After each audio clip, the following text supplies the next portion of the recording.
much bigger, guys. Oh my God. Look at those incredible cores. Guys, if this were just clouds, it'd be gone by now. It wouldn't have held its round shape. Clouds don't do that, guys. Clouds don't do that. Now, I'm not saying there ain't clouds there. They're just not our clouds. They're clouds that are wrapped on their atmosphere. Those ain't even our clouds, guys. None of that is ours. None of that is our clouds. God, unbelievable. Unbelievable as it's moving.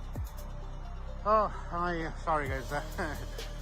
As the planet is moving up and over us, the progression of it has been incredible, guys. There's this one here in the north, and this is dead south. Dead God. Because there was a time when I walked right past this and didn't notice it. 2009, 2010-ish. Then things changed. The skies became colorful. The skies became different.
Capture of the planet Saturn and its yellow moon, one of the 8 planets in our binary solar system.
Well, hello, everybody, and welcome to the 155th episode of the Citizen Science Podcast. I can't believe we have made it that far, but yet I do believe it because we've been doing it every Saturday for over 2 years now, and I can't imagine a Saturday not doing it. Actually, it's going to go on forever, I guess, as far as I'm concerned. But welcome.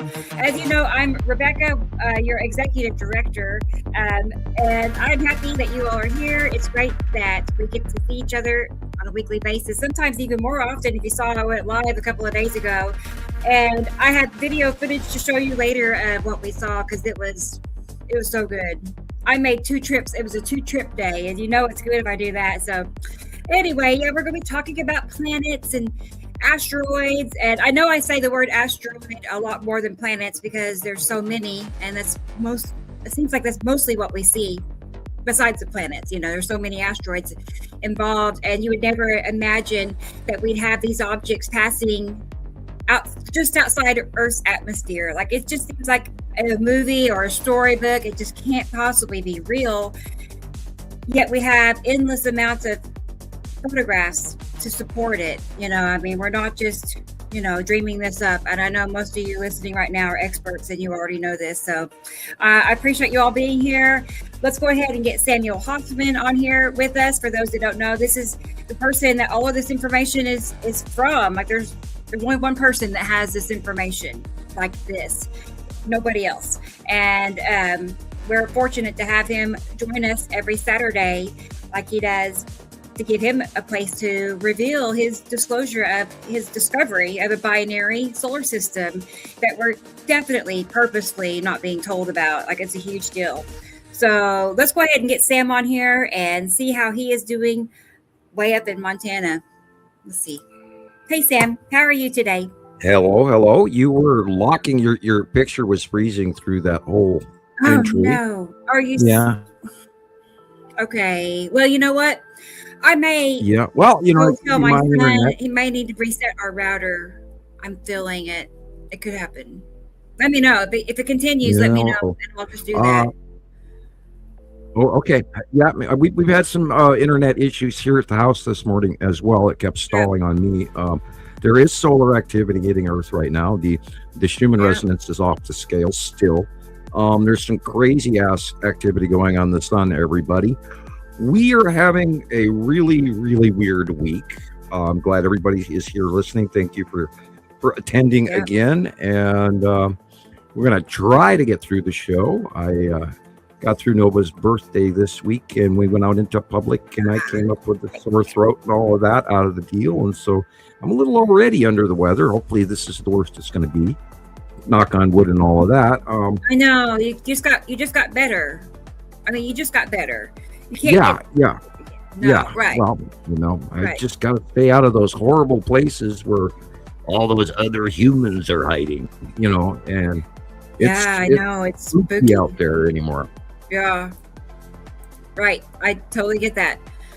I don't know if leaving the house has everything to do with it, but it feels like it does because you're associating with people you're not normally around, and I don't know, but I'm thankful I haven't had any episodes. I know I haven't been sick since we started the show. Like, because I would definitely remember, doing a show and feeling terrible. I would, so I haven't, so that's an accomplishment for me. So, well, let's go ahead and proceed. Let's go ahead. And Sam, I have to tell you one thing. I found, actually, someone tagged me on TikTok to look at this video. And there is somebody, I'm familiar with this person's account, sort of. Anyway, he was like, have you all heard of the two sun theory? And he proceeded, he basically explained everything that is your disclosure, but I kept looking for your name, or waiting for him to say your name or my name or anything, nothing. He was just calling it the two sun theory. And then I'll play it here in a little bit. Okay. Hear it. But yeah, I'm like, wait a minute. Just taking this information and acting like he come up with it, because that's kind of what he was doing.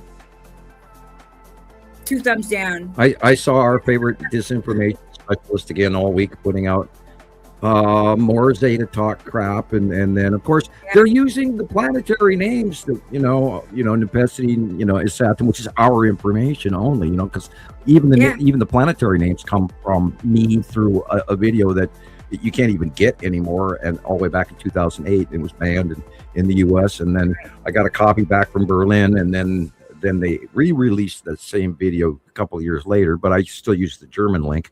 But there is so much crazy going on in the world right now that I would believe, unfortunately, almost anything. And then not only that, at the same token, you literally can't believe half the shit that's out on YouTube anymore. It's like, you've got to be kidding me. And it's horrendous disinfo. It's just it's scary. I mean, what happened to reality? Where are we? I quit watching YouTube a long time ago, because it seemed to me to be worse than Facebook and worse than TikTok when it came to just pure psyops and propaganda. It's just it was just one video after another. You really can't. I get on there to get like our time-lapse video footages and stuff like that, and that's about it. I don't spend much time on YouTube.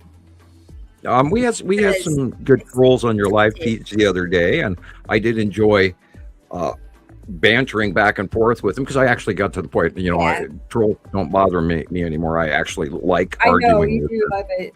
And give it. I'm happy for you when that happens. Little verbal duel is fun. And try to insult them without actually insulting them. My favorite one to this date is I have to think about it to get it right, but in order for you to insult me, I first have to respect your opinion. And that's the the skinny of it, but there's a better way to say that. But it's scary what people buy into. Today I turned on my computer and NASA has informed us there's a nearby solar system that shouldn't be possible. It's like, well, yeah, most of your science that NASA is talking about is decades, if not 50 years old, and we found out a long time ago that we couldn't even listen to NASA anymore because they're handing us a bunch of crap that we've already, the Skull asteroid is an example that we, disproved years ago. They were, it's going to be on a 3.5-year orbit, and it's going on here in our solar system, and it is not even attached to our solar system. And it again is the only object they have talked about out of the Nibiru group that they've actually publicly admitted to reality to. So, yeah, right. It's crazy. It's crazy. I agree. I mean, it really is. And it's hard to. I get it. That people have a hard time just believing a random nobody on TikTok or YouTube. I get that, but that's where, like I said, we're different because we have the proof to back it up. Right? The proof, and they have we're going to be 16 years to go get that proof. This April, April 9th, it'll be 16 years that we've been doing this, and nobody else has this much time involved in it the way we do. And we have the proof. We have the proof. And of course, the site drawings, there's no way to make this shit up, people. It's real. Yeah. I was going to show you this. I was just going to say, there's something there is why it's dark like that. And that. Well, look at the ground. Look at the lighting. Everything's wrong. It's off.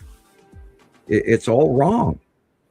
Yeah. The shadowing is wrong. Object, big planet. I was watching a video that was filmed in, I think, about 2011 and 2012. And I'm looking at the video going, oh my God, look at the light in the forest around them. Look at the lighting on their face. And it was so bright and so beautiful. It was like, God, what a good, well-filmed movie. And the reality is the lighting back then was normal, and now our lighting is wrong. I mean, look at the ground area here on this picture alone. It's wrong. The light is wrong. And you can see the planet pretty well, Yeah. If you really know how, you have to teach yourself how to see them and what they look like. It's not a little dot. It's actually the whole sky, at the darker area, everywhere that's darker. So the lens flare is showing a smaller object to the right of the sun, which is probably the blue asteroid. Okay. Look how dark. And it comes down at a perfect little slant. Not a little. Huge slant. Yeah, that lighting is completely wrong. Yeah, the sun looks strange there too. Okay. Well, I got some pictures from Petty in Hungary today, and they're quite interesting. And a lot of material coming in this week that was just amazing. And yeah, I saw. I like the startup that you were using Jesus's video on the startup show. I like that too. I don't know if he's out there, if he saw it yet, but we'll play it again when he gets here. Yeah, so we had I saw. Oh really? Yeah. I caught my attention when he was just like relishing it, standing there looking at it. He was like, "Oh, you guys, it just, Anyway. I get that feeling too. Wait till you all see my videos from the other day. It was perfect picture day. So I know Gillian knows. Let me get Gillian here and she'll tell you all about it because she was there. Okay. Hey, our friend in Scotland, Gillian Watson. Hi there. Oh, hang on, let me turn down. I like your hair. Oh.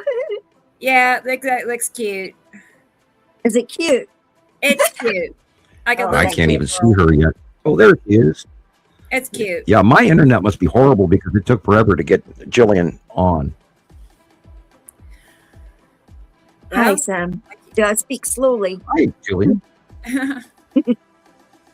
Yeah, I mean, the lives this week were amazing, but even I think that everybody's sky replicated the same thing all over the world. Everybody was seeing the big ribbed base of Yuri, like the ribs, literal ribs.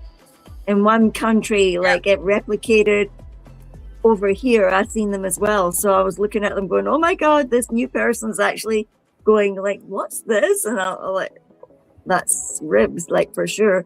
But how do you explain to them it's the ribs, like it's the ridges on... Are you saying, like I call it fingers? Is that what you're talking about? The same thing? The little band? So it's actually, it's like, I seen it in 2018 for the first time. I still vividly remember seeing it and staring at it and thinking, what is that? And Sam was all nonchalant and just said, oh, that's like the salamander side of Yuri. Wow. And it was a September as well. And you could see like the fishbone rib thing happening. Okay. And the salamander shape stuck right on it. It's like right on it. Oh, ribs, salamander. Okay. Yeah. Right now it's so big and so close to us, you don't even get to see the whole salamander. You get to see the two arms and the head and the chest and stuff. And Rebecca was exactly right. I was very happy that the other day on your live, you were talking about Yuri, how Yuri has risen up. And you noticed on the drawing, which is good. You did notice. And you have to see the little nuance changes because they do happen. And Yuri has risen up and getting a little bit smaller. Natu's moon are getting smaller, not by much in the last few months, but over the last couple of years, it's all changing. What's amazing to me is that we've been doing this for 16 years and we still can't get out. And we were having a pre-show conversation that, yes, we are seriously censored. There is censorship galore going on right now, people. We know it. I mean, it'd be surprising if we weren't. It just confirms everything that we already know.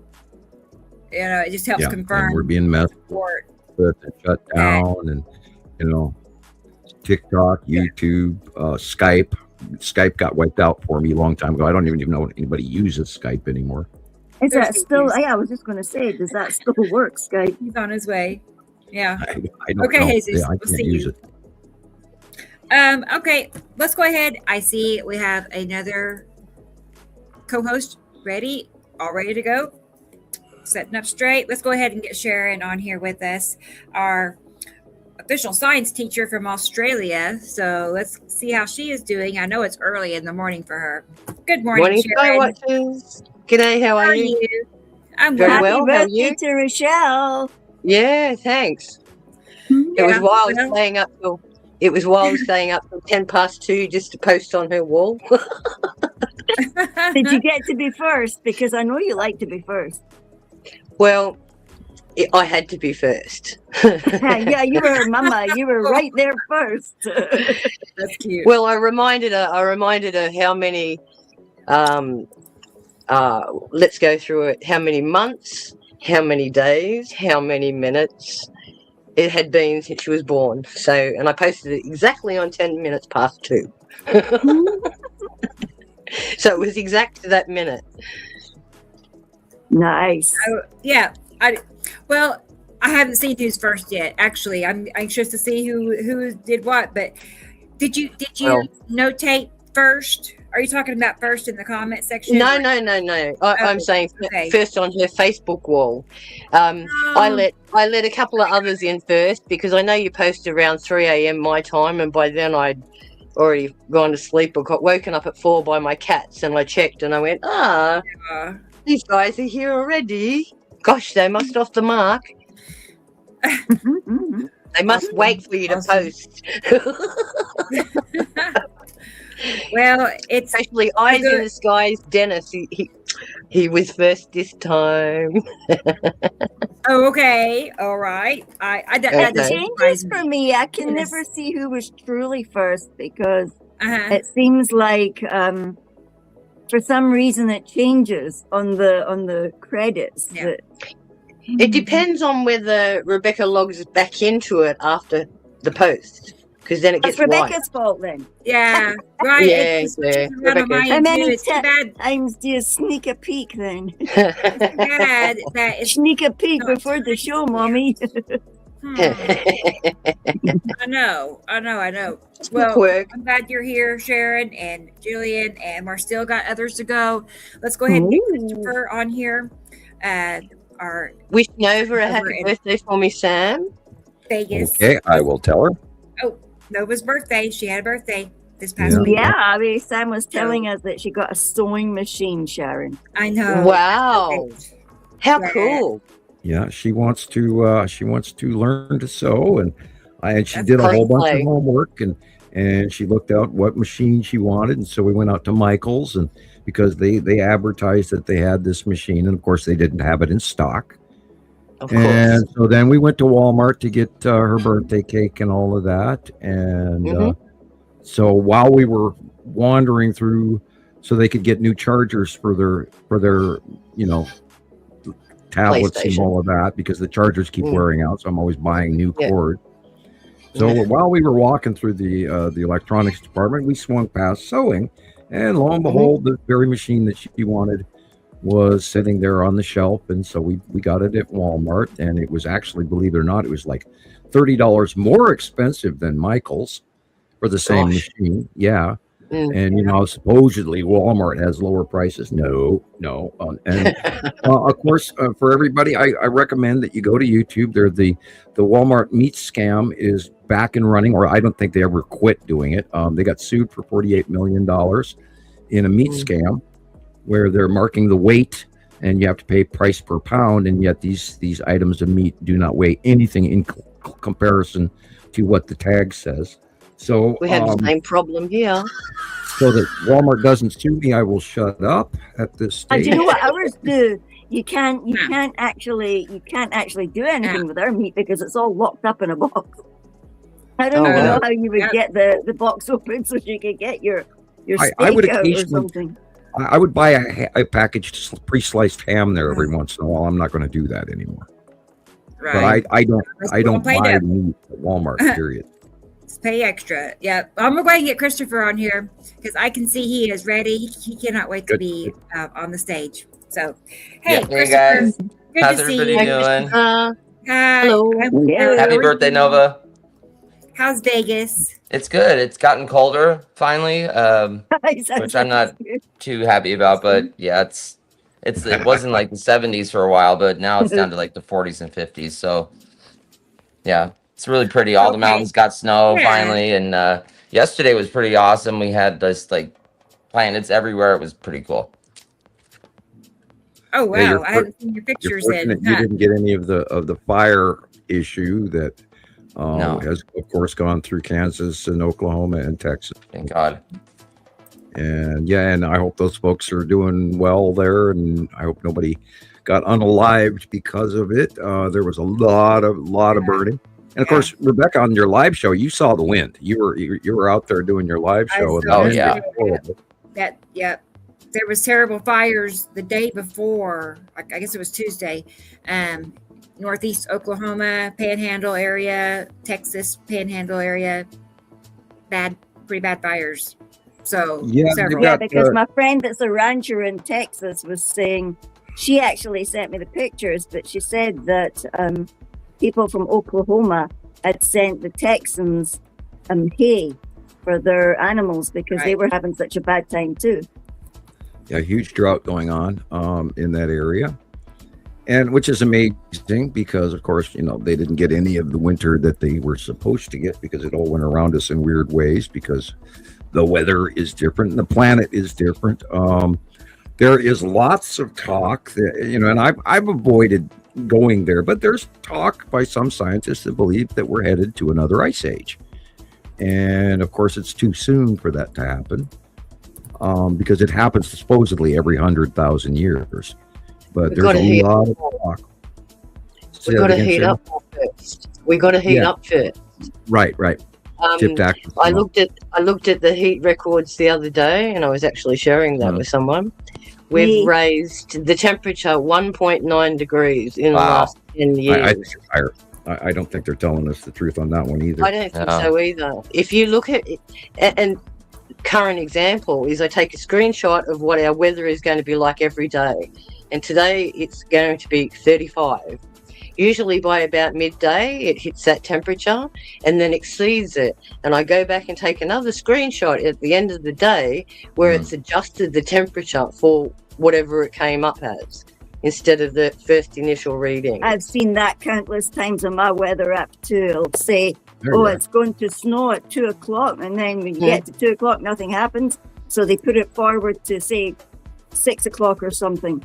And the thing, you can watch on the weather app as the stuff approaches near, and it's great big, and then it goes and it goes around us.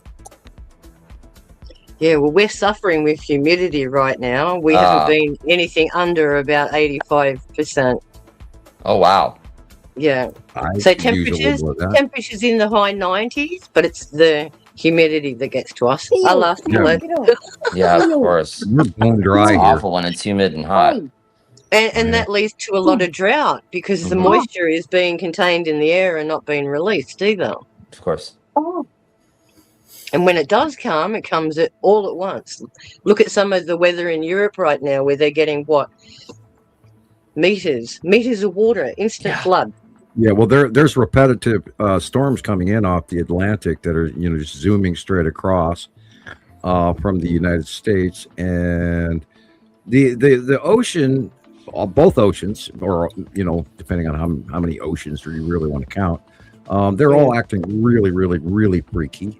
The weather, the oceans are acting very, very volatile right now, and I don't think that's even being covered at all. No. Well, look at the anomalies, and you only have to look at some of the film clips from the tankers right now, what they're facing in regards to rough seas. Then you look at the cruise lines that are cancelling specific areas because of the storms. Wow. They said that there was an atmosphere breach as well this week, and that 6,000 planes were told to get down or not to even go up. Yeah. There's another closure in Europe somewhere. I can't remember where, but they're affected by heavy weather right now. There is a breakup in the Ukrainian-Russian war going on. Elon Musk canceled Russia's Starlink, and now they're in dire trouble. And then China forced Elon to move his satellite so they could launch theirs above. Speaking of satellites, there is a big report out there that the junk field, the garbage patch up there in space where they sent a lot of Russian equipment. They announced this week that some of the old Russian satellites which they don't even have power anymore. I have all of a sudden, I mean, they ejected the reactor cores and everything, so there's no power in some of these Russian satellites from the 50s and 60s, and they all turned on this week. Oh God. Yeah, so they're up in the Sargasso pile of Russian debris up there is now all of a sudden somehow alive and awake when it's not possible. And that happened, of course, Voyager 1 and Voyager 2 as well, being rewritten subcommands inside and turning on old systems that had long ago been turned off. And they don't even know how it got turned on. And we talked about this, I think, last week's show. There was a big flash that came from 3i Atlas as it rounded Area X7, in other words, Planet Matim, as it slingshotted around. And then it stopped. It actually stopped in place, which comets don't do. And then it changed its rotation to the opposite direction from what it was previously doing. So there is so much cover up going on, people. You wouldn't believe.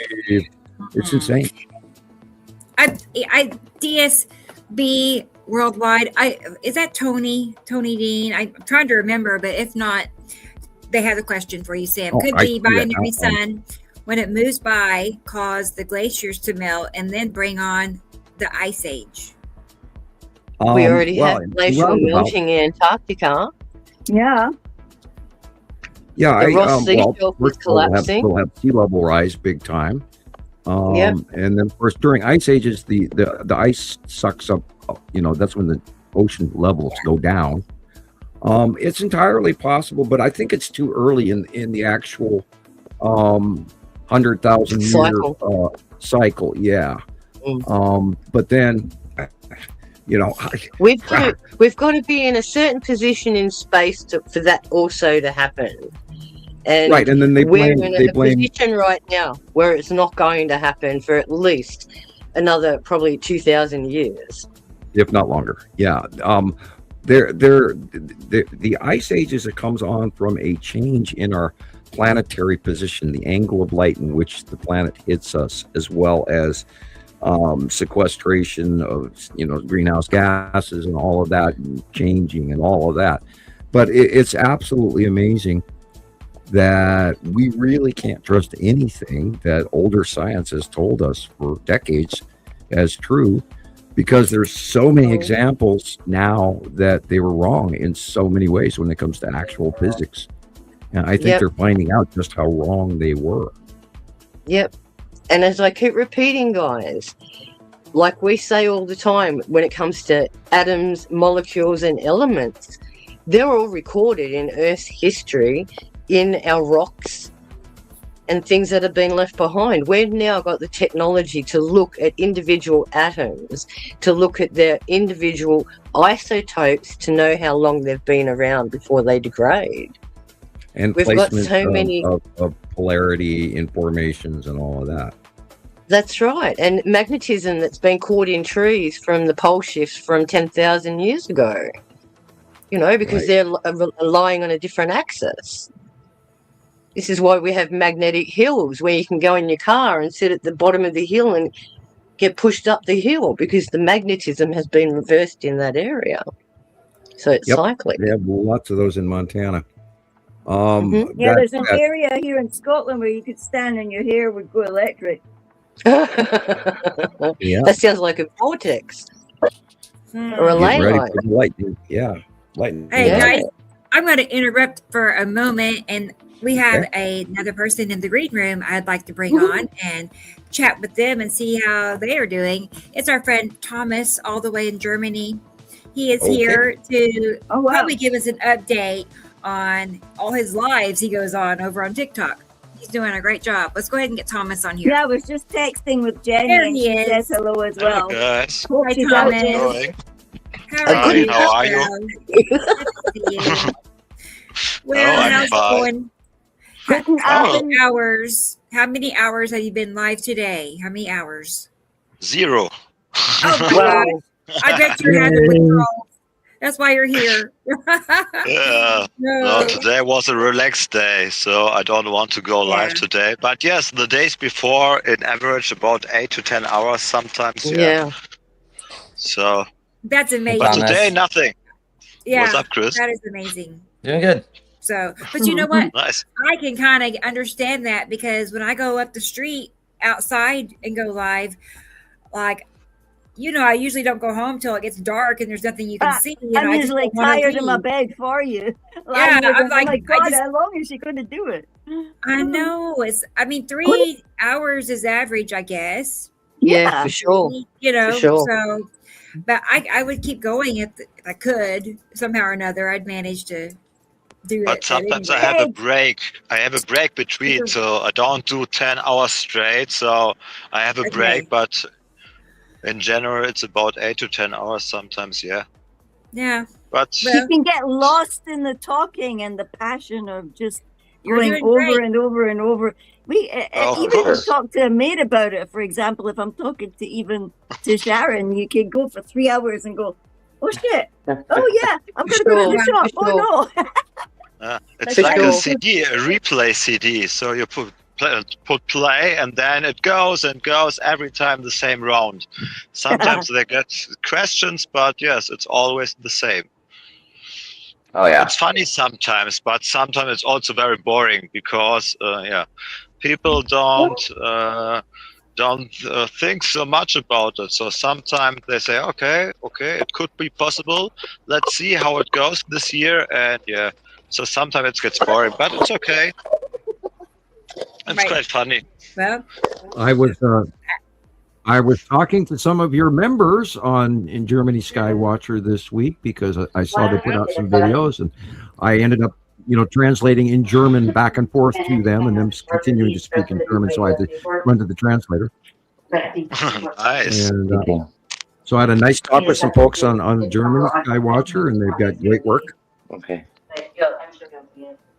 Yeah, they're doing some videos. We're doing some new videos and put it up there, and so that's why the people are the group and have fun with it, in my opinion. I was going to ask you a question. Who is the person that's making the new videos in the Germany Skywatcher group? Is that great. Sven? Yeah, I've seen several videos made recently. It was Sven, so I give him some input and correct some things, but in general, he doing the technical job because I don't have interest in the technical job. And he said, okay, I will do it. And the last day he asked me, okay, I want to do a new video about Isatom, and I get the correction yesterday from Sam. It's called not a winged sun planet, but you all know what it means. So he wanted to do a video about the winged sun and Isatom to cut in and the effect. And I said, okay, cool, you can do it. And I sent him pictures, and let's see how it goes. Great. Yeah. He's catching on. I believe that's who I was talking to. You're teaching him well. You are. His stuff is pretty good. I can see good. it I was going to say, I'll show you all here in just a moment some of his videos. There's been 3 or 4 maybe. It was a little weird seeing the German names posted on everything, and I was like, wow, is that what that means in German? Oh, is that what that means in German? And learning new German words. Rebecca also put in the drawings in German, so she's translated it with the AI and put it in German in the group. It was very nice. Good. Awesome. Yes. Well, I'm glad you're here. I'm glad to see you. Let's go ahead and go look at the comment section and see who all is on that side of the screen. Let's see who's out there. Thank you for being here. There's a bunch of comments. Okay. All right, guys. Let's see. I show on my end at this moment, it's Tom, or not Tom, it's Dennis. Dennis is in the house. Good job. Beat me by about an hour. Good job. Yeah. Let's see. Right. It shows he time stamped on my end at 10:50. So we'll see. Yeah. It's about the time I got it posted. So, but I know Dennis was watching in the chat the other day. Actually, guys, I was going to say Dennis was in the chat the other day when I went live. I think both times, actually. Yes. Anyway, Anyway, it was fun. I didn't mean to cut myself off, but you know what? We're going to hold the comment section because I see Jesus has entered the building. Okay, so let's go ahead and get Jesus on here first because I'm sure he wants to be part of Hellos. Okay, here we go. Jesus Marquez in Utah. Hey there, Jesus. Hello, everybody. Feels like forever. Feels like forever. I think I missed the last 2 shows. Where have you been, I mister? know. Did you drop off the edge of the planet? It's been a weird month. I had a cold, and then I thought I got better, so I got a little too comfortable, I guess. And then welcome to my world. I ended up getting sick again. I think I never left, and then it just kicked my butt the second time. So I should have. They say always continue your cold medicine even after you feel a little better, because you still have a lot of junk in your body that's still that's still there. So, but anyways, how's everybody doing? It's nice here. It was cold, and then it got really nice. Nice, not nice, but not normal, but it's really nice day.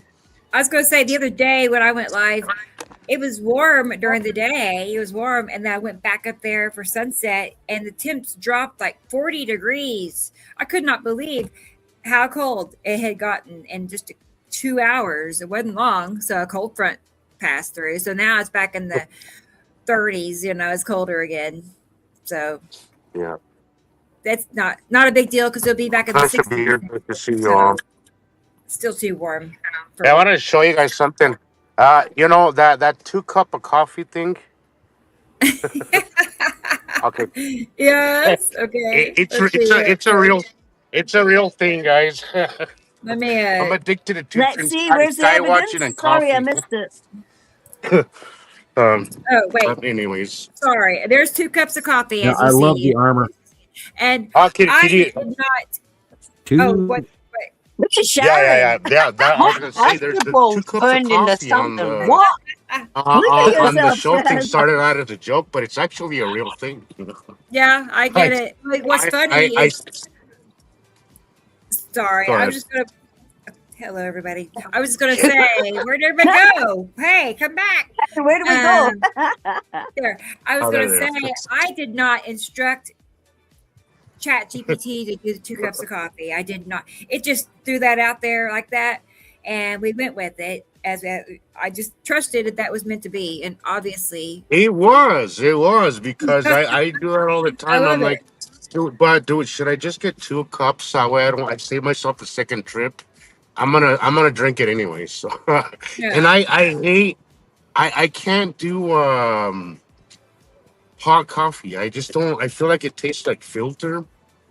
Like I can literally taste the filter. What kind of cups? I don't do that. It has to be freshly brewed. But anyway, what kind of cups is it? Those Thomas, I've been seeing cups? A lot of your stuff has been phenomenal. I try to watch your live, but German just isn't working for me. But you spend a lot of time doing that, and I see that you had quite a little crowd there the other day. Yes, I know. I have a lot of time, and there are a lot of people there. No, you can't hear me anymore. Anybody? Hello? Yeah, I can hear you. I was gonna say, did I freeze or did everybody else freeze? What's going on? We're having a lot of that today. You know what I've been dealing with a lot is my GPS is going nuts. What it keeps doing is and I use my GPS about 8 to 10 hours a day because that's basically my job as a GPS. But it's been what it'll do is that I get somewhere and then it completely goes bonkers and then it has to readjust. Constantly has to readjust. And I've been hearing a lot about a lot of issues with people's GPS, how our tilt is kind of messing with it as well. But I don't think it's just an internet thing. I think we are having solar storms all week. So I do feel there's an overlap there. So, but do you guys also did you guys see that? It's like a wave of heat over you. It's like a wave of heat, and then 1 minute you're hot, and See then what, it's Sam? then it's cold, like waves of heat. I was wondering if everybody had seen the coronal hole that had faced us this week. It was a snake, not a coronal hole, and we have never ever seen anything like that on the face of the sun in the 16 years that I've been checking on regularly. It doesn't look like our sun, Sam. I don't feel does like not look like our it sun. doesn't. No. It feels unfamiliar, and I was talking about that in one of my last videos. Something as constant in our lives as our sun and the moon. How do you not notice when it changes? It's like if one day somebody changes your wife or your husband, are you not gonna freaking notice? You see them every day. How do you not notice these things? You know. Well, I'm not a huge follower of Mr. BB333, but he did have a live on the other day where he was actually stumbles into a lot of good stuff, but his reporting freaking sucks, and it's been annoying me so much lately because the clickbait has been insane. And I'm like, dude, you don't have to do it. You don't have to sound so desperate. He's busy. I don't know, and everybody's doing it. It's not just him. Like the clickbait on everybody's videos, even people that I've been. I follow this mechanic, Scotty Kilmer. I love him because he's an old school mechanic, and I've learned so much and saved myself so much money just seeing his videos. Even him, I just unsubscribed from him because I'm like, dude, stop it. Like the clickbait, it's just it's insanity. Anyway, he had a live interview, well, a recorded interview, I should say, but he had the live program, and he played a recorded interview from a lady in Texas, and she's talking about her actually seeing a larger moon next to and behind our moon, and we of course we've been reporting that for 8 years now. And I again saw it last night and the night before, and the crescent is on the bottom. And I'm going, what? But there are two crescents. You can visibly see. There is some, and sometimes what they'll do is they spray a lot on the side of the moon. Yeah, so you don't see I had that happen not recently, but a few months back, and it's another body close to the moon, like right next to it. But I have yet to aside from the shots that I took in New Mexico, I've not been able to catch that second moon again since then. But I had better equipment at that time as well. But I've not been able to catch it. But hopefully, maybe I'm still working on the second moon and the second sun. I'm gonna catch them eventually, but not yet. Yeah, I think we're all hot on the trail, man. We're all sitting there going, it's me, I'm gonna get it. Hey, did you see that I used one of your recent videos? I saw that.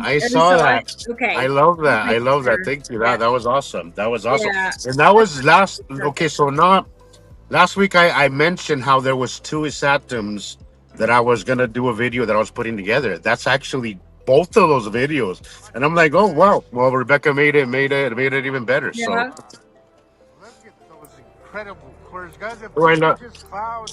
Look how suave you look there. Woo. Yeah.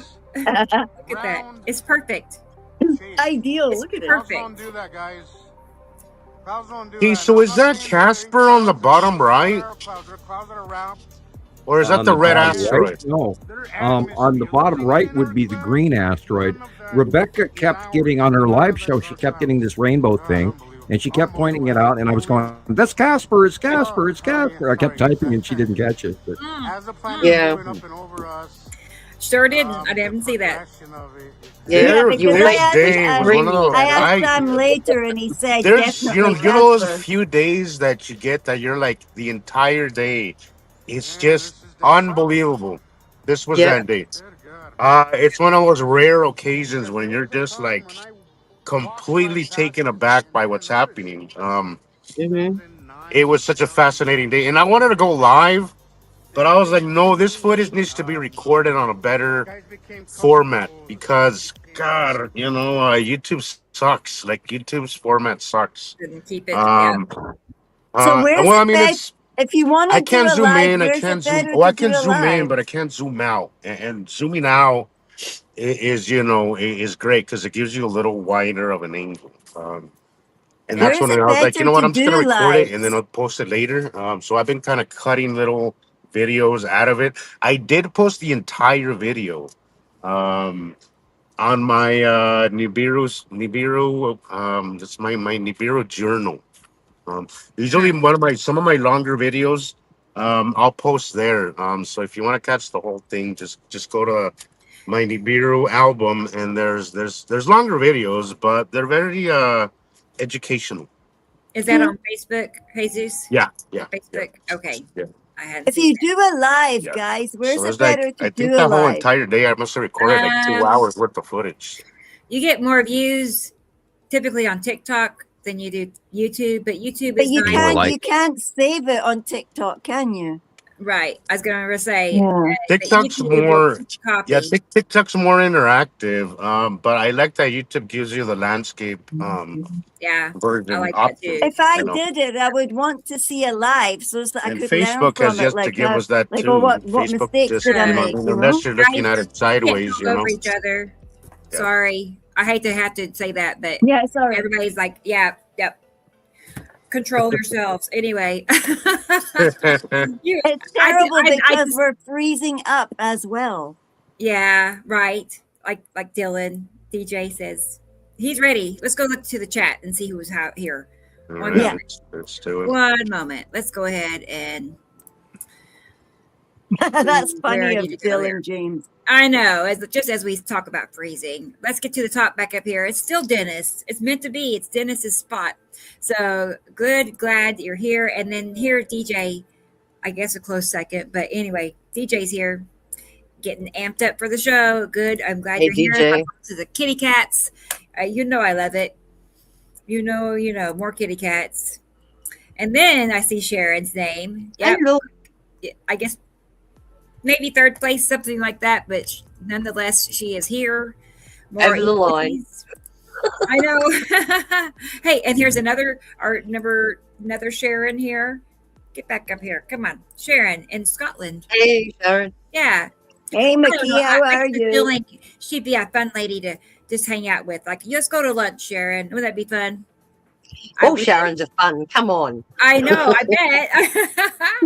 Yeah. I know 3 Sharons in my everyday, so it's very confusing.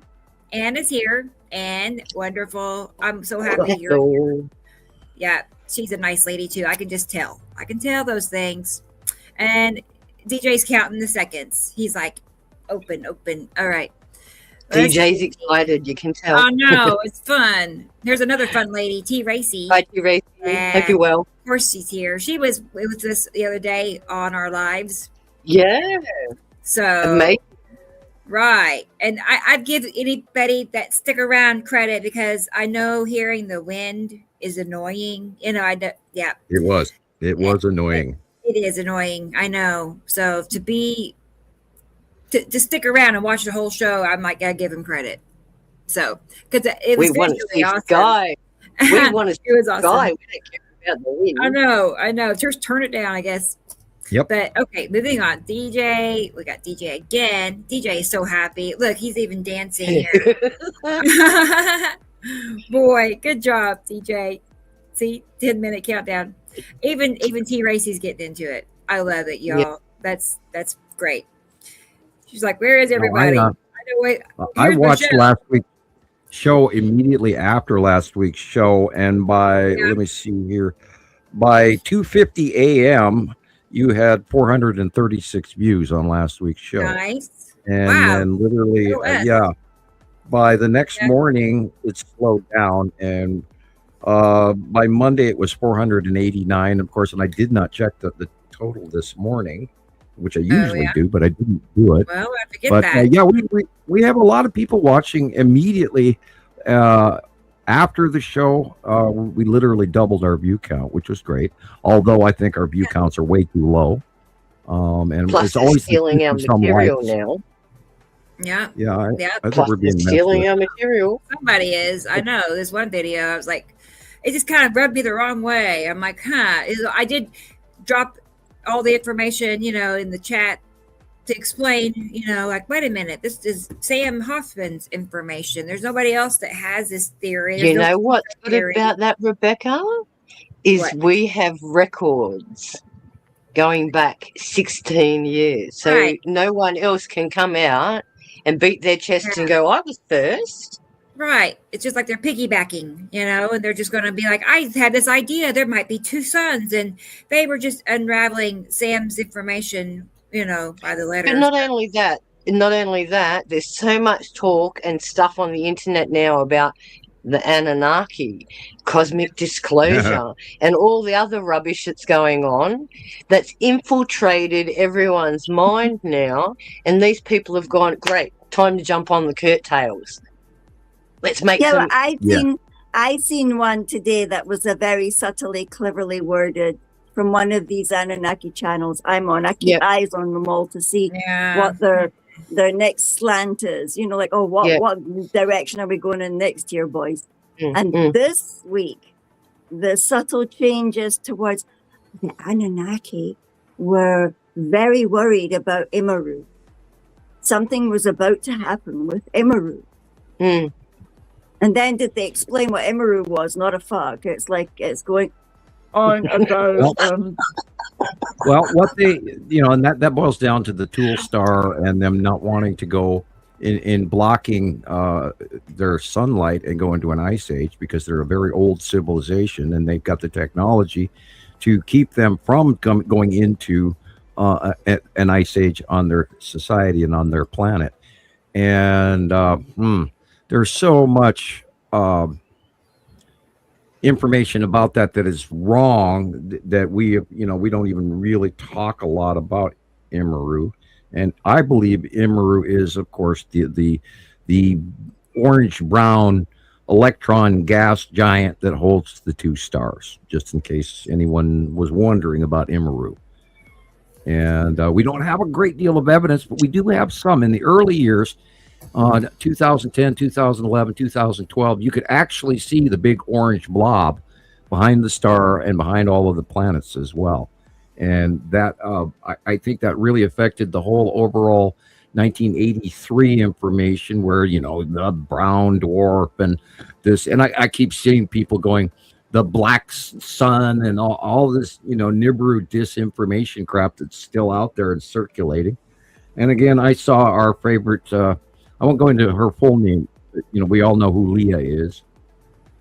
And she put out a bunch of Zeta talk crap this week again. And I typed that. It's like, when the hell are you going to start, sharing the facts instead of sharing all that Zeta talk crap? And it's just, and she's using half of our information and mixing it with Zeta now. And it's like, all you're doing is creating confusion. And if you're out there doing that, stop. Just knock it the hell off. If you think you're an expert on this, you're not. And we have the facts. We have a coalition of people around the world. People, we're not some idiot sitting in New Jersey in a closet trying to make our likes and our views for TikTok or whatever. And we're a group of people. Go ahead. One other thing, Sam. One other thing is you have direct contact knowledge. Sure. Something other people just don't have. Right. Yes, I do have off-world information, people. That's it. And that is a direct conversation with an actual extraterrestrial face-to-face. It wasn't one of those, what do they call that? I can't even think of the word. Contactee. Well, yeah, direct face-to-face rather than the word that's escaping my brain here. Welcome to age 65. Yeah, I'm 40 and I do it too, Sam. Beamed up, abducted. Which one? Channeling. A channeler, yeah. Yeah, I'm not channeling anything. I'm not remote viewing this off-world information, people. This was direct verbal contact. I've noticed that Brashear, the one that channels, is now talking about Nibiru. But Sam, I think there's a few factors here. Look, there's so much misinformation out there that people sometimes look at us like just another conspiracy theorist channel, but we're not. Like we have so much, extensive knowledge here and study and observable scientific evidence. I was explaining. I was having a good conversation with somebody recently. even though they weren't on board. And then they started arguing with me. Like, they started arguing with me, and their argument, Sam. Hold on, just hold on. Their argument was that space wasn't even real Oh because no. if there's a sun out there, why is space dark? I'm like, dude, that is really simple. So that's why I reposted that light, how light functions. That light can literally Right. pass in front of you. You won't see it unless there's a surface for it Or to. Right. gas in order Our to actually at make least sense. our eyes won't capture it because our eyes are so limited. Right. He Human was not. I could not get this through his. I could not get this through to him. And in the end, I pulled a Thomas. I'm like, you know what, dude? Like, I wasted enough energy on you. I just can't do this. Like, you like one thing is not knowing, but actively choosing to Dumb. stay ignorant and not actually going out, because what I showed him was observable. It's not like it wasn't something that, like, I showed him literally the experiment, how like you could literally see the light on one end where it lands, right? But in between that space, it was still dark, because that's just the way light works. Light is a trip.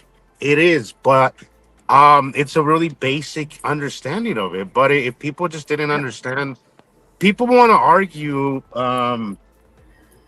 things that they really Everything. don't know anything about, like, Yeah. whatsoever. I Everything. during the conversation, I mentioned our winter tilt. I mentioned our phases of the moon.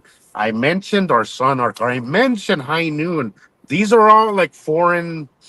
These are all foreign concepts to this person. I'm like, look, maybe before you argue with somebody, maybe go do a little bit of your homework, because everybody wants to talk about things they know nothing of.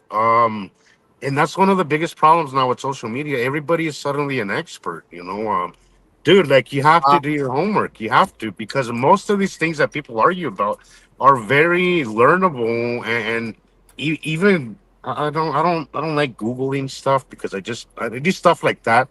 You know, if I need to know where the certain stories, maybe I'll Google that. But as far as scientific stuff, I don't like Googling stuff because I just don't trust it. But even that's Googleable. Like, you can literally Google that, and you could actually find good information on those things. Right. People are anyways, lazy. Yazis.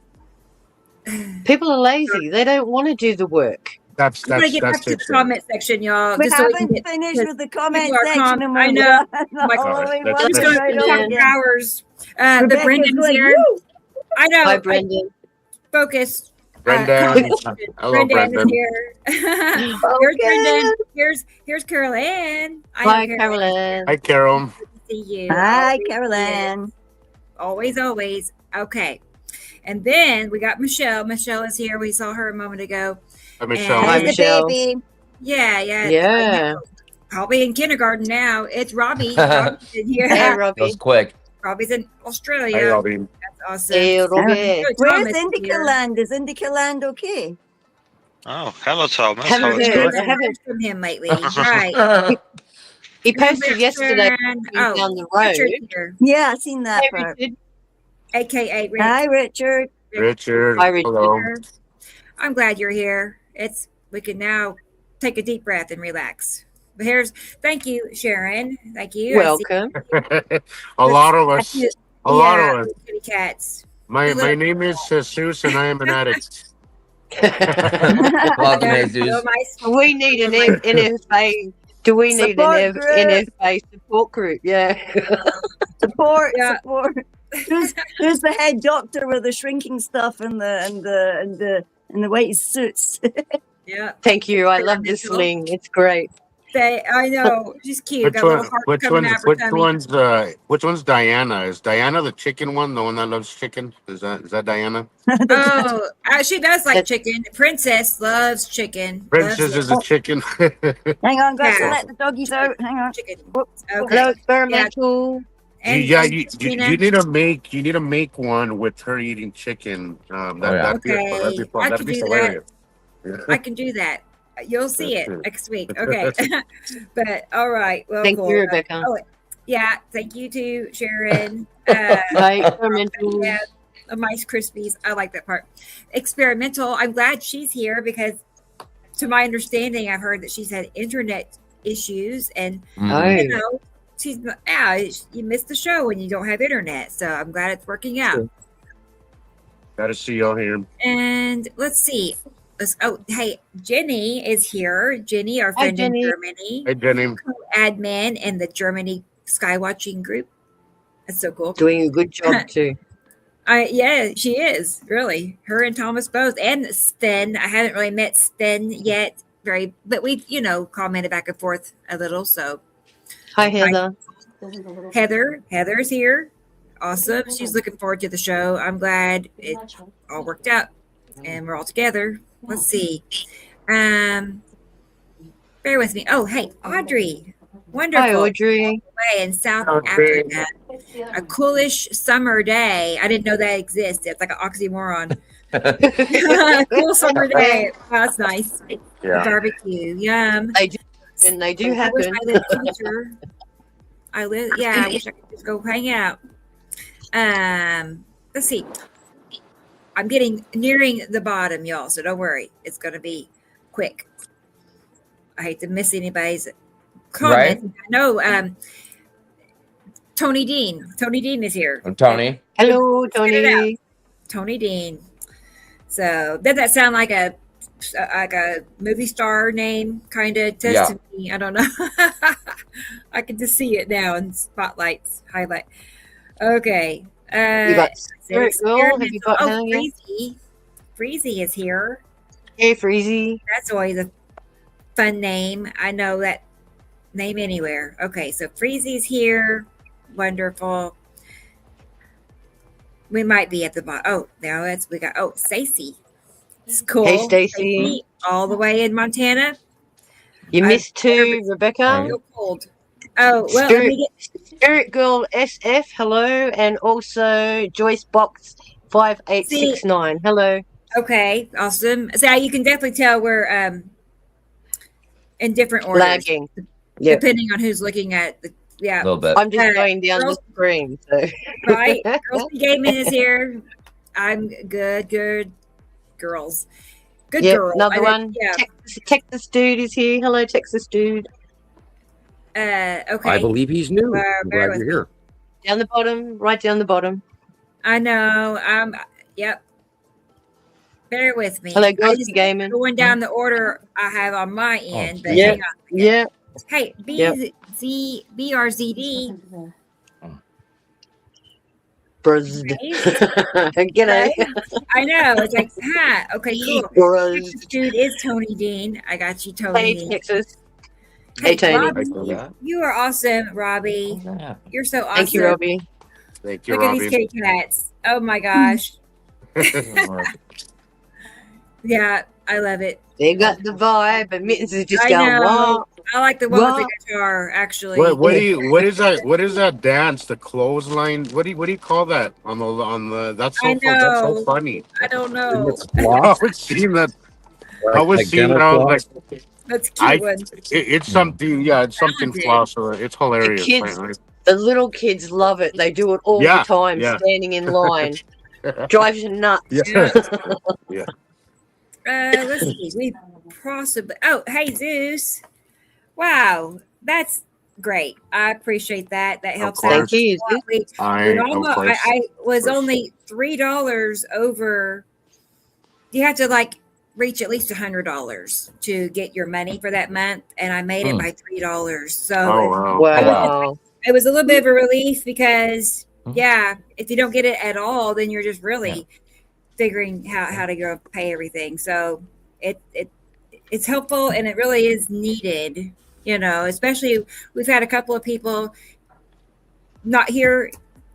They're not here donating like they were. I'm not going to go into details. I'm just saying. And so you notice it.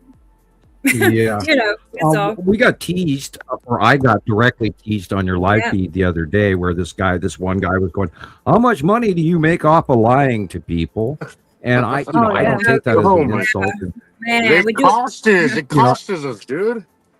There's a cost. Hey, I don't make enough to even pay for the internet. And speaking of which, by next year, I'm going to be in trouble. So we well, if people really want to say something to you like that, Sam, they can go online and you can find the exact dollar amount of how much a YouTube channel makes or a Facebook group. It's very easy. You can go on the internet and find out if you're really making millions over here, right? Yeah, mine would say zero. Awesome. Yeah. But you know what's messed up, Chris, is that, and Geomagnetic Earthwatch guy was talking about it the other day. I like him. He's a little religious, but I like him. I feel he's a little. It's good I material. think anytime when you get religion involved, you're gonna be a little biased. It just comes with the territory. But he was talking about how a certain somebody had a live going on, right? And during that live, he was spewing a lot of hate and a lot of divisiveness, right? When he was talking about this kind of topic. But he said in that live, the guy made $4,000 because that's the kind of shit that people actually flock to. Unfortunately, like that's what sells is anger, divisiveness, and putting other people down. I guess that's what's popular now, and we refuse to get into that kind of behavior. But it's unfortunate. $4,000. He's like, I'm going. He said, I got $180 this month from what I do, and I'm like, Jesus Christ. I mean, I would have much rather watch his show than the one he was talking about, because I know the one that he's talking about is very biased. And you just reminded me that I got a Christmas card from Europe the other day. Christmas card from Europe the other day. Get the jog here. And I had 10 euros in it. Thank you very much, Anne. I appreciate the 10 euros. But it's going to cost me $12 in order to trade it in. So I'm going to have to start collecting euros again before I can ever trade it in. It used to be free, and now, since the C virus, now all of a sudden they're charging you money to take European exchange.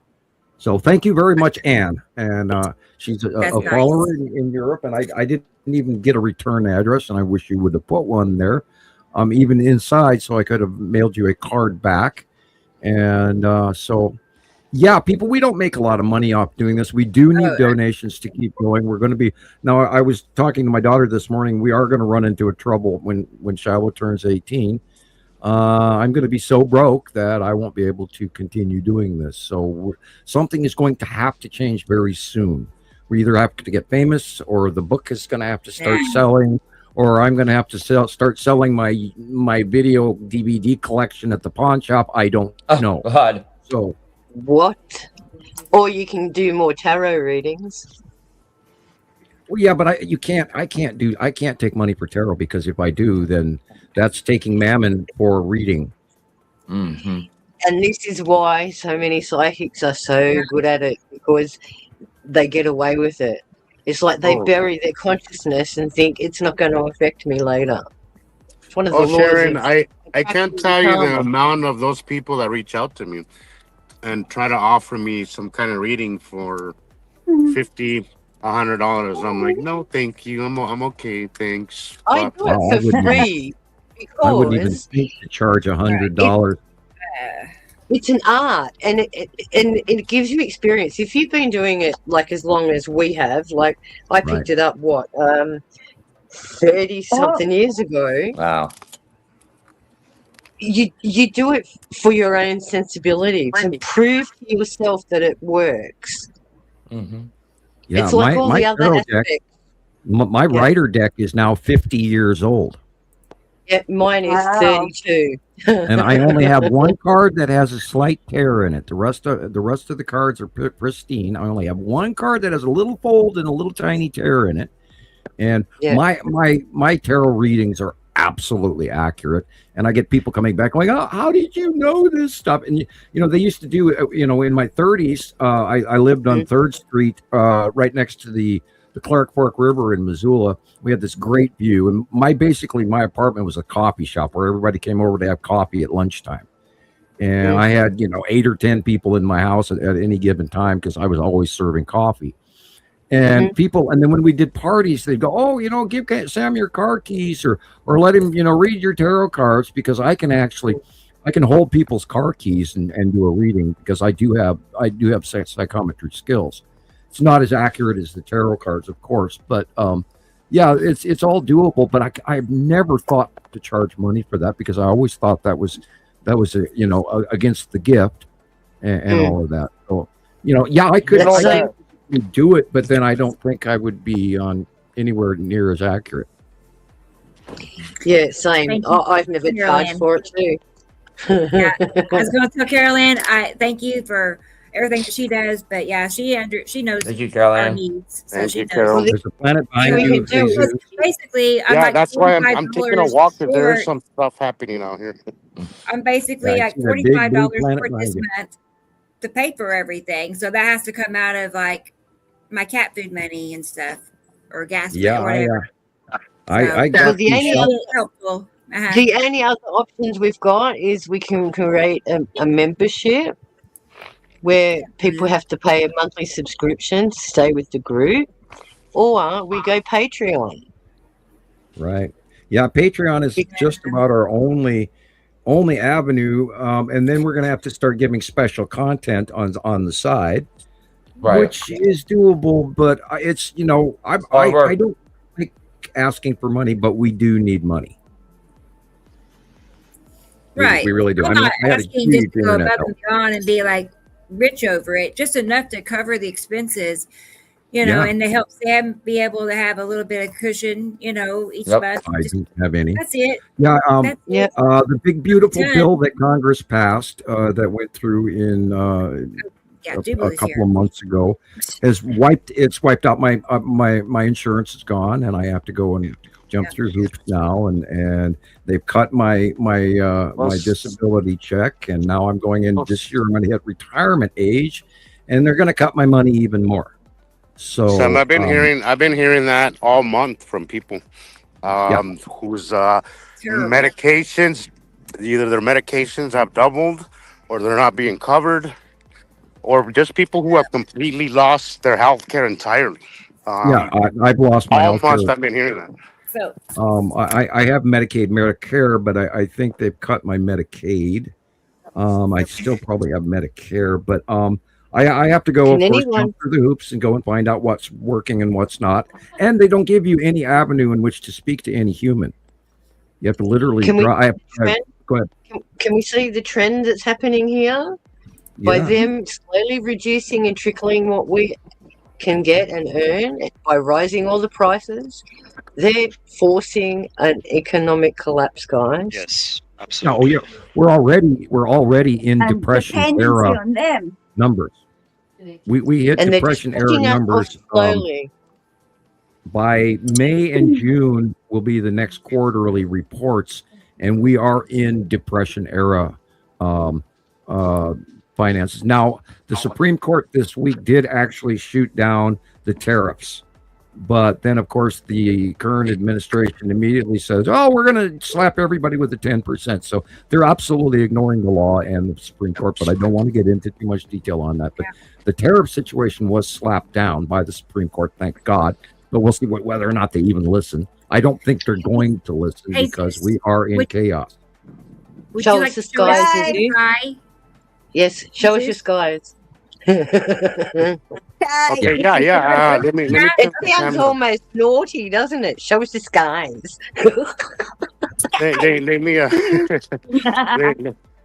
Oh, what? Look at that. So this is east. All right, let me. How do you do that so instantly, Sam?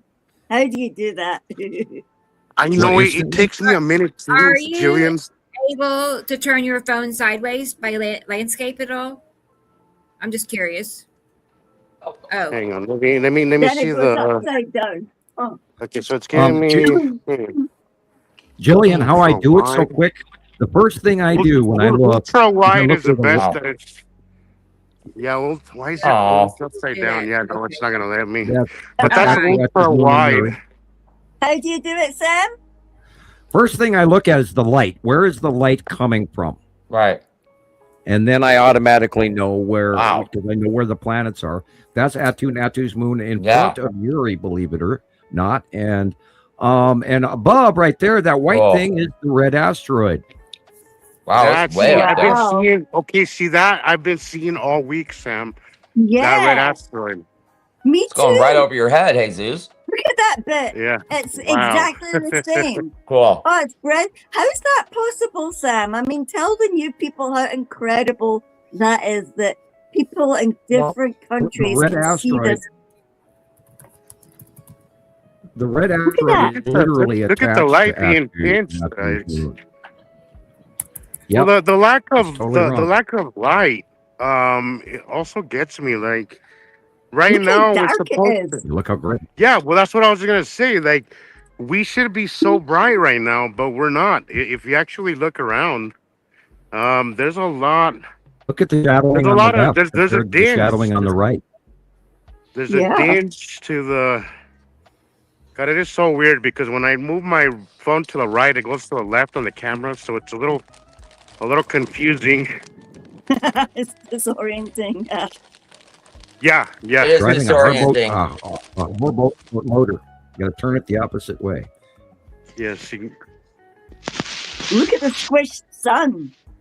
Look at the ground. Look at the lighting. It's wrong. Look at it. People. That's I don't know how they don't know what I'm talking about, guys. Is that even though we have full sun, it's really dingy. Yep. Yeah. And if you look to it the was so left, dark. everything's shadowy. If you look to the right, it's not. Yeah. See that right there? I've been seeing that view all week. In fact, that video that I posted the other day, there's a picture with the with what I'm guessing was a red asteroid, just right there. Though it was a little lower to the horizon last time, but God, this is so confusing. I don't know why this camera's doing this, but it's so confusing. Look That's at the because length it of knows your you wanna do shadow, Jesus. Look at the length of your shadow Where's my? behind you. It is hard to do, isn't it, Jesus? See how long your shadow is? Yeah. Wow. Yeah, I do. Yeah, that makes me look like twice as tall as I really am. Exactly. Makes you feel like a giant, isn't it? And that's because you've got all that extra light coming off there too. Yeah, so look, here on the ground it looks kind of dark, but my eyes are so I have to wear my glasses because my eyes are so sensitive.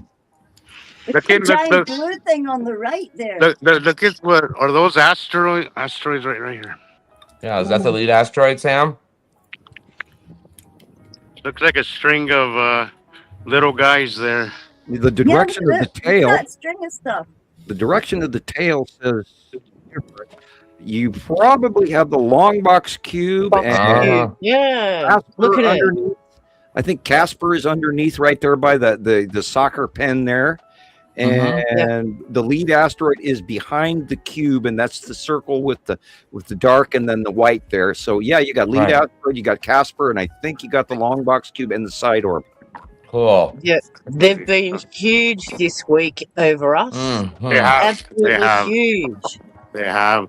Hey Rebecca, so the other day that you went live, I was playing it in the car while I was working, right? And you were talking, you started talking about the Aurora Borealis, how, I don't know who was it that said that when we see Aurora Borealis down in the lower latitude areas, as far as like, Florida, that's what you're talking about. All of a sudden she's like, she's right. And then after that, she just got so into it that I actually put the volume up because she got so into the whole thing. I gave her our information. Hopefully, she's a flat earther, but I think we can. She looked like she was like teachable, like she could actually like she would be open with the right information because she was very open, which I think is the most important part. If you have the wrong ideas about all this, fine. But just be teachable. Look at that straight line. That is so weird. What is that straight line, Sam?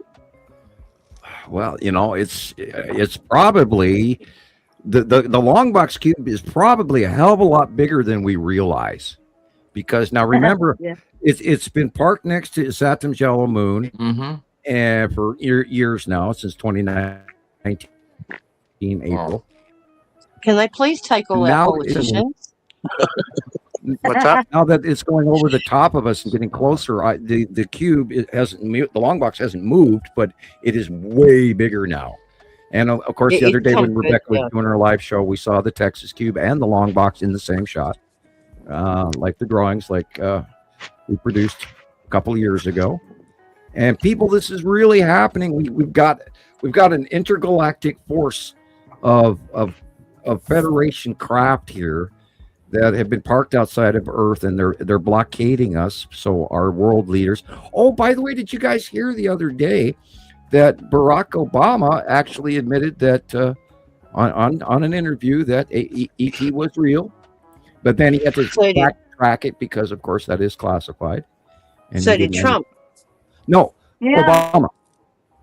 Yeah, but Trump then came out and made a statement afterwards saying it was true. Right, that's them saying they're going to release the information, just like they're going to release the Epstein files. They say for years from now. Right. And then they'll block. Do you really think they're going to reveal something that's truthful? Because I don't. I don't. But Rebecca, even if they do, the whole purpose of all of this game is to just keep us from noticing other things. Distraction. That's all it is. Look. Every time that the sky, and I've been, again, I'm a pattern guy, and I think all of us here are, right? We have to be, because it's all about patterns. But every time that the skies go bananas, some kind of crazy shit is pushed onto us. It's just every time. Look, first it was COVID, had everybody's attention. Now it's this. And then after this political circus, it's going to be something else. And it's going to be, it's just exhausting to... We're going to go to war with Iran next, just to hide the Epstein files. Yeah, sure. This happened over California, LA area on Valentine night on February 14th, okay? And I didn't see much of this floating around on Facebook, but I saw it over on TikTok. But look at this and tell me what this is, Sam. Yeah, you got to see this, Sam. Oh yeah! Wow, what? It's a rocket. No. You don't think so? I mean, no, I don't think. You don't think so either, Rebecca? No. Well, it's shaped like the red asteroid. It looks like it. Yeah, and they put a line across it so we wouldn't know. You guys, well, the line across it, I think, is that could be the size. That is the size of Matim. What is it? It's so low on the horizon. Look, and I think that might be a ring. But you know, but then also that also looks like Casper as well. Remember that weird line on the right that rainbows? Right. Look at that little thing beside it. I feel like it could be Casper, but if it is, it's huge. No, it's way too big. It could be the Tan asteroid with Casper in front of it. Okay. It's either an asteroid or it's Matim. We have not seen Matim close enough to that's the size of Matim. However, it's oval shaped. It's not. It's more the shape of the red asteroid, but that straight line through it is probably a ring. So it's entirely possible that we could be seeing Matim. Maybe Matim has a ring. We know that Atu has a southern hemisphere ring that goes around the moon as well, which was very surprising when we first discovered that. Because usually that's at Matim and its moon.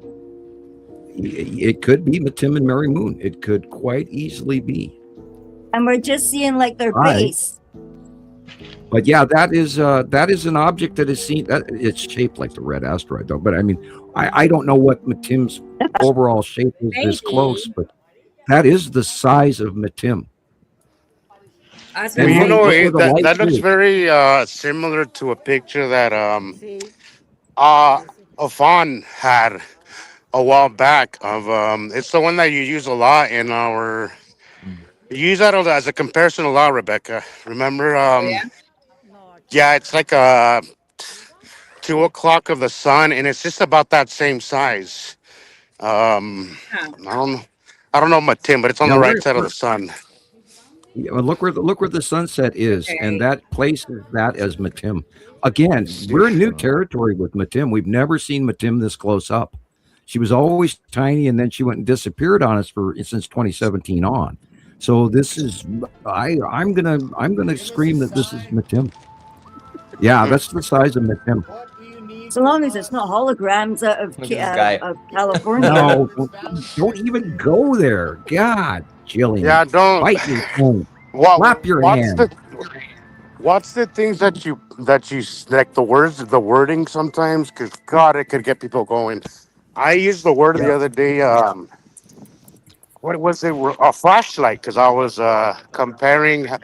I was trying to explain to people how there's light behind, there's us, and then a planet, and then the flashlight, or in other words, the sun. And using the word flashlight, I opened the door for so many stupid comments. You got to be careful. Yeah, but Some of these the trigger thing is, words. we can show these kind of things. We need to ¿Quién be más vio able esto en to el cielo de debunk California? everything ourselves. And this And is a notice- Let's get some very screen captures of that, difficult. and definitely download this video because this is important, people. And This notice is we've there's never seen anything like this. no other stars behind it, guys. So there's something behind it as Nighttime. well. Yeah, but Yeah, look I had a there guy on talking to the me about left it. of that. Is that Yuri? Yeah. Well, look where the There's no sunset is. star. Yep. Look at the curve, the darkness of that thing Yeah, is we're- leading off the ion Yeah. leaders go to that other thing that's Leading off dark to Yuri. up on the left. Yep. Look at the other Yep. side. Look, And there's both another reaching see little over the more dot. left. of it. Look, up on the left. When they lighten it Now again, look. we know that Matim is creeping out from just right next to Yuri, and there's the stripes of Yuri. So Yep. it's either the Tan asteroid or it's Matim. Wow. But if Sam Right. went first Because to they're placing the Matin, sunset. then it must be Purple has Matin. a comment. I'm not familiar with if that's a real thing. I mean, I don't know who Churple is, but hello. I'm Hey. curious what they're talking about. I'll see if I can look it up and see if that's That's because the sometimes there is a Me lot of too. symbolism. Yeah. Real- Quark is one of the quantum computer AIs. uh-huh. But And I that's wanna the tell you symbol. They're also- talking about a logo that they use to advertise. Yes. See, Sam, how you have Casper and you have that.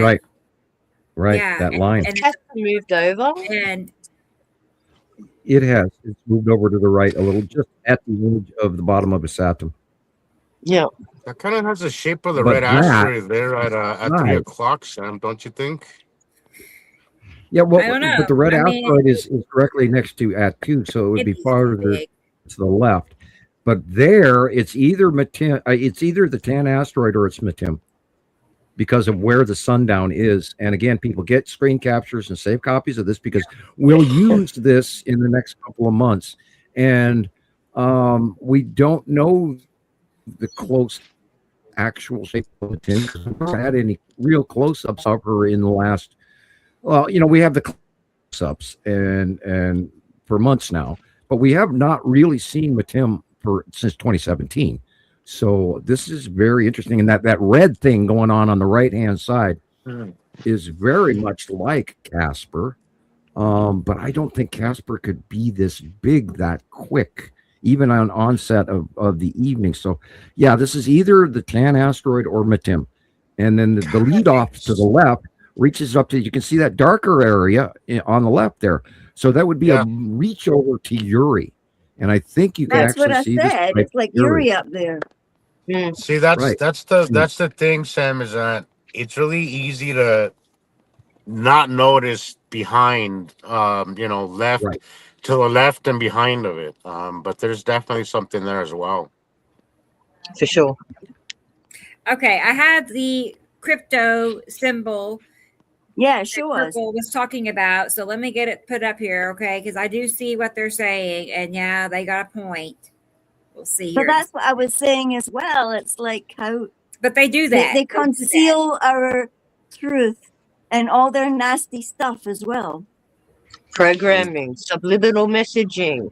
They can subtly alter something that is truly really there and make it something else by hijacking it, which just seems to be one of the MOs here in this realm. Like they'll just hijack something that's there and manipulate it for themselves. Well, if you're going to go to, the cubes and Star Trek and the Borg and resistance is futile, we will add your distinctiveness to our collective. And then you hear the stories of about Apollo 21 and the base on the moon and all that. I don't know what to believe anymore. Yeah, I see that. Wow, tip axis of a planet. But it's only there's two. And who created this one? Well, yeah, but this would be very easily something done just to refocus attention on something else, which is, again, as Gillian was saying, a very common MO that we've been seeing lately, You see, it has to have one of our kind of brains to think about this stuff. And in the beginning, I used to think it was me sitting on the shelf, on the shelf or whatever, and just watching everything. But it's not. You've got to. It's like there was this constant little voice in my head debunking everything that I was trying to tell myself was true. So that in the end, I ended up with having two sides of my brain working almost like one would go, yes, it's right. No, it's not. I was driving back from Walmart the other day, and my brain, I'm almost home, almost to Lolo, and I'm going, they're never going to admit to the reality of these planets, no matter what. They're never going to. Sam, that crosses my mind so often. And then I'm like, well, I mean, we can't stop doing this regardless. Oh, no, we can't. Let it go.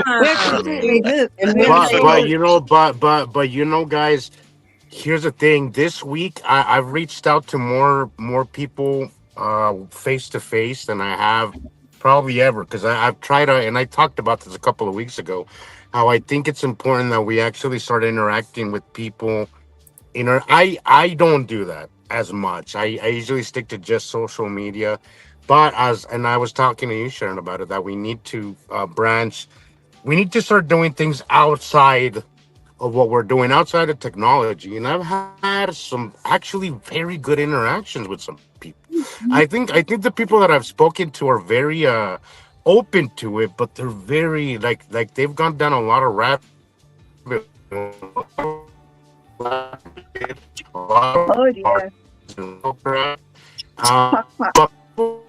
They really are. They are. I just think that a lot of it is being misguided because of all the bad information out there. But in my interactions that I've had, they went so much better than I initially thought they were going to. So I'm going to do that way more. And I think we all should at least once a day, once a week, once something, just try and spread this information to at least one person. Doesn't have to be family. I'm very, when it comes to family in this topic, I usually keep things separate, but just some stranger that you happen to be talking to on the way home. I have a third question for while that you're with a lot having of lunch or something, just if the topic of weird shit comes up, lead them to this to us, and to our groups, and you'd be surprised from your lives, Rebecca. I've on TikTok, just from your lives this week, I've gotten like 50 freaking followers, and that's not even from my work, that's really from your work. And I know that when I go on there, you often say, go follow Chris, go follow Jesus, go follow Sharon.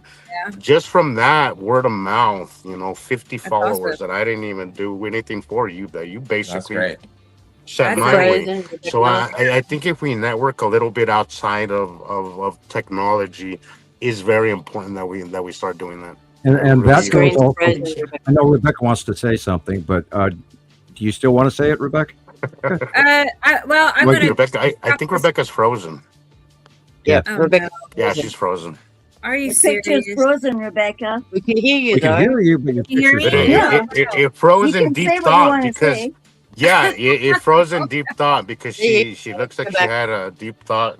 You're Um, Now Go you're back. muted. Now we can't hear you. Oh my What I was God. going to say, I'll say it really fast, and then I'll let you talk. You're I fine. think it's also incumbent on everybody who is out there listening to us today. And if you do believe us and you do follow us regularly, we have to get the word out one individual at a time. Say, hey, I heard about this group.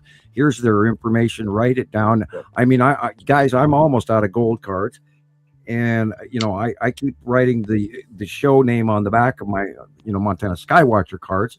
My next batch of cards, of course, will include the Nibiru Followers Anonymous. And Yep. Sharon is going to send me some cards. And Sharon, don't send me too many. I will, like 50 or 100 is fine. Just don't pay for a bunch of money and a bunch of postage because, That's why I said to you, I'll do it. I'm gonna go make me some this batches next week. because it's I'm gonna go easier. make me some. I already allocated a few funds just to do to make myself a few cards because the problem is a lot of this people's minds are, I mean, we're so busy and our memory is, by the time if I gave them a card, that would stick with them a lot. right. And Something then that they could do next week as opposed Right. to, okay, all of a sudden I forgot all this information this guy gave me. You see, Right. The- Even if I tell him it's Nibiru Followers Anonymous.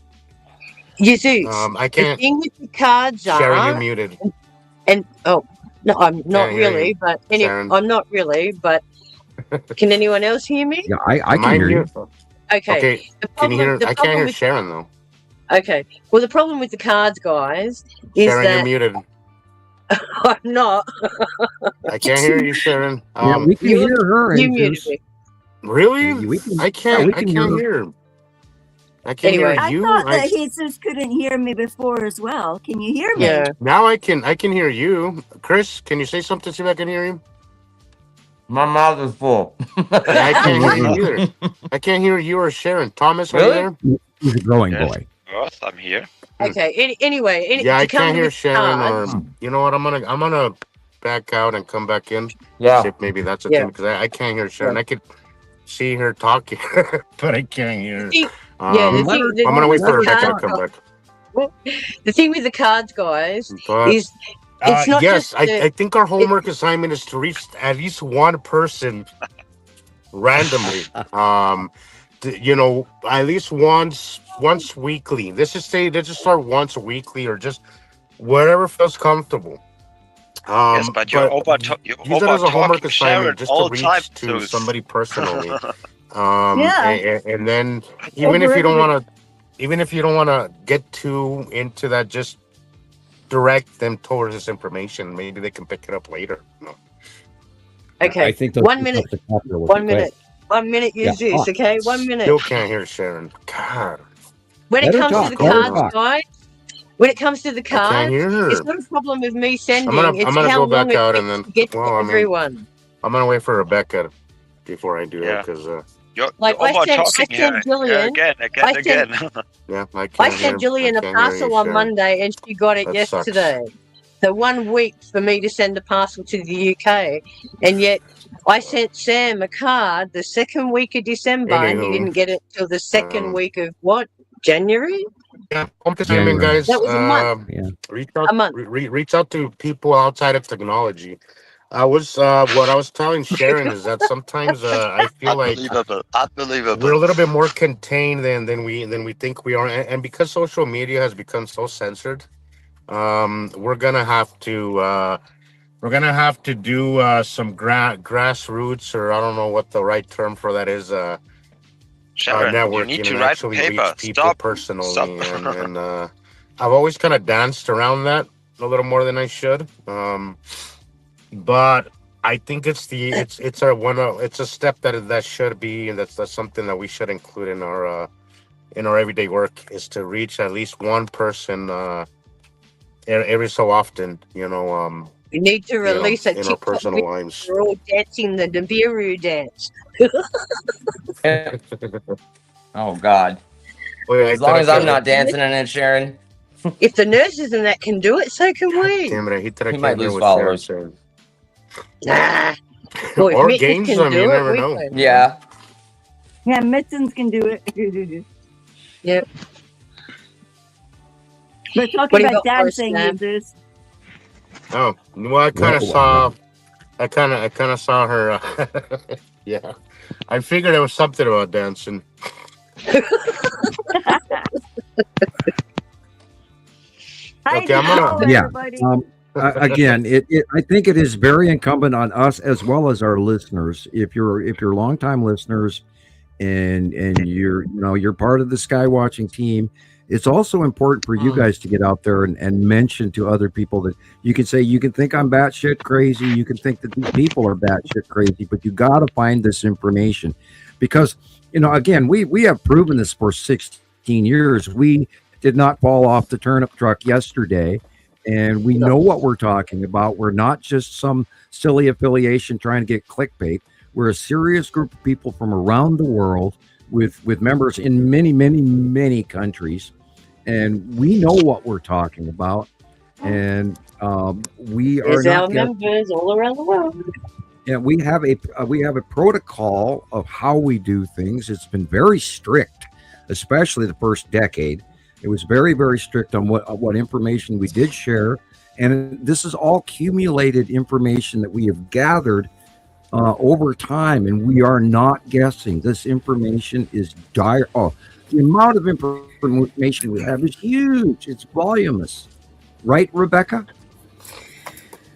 There's so much. I'm working on a new video, right? And I was trying to type all that out because it's going to be one of those videos where the guy's talking in the background. And anyway, yes, exactly that. I mean, I was trying to explain to the common person that doesn't realize that we really do have real actual proof. You cannot deny it. It's hard to put into words until somebody just takes the time and an open mind to be like, okay, well, show me what you got, And I'm like, yeah, well, look. Because it's real. So anyway, yes. Well, somebody was telling me that the other day.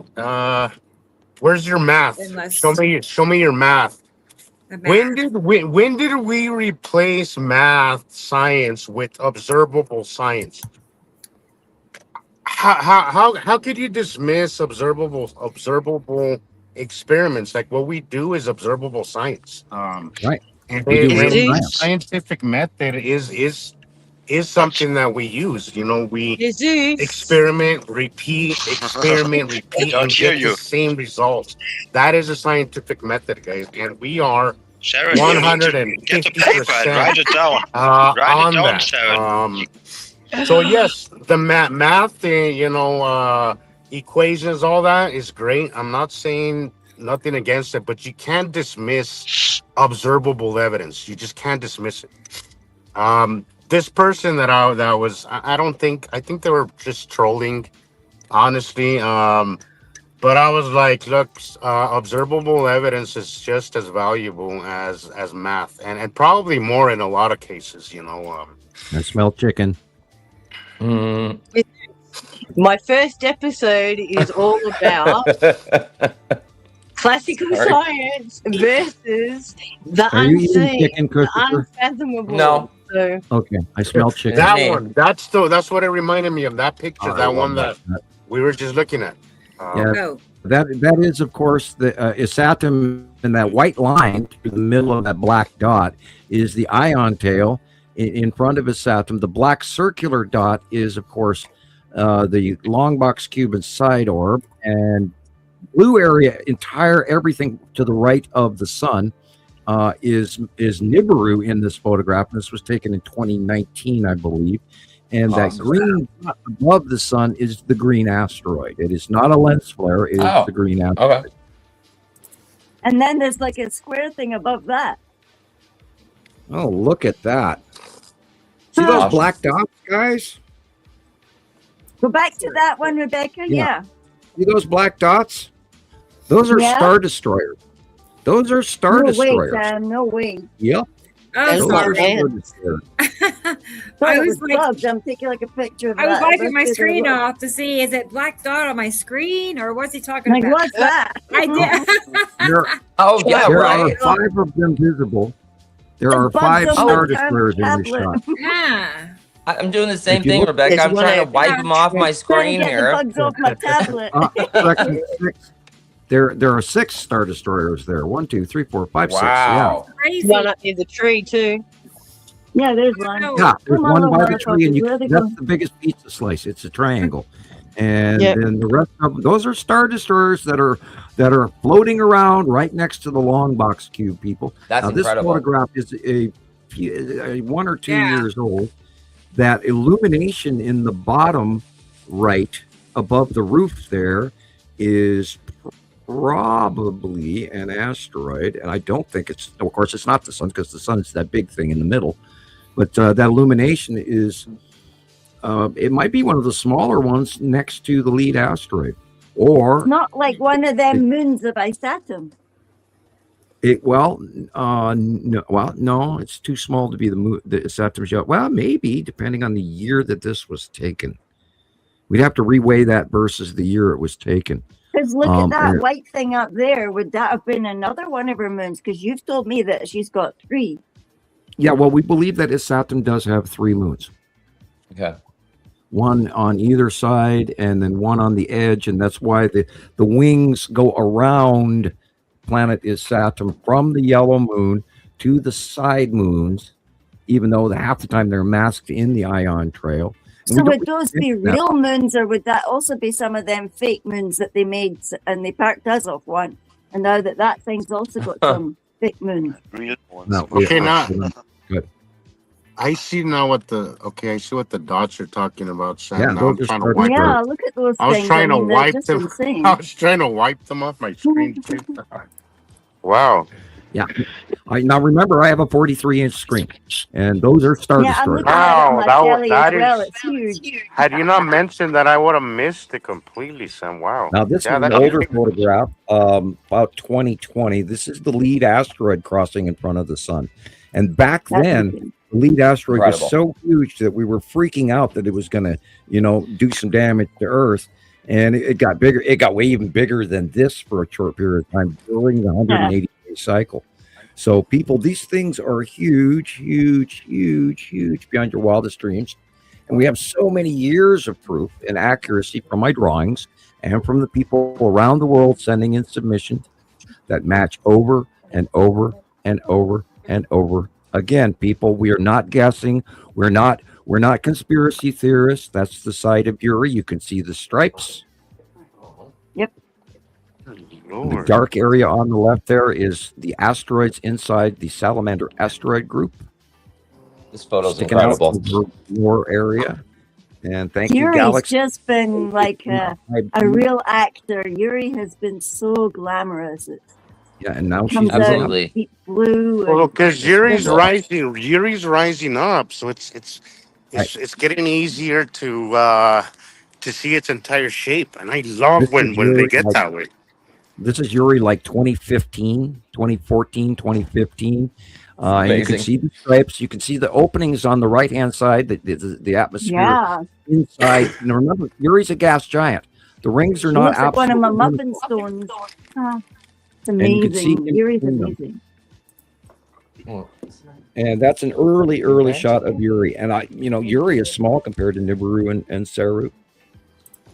This is Saturn's yellow moon. You can see the white area is the Saturn's yellow moon. The blue area is Saturn, and possibly the sliver edge of Saru behind it on the left by the stovepipe. This was 2018 was a good year. Yeah, remember? That was 2018. Well, then Nibiru would have, if it would have been 2018, then Nibiru would have been in that, not Saru. And there this is a Saturn's yellow moon. And I think Saru is that white edge that you can barely see down toward the horizon. But yeah, people, this doesn't just happen over and over and over and over and over, day after day after day after day as clouds. Everybody goes, well, all I see is just clouds. But then this capture is one of the best to this day because we have it in moving footage. But that illumination is a Saturn's yellow moon. And then the dark area is a Saturn. And if you notice, it's actually red. Guys, this video right here, I love it. Beautiful. In my opinion, you could not have this video, this time lapse. There's nothing more that you need to learn. This is exactly how it works. This video could not be more accurate. I love it. I just freaking love this video. Every time I see this, I'm just in awe. My jaw drops wide open. I'm going, oh my God, I love this, especially since I know what it is. And but it'll show you why is it that we don't see them and how the light comes into play. Look at the light angle, guys. Yeah. I was pointing this in one of my videos recently, how the light angle, this is exactly what it was, exactly like this. On a bigger scale now because they're actually bigger. Refractive light rounding the planet and illuminating the side of the yellow moon. And you can see it's yellow. This is how we know to call it the yellow moon. Of course, we saw it, all the way back in 2013, 2014, when it was really tiny. And we don't mention that often enough. We've watched these planets since they were tiny, since they were a blip in the sky. We saw them come in. We've documented all of this information for 16 years, April, people. This is so real. I know I'm preaching to the choir. I know. Mr. MBB33 Sam says planets don't just disappear. Good God, this is proof that they do. Not literally disappear, but they disappear from your view because distance, light, all those things. Yep, it's right there, and then it moves a little bit, and then all of a sudden you get the side crescent illumination. Rebecca said at the beginning of the show that, well, Sam Hofman is the only one with this information. That's not true.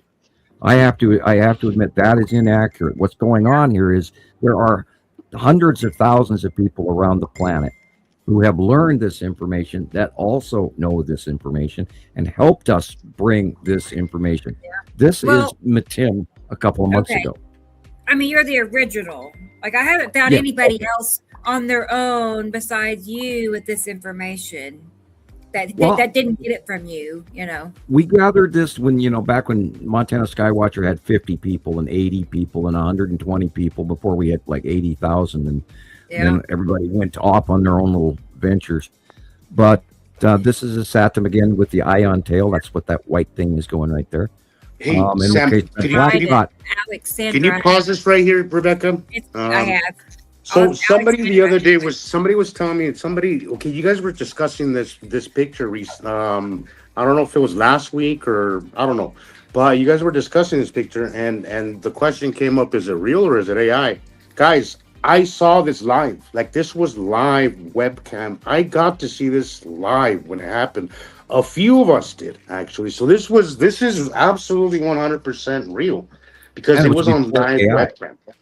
It was before AI came out. It was before AI. It was well before AI. Before AI.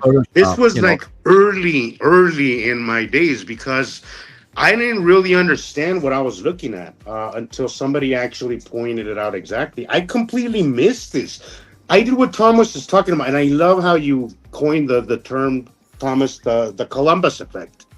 I had a little Columbus effect with this where I didn't really see it well until I was like, I had like a little aha moment. I'm like, holy shit, that's two planets. Like, that's literally two planets there. But this was live. This was a live webcam, and some of us got to see it live. So, and we know the difference. If you're questioning its legitimacy, I can attest to the fact that it is 100% real. Yeah, I'm gonna leave off my phone and connect on my laptop, Rebecca. So. Oh, okay, Jesus. Okay. Well, I'll be looking for you. Everyone is free to believe it, so you can't say you must believe it. Everybody is free to believe it.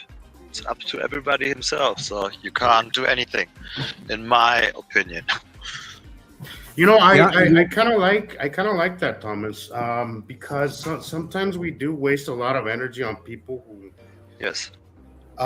who just aren't willing or don't want to or aren't ready And the thing is that we have to focus more on the things that we can Yuri. fix, as opposed to trying to convince people or spending a lot of time on that. So I'm going to take a little bit of your advice, because I This is feel Yuri that's that's true. We should focus more on people who actually are interested and want to move along. We The should white focus on area is the salamander. That is easier. that's why we call it the salamander asteroid group, because it's that white clouded area right there on the front. It looks like a salamander holding onto the side of a ball. That's why we called it the salamander asteroid group. And we didn't try to come up with any, screwy names or anything like that. It just sort of evolved into, we started discussing things and certain names stuck, like green asteroid, red asteroid, blue asteroid, blah, blah, because of its natural occurrences. There's a lot going on in this photograph. Unfortunately, I do believe it is being filmed through glass.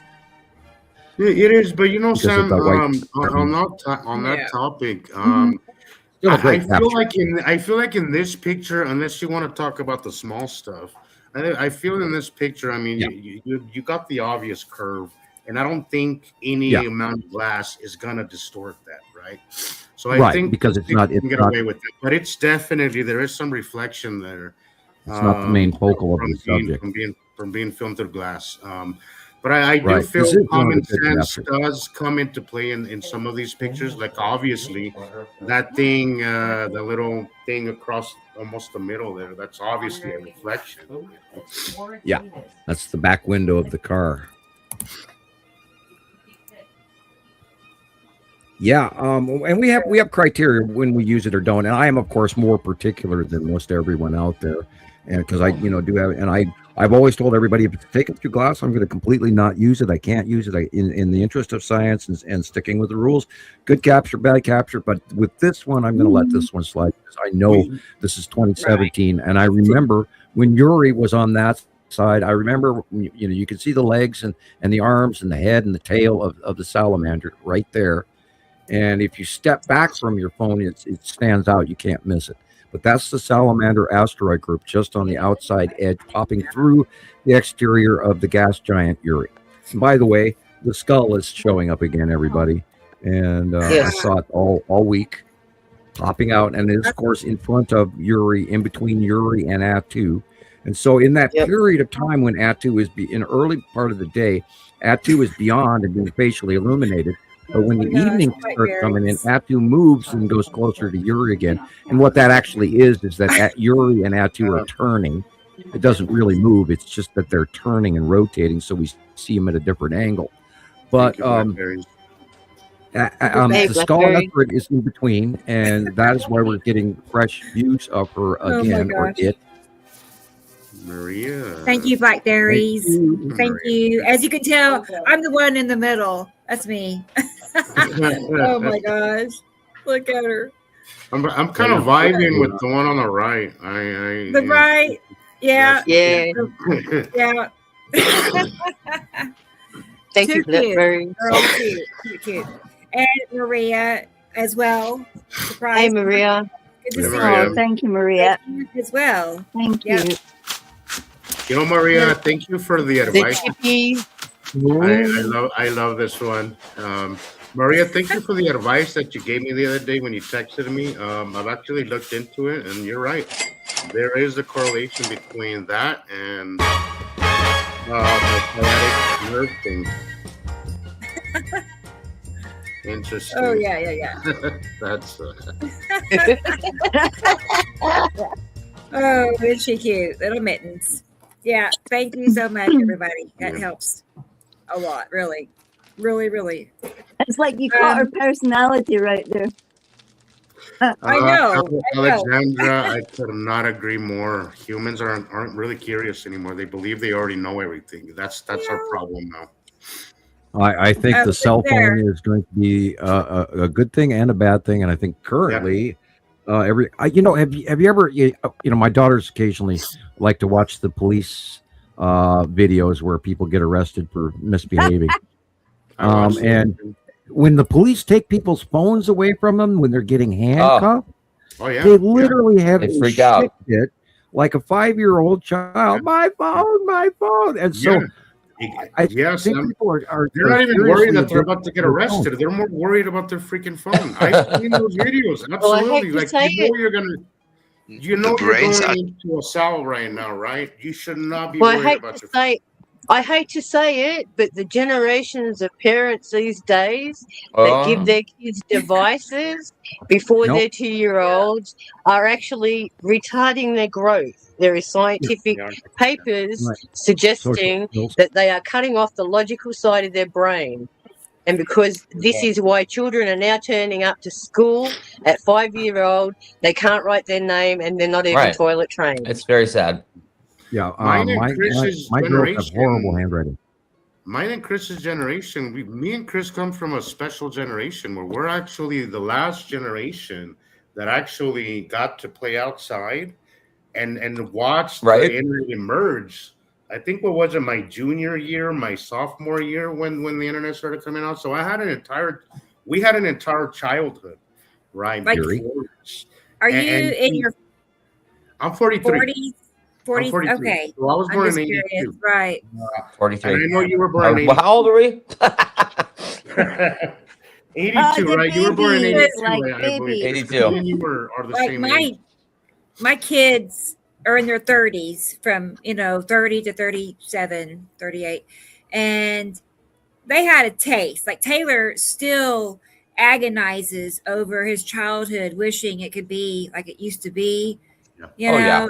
and him seeing what it is now and already knowing what's gonna the plan. And yeah, it's just heart-wrenching for him, people who had a taste in it, see it diminish. I love all of those videos on YouTube where children of the 70s out riding their bikes in the teenage years and their clothing and their hairstyles. You did. And then there's what? always these guys that say, back then the stupid kids got removed from the gene pool. And I love those because I chuckle because, we used to, our parents would go outside and play and come back when the street lights come on. Mm-hmm. And there was no supervision. We're riding our bicycles over ramps and breaking our legs and getting concussions and ripping the crap out of ourselves. You had to figure things out for yourself, Sam. So it gave us those motor skills. Yellow Moon and Saturn. That a lot of people The don't commercial. have. Sam, so my car has one of those weird door handles in the back, right? It has Push it in. door handle's a little high, right? And it's a little, it's just different, right? It's a little high. It doesn't take a genius to figure it out. It might, for a second, be like, okay, it's not over here, but there's four sides. It has to be here somewhere, right? I swear, like every freaking day, I have to point it out every day. I'm like, sticker with an arrow. But I've noticed the difference. I've noticed that older generations find it, might take them a second, but they find it. But the younger generation completely seems to be dumbfounded by something that isn't already programmed into their mind, that they get stuck. Like they just get stuck on a simple little problem. And it's honestly, it's gotten so annoying sometimes that I'm like, just figure it out. I just let them there for a little while. They have a hippie kid over it and they can't find it. Oh, the world's ending. Yeah. And what happens is that they get frustrated, right? So the other day I was like, I just got on my phone acting like I didn't see them, right? I'm like, God, you got to figure this out, dude. Like, you got to figure it out, right? They didn't. And then they started walking away. So I ended up opening it from the inside, and I'm like, dude, you guys can't just quit when things get a little different and a little complicated. Like, this is a very simple problem. What if it was something bigger, like maybe your water pipes at home, so something bigger that requires a little bit more motor function and brain function? Mama, that'll fix it for me. Yeah. Mommy will fix it. Mommy will fix it. It'll be all right. I hate to say that, but yeah. We're living in a Google generation where people think that everything can be Googled. And like I was saying recently, there's only so much that you can learn from a book. Books are, I'm not saying they're not. Here's my personal opinion of books. I feel like it's information that I have to rely on somebody else's opinion of, but I'm nothing against reading books, right? but there's only so much that you can learn from a book. You know, one of the best classrooms is going outside and experiencing the world around you. Most even books can be edited. Yeah. Oh yeah, like I mean, between East and West. How many times have we I can't tell you how often I give people directions, and I use East or West, and they're like, "Do you mean that direction?" I'm like, "Yeah, that direction." I'm like, "Yeah, that West." Yeah, come on, like we can't just rely on. Let me test what the pole is like today. Wow, you mentioned to somebody, it's over in the sky, and they go, "Which direction is the east?" Oh no, that east.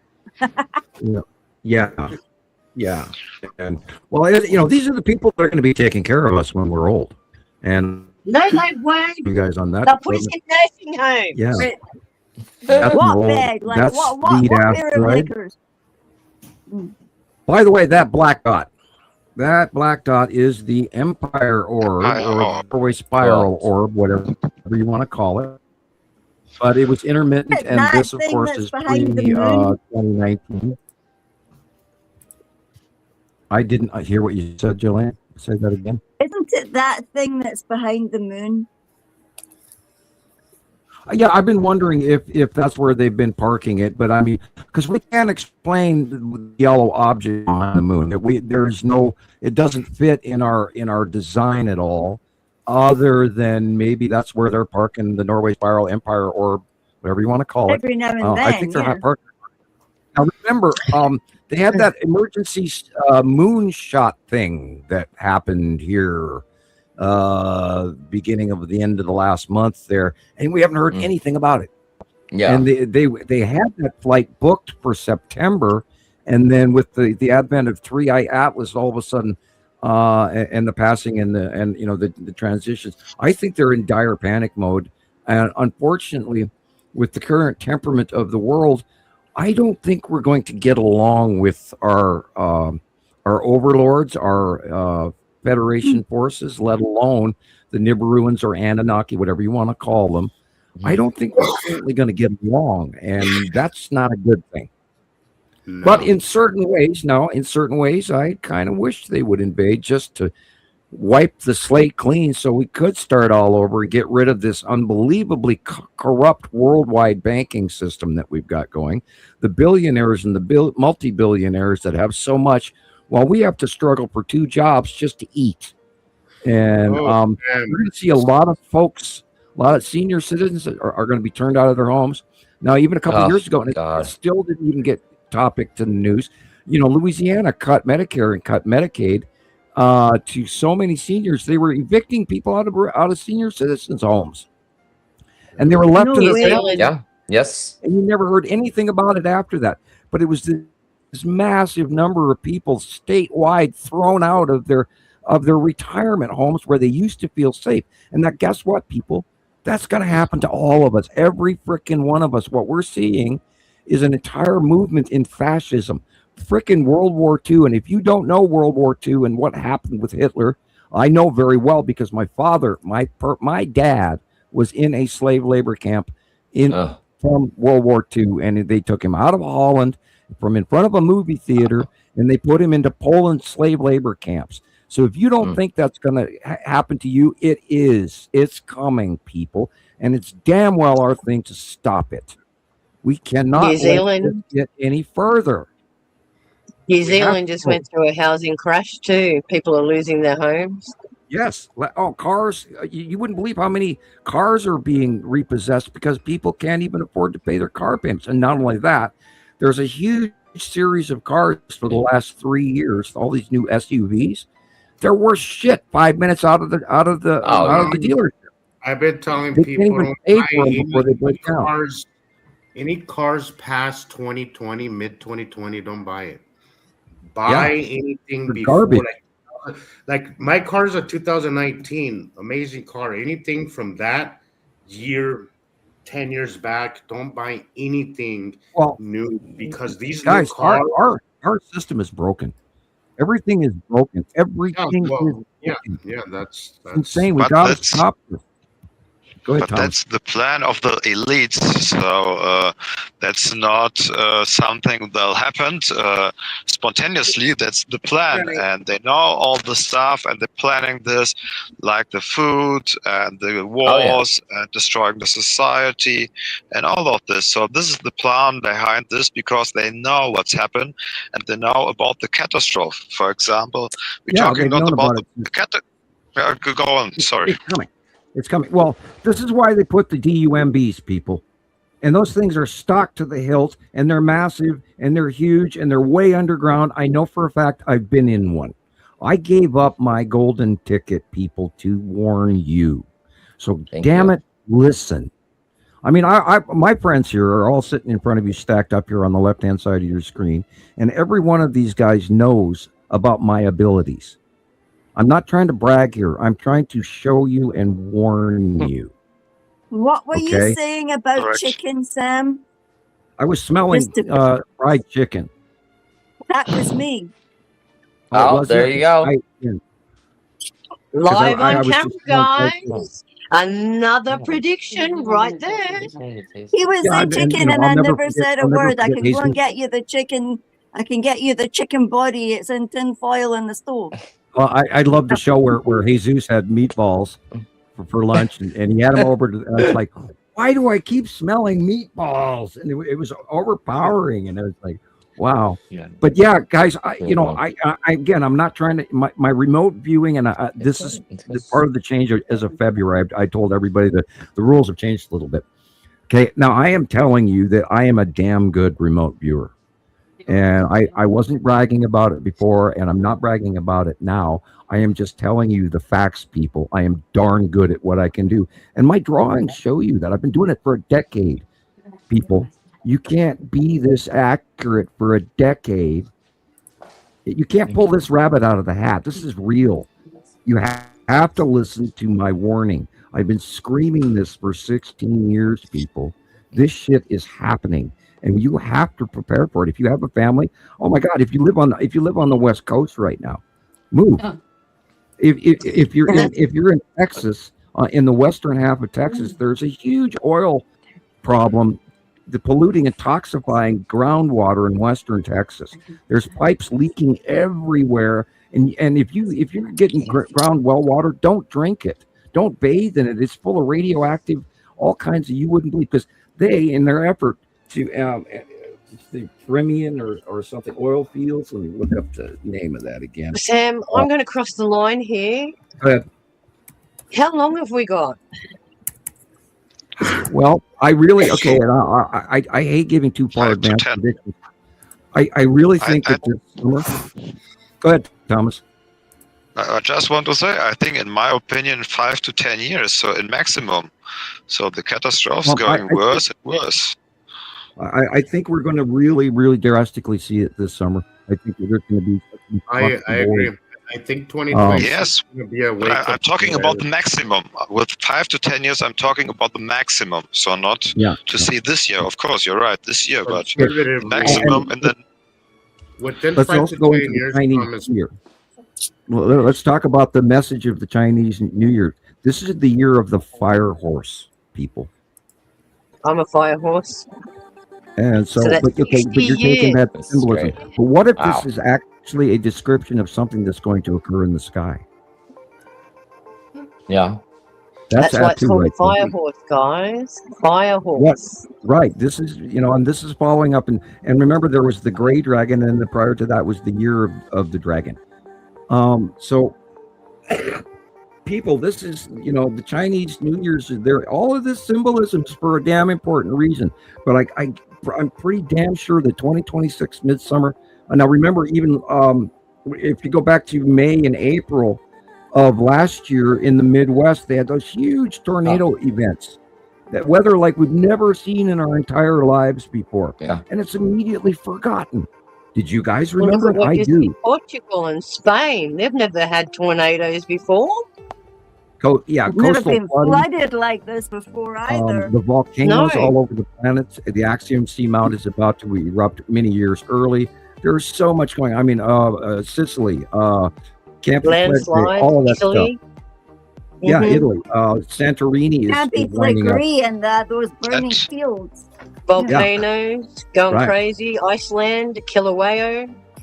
Yep. Oh, yeah. Did you see Kilauea this week? Wow. This was it was like 400. It was like a 40-story building high. Yeah. Spewing of lava like it's a squirt gun. Yep. And so our planetary magma pressure all over the planet is insane. Look at the Ring of Fire. It's insane. Our weather patterns. It's insane. People, I really think that 2026 is going to be devastating. Sam, all this entire year, and I'm noticing now, because now I understand that it's actually real. What I've been noticing a lot of the ground shaking beneath me. Now for a while I was like thinking, it's probably that, it's probably the house settling, but it's not. Because recently what's happening is that I'm getting really disoriented when it happens. Oh, wow. I get very disoriented and I have to sit down. Like I literally have to sit down. I've caught myself a few times where I'm like, it's called radiation. I feel everything shaking, and I mean just very subtle, nothing too obvious. But Sharon, it is my belief we're experiencing that up here in Utah and Montana. There's a hum vibration and there's ground movement, and like the truck stop here in Lolo, their doors kept breaking in. Their parking lot is cracking up because my area, Lolo Peak, I live at the edge of Lolo Peak. I'm at the bottom of it. And this vibration in the Rockies right now, I think is what Jesus is describing. I think the Rocky Mountains are moving. I think there's lava flowing underground. That's what I was getting at, Sam. Is Arizona, California, Baja, Washington State. Plate movement than they're letting us know. Than it's being much more. Much more. You can look that up. It has been happening all year long, and it's just getting worse. It's getting worse, and I feel like some of us are actually sensitive enough to actually feel these things. To feel it. And I feel lately like I just, it's undeniable. Like it's undeniable what's happening. All you have to do is watch an apocalypse video on YouTube, and we've got half the symptoms going on right now, people. And if you're not smart enough to listen to this information and get the precursor warning, red flag, people, I'm warning you, and I don't do this very often. And this is the change to the rules as of February. I am warning you that we are in deep shit, Sally. And you guys have got to pay attention. Now, don't go crazy and, charge up your credit cards or anything like that. Think, well, I won't have to pay it back. Well, it's not that soon. But you need to start, bug out gear and having empty containers for water and buckets in case you have to carry water from the nearest river, which, my God, who would want to drink that? And then even think about a way to boil that stuff down so you could actually consume it, including distillery tablets and all of that. I'm reading. Learn distillation, guys. Learn distillation. Mm-hmm.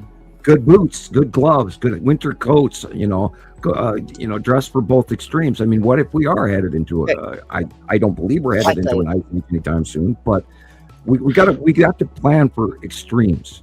Well, are we technically coming out of our last ice age, Sam? Yeah, we're still on the warm up. Yeah, we're our melt off was 12,000 years ago. But I have a question. I have some do research of the last cycle and the cycle before. So if you look up 9,000 years before Jesus Christ, so there was a huge problem on planet Earth because it's got heat up about in Celsius. I don't know in Fahrenheit. It's about 5 to 10 Celsius, so maybe 20 or 30 Fahrenheit. And after they got a volcano eruption, and then they get the cold winter, including the heat up and the complete planet destroyed. And this is only 9,000 before Christ. So think about it. It could be possible happen this time too.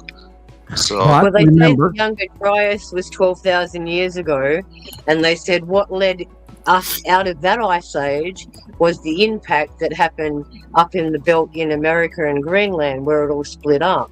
And that was the start of the melting of the ice, because it actually changed our trajectory when it did it. So, Wow. and that's called in the rocks. And this is why I sit here and say science can back that up, because only meteor impact creates zircon crystals, and all through that area is zircon crystals. Right. Not only that, there is in Coral Sea records, there is a red iron ore dust that they were linking to Africa, but it's not even the same stuff. And that happens every 4,000 years, people. And everybody, there's still a lot of people on the internet worrying about the iron, the iron dust that Nibiru, quote unquote, is putting off. And that's not what happens. The iron oxide dust that comes from the Nibiru system comes from Isatum, the red planet. Is it really toxic to us, Sam?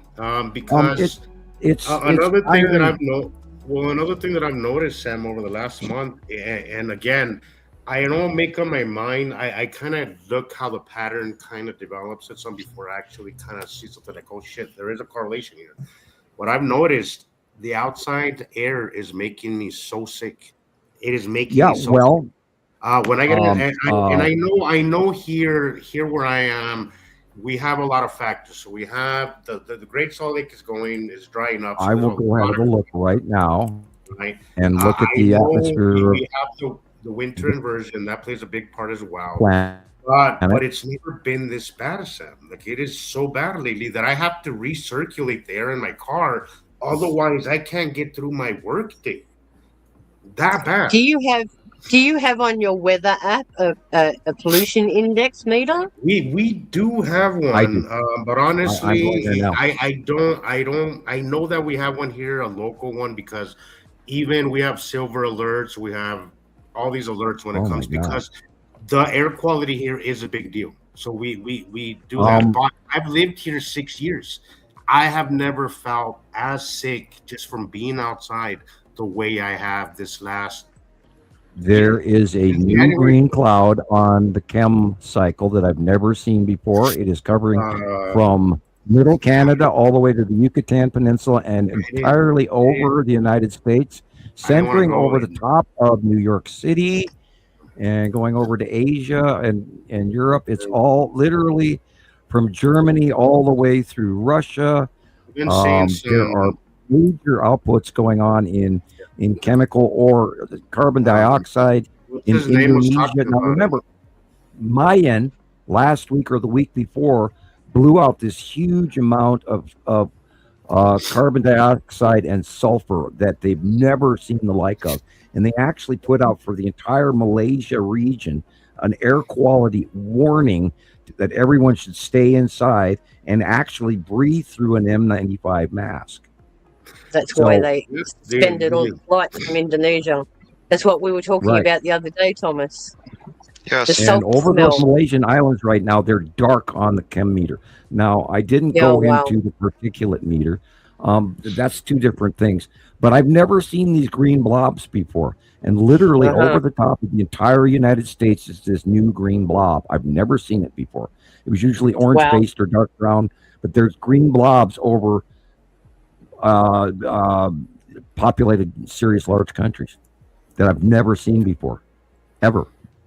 So that's very scary. Yeah, and I check it regularly. I check. That's that null school. Let me get everybody out there that location. It's HTTPS semicolon / or / earth.nullschool.net. Earth.nullschool, null school is one word, .net. And that is the one I regularly use to watch the jet streams, the overall things going on in the planet. And there's many selections. In the lower left-hand corner, it says Earth with these 3 lines. If you click on that, it'll give you adjustments through all kinds of things that you can use. The jet stream around Antarctica right now is insane. I've never seen it so big. It's absolutely insane. And if you want information about that, go back to some of our previous shows where we talk more about it. Did you see that clip where they were saying the whole over Antarctica? Did anybody else see that? I want to say hi to David. That's what I was just looking at. It's an empty hole. The jet stream used to be rotational just over the land edges, and there's one pretty much mostly oval, no issue jet stream over Antarctica for years. And now within the last 3 to 4 years, it has expanded and it gotten way, way bigger. Now I've still got it up, and so I can. It is extending all the way to southern Australia, over the top of New Zealand. It is covering the tip of South America, and it is reaching to. There's a weird rotational low over the bottom of South Africa. Perhaps Audrey knows about that.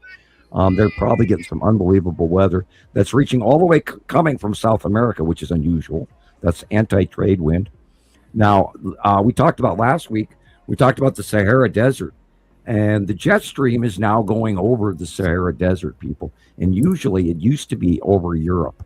Now we have a dual winter jet coming into Europe from Hudson Bay, and then everything off the Mediterranean, everything, not the Caribbean, not the Mediterranean.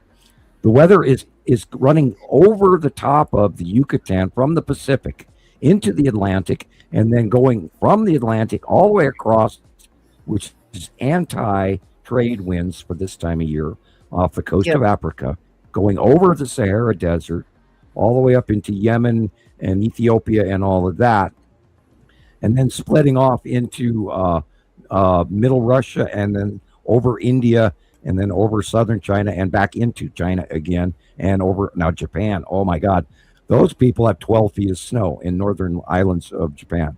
And then it goes up across the Atlantic Ocean, and then it goes jack crazy shit, weird thing, splits up, and there's a weird thing going off in the Gulf of Alaska, from Hawaii to Alaska.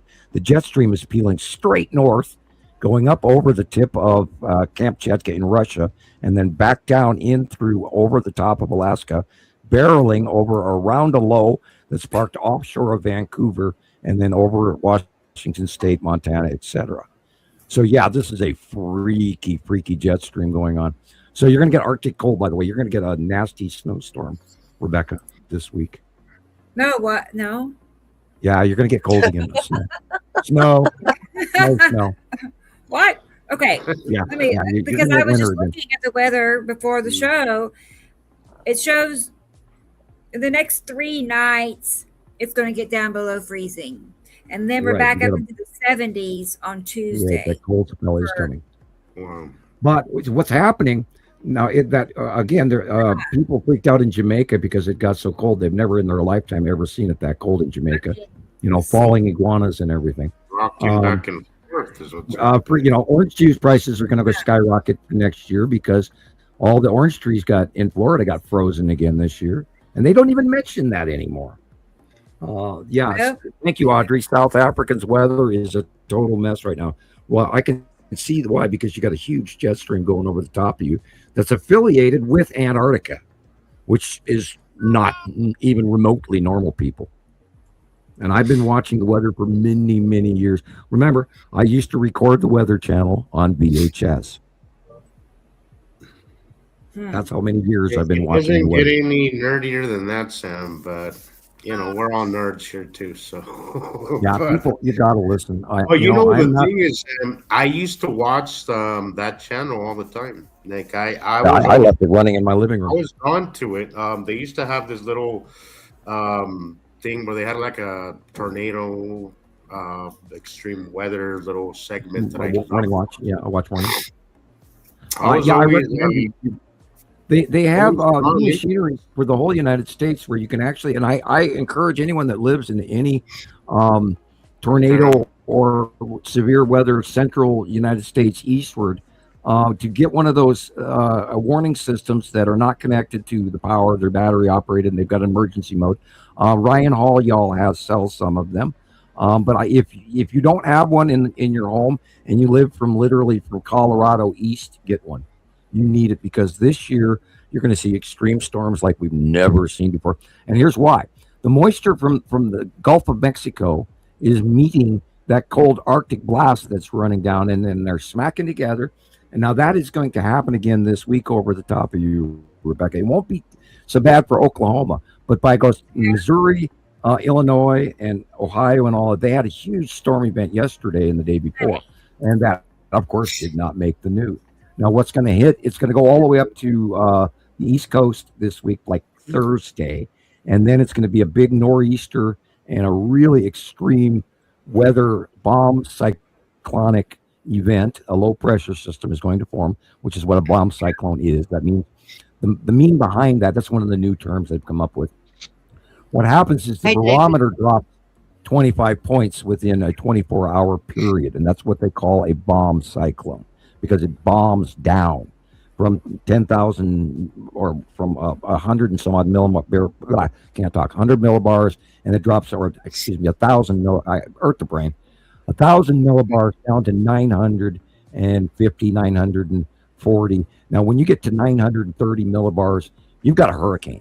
And there are, in other words, what Sam's trying to say is the pressure, the incoming pressure, is pushing down so much it's compressing everything, which actually makes everything so much colder and more reactive and more volatile. Yes. Well, and how does that pressure affect us, Sam? Because lately high I've pressure, also been having these freaking pressure headaches that are just right. Absolutely That'll sinus headaches. It'll affect your sinuses. My ears have been ringing for 3 days, and I can't hear anything. People are talking to me. I'm going, "What? My ears are ringing so loud I can't hear you." And that's right now, even including right now. I got my volume turned up because my ears are ringing so loud, and I don't have tinnitus per se. These are the planets. I hear this shit, people. And again, you need to listen to me. I am not some crackpot. I'm not some crazy guy. I have so much science under my belt, people, that we have thousands and thousands and thousands of members around the world, all working for you. I used a quote on Rebecca's live the other day. I want everyone to remember this quote. It's from Mark Twain. I had to leave an education to gain my education. Oh my gosh, that is very true. Yeah, I've done more education after school than prior to school, because I will freely admit I got caught up in the Y2K thing, and I bought way too much food, and I almost knocked over my coffee there. Doing hand gestures. Stop talking with your hands, Sam. Anyway, I went crazy, and I was all worried about the reality of the possibility of the Y2K computer shutdown, because believe it or not, I kind of expect man to screw up, because they don't focus on things that are important. They focus on, I mean, God, could you guys imagine where we would be if we didn't spend all of this money on weapponed? And we started back in 2000. We started 25 years ago. Yeah, if they had told us in the 80s that this was coming, we'd be in a completely different world. We would be different, but we have these paranoid leaders ruling through fear. But Sam, here's my opinion, Sam. I'm kind of with Rebecca. I think that all of this is planned out so methodically because it's happened so many times. How often do you think we've been? Well, yeah. You know what I mean? Like the powers that be, I think, pass on this knowledge from generation to generation. I think bloodlines and stuff.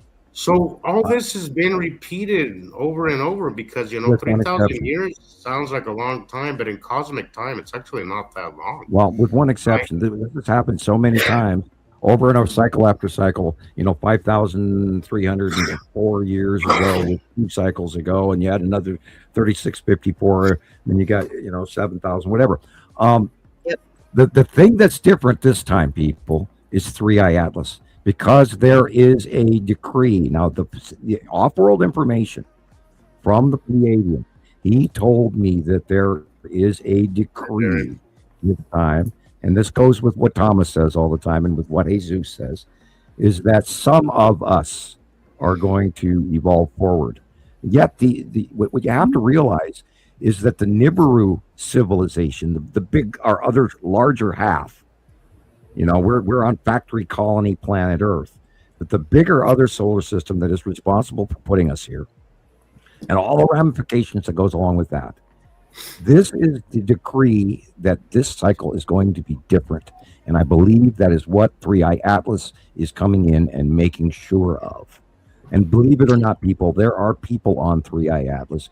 This is a huge plan. There is so much in the works. It goes beyond the United Nations. It goes beyond anything you could talk about, the environmental protection or the banking industry or anything. This is way bigger what's going on. Sam, say hi to Jerry real quick. Jerry. Hey, Jerry. Hey. Sam, in your Facebook Messenger, I sent you a clip of the latest Avi Loeb release and how he was just about to write or just submitted a paper for peer review, and it got knocked back, and they told him, we're not going to publish it unless you remove one line in there, and that was suggesting that Atlas was an extraterrestrial craft. They refused to publish his paper because of one line. I got a message from JD, and he wants feedback on a video he sent me. So, Rebecca, I'm going to copy it and send it to you. JD, I hope you are watching the show, and we'd love to have you on, even for just, you to say hi for 5 minutes. So, JD is a good old friend up there. Is it Kansas or Nebraska? Rebecca? He's in Kansas, Wichita. He's in Kansas, okay. Yep. I'm typing back to him. Let me grab a copy of this video, and then, because it's cool looking. I have not seen it yet, but I am going to click on it, and I'll send you a copy. Yep. All righty. Oh, interesting. Wow. That looks almost, wow. That's really cool. I don't know even what to say about it, but he wants feedback, so I will send that to you. Okay. All right. PM. I didn't click the wrong button this time. I do that. I clip myself out of the show by trying to remove the screen. All right. Have you? Sending it to you now. I don't know what. It's a really interesting, very bright prism rainbow going across the sky in a straight line. Wow. I could share it with the show. I think Jesus sent me that. Yeah. Here, let me look and see. Yeah, Chris said that if there's no AI detected. Send it to me. Right. I did check it. It said it. The results, I'll show you here. Let me pull it up on the screen. I'll show you. I figured I'd throw that in front of the panel because JD wanted to know my opinion, but I think all of our opinion is how we do things. Well, he said that he sent it to all of us.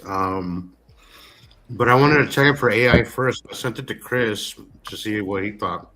Yeah, it's no AI, it said. That's what I got too. Well, it really looks like a laser shaft. I'm thinking some kind of show, but here, bear with me. Well, it doesn't go all the way across the sky. It goes across most of the sky. I've not seen anything like that. It does look ground-based. I mean, it looks like it's coming off the ground. Or God, my ears are ringing. Wow. Where this was. There's no details about it. It's like somebody turned off my left ear. It's like an alarm bell going off all the time. Well, I was looking into some of the new harmonic weaponry that is said to be in the arsenal of many different governments, and that was also what they had to do with that shutting down of the airport in Texas last week. But I'm wondering if we are getting bombarded with certain harmonics that are screwing with us on another level. And I don't, I don't think it's actually just me. I think it might be a lot of us. Because I watched a lot of people at the store the other day. They were fumbling and stumbling and knocking things over, and so was I. And we were all acting If you want to learn more about the technologies they're using, look up a lady called Sabrina Wallace, who was actively involved in these programs and knows quite a bit about WABAN, which is Wireless Area Network, and then BAN, which is Body Area Network, and how they know how to hack into our biosystems, our biofields. Well, humans do have a inlaid off switch. By design, we were created. Yeah, look at that.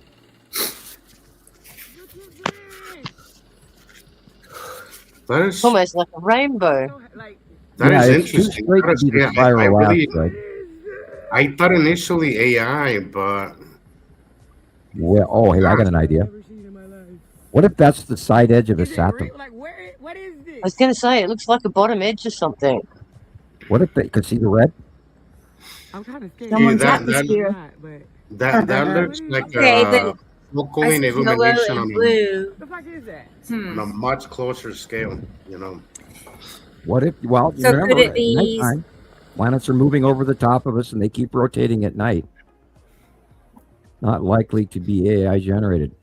Wow, so you got the same result. You got the same result as crystals. That's two different. What if that is the bottom edge of a Saturn? Then a good show is coming. I wonder this where year. this was Oh my taken. God. Where was this taken? JD, I hope you're listening to us. If you are, could you tell us if you have any background information where this video was shot and where it He just messaged me again. originated from? He just ran through AI negative on that. Let me see if I can find the original post. I'll try that. You should send him a link, Rebecca. Okay. Would you like me to send you his Facebook link so you can send him a link quickly? Invite? You want me to send him an invite?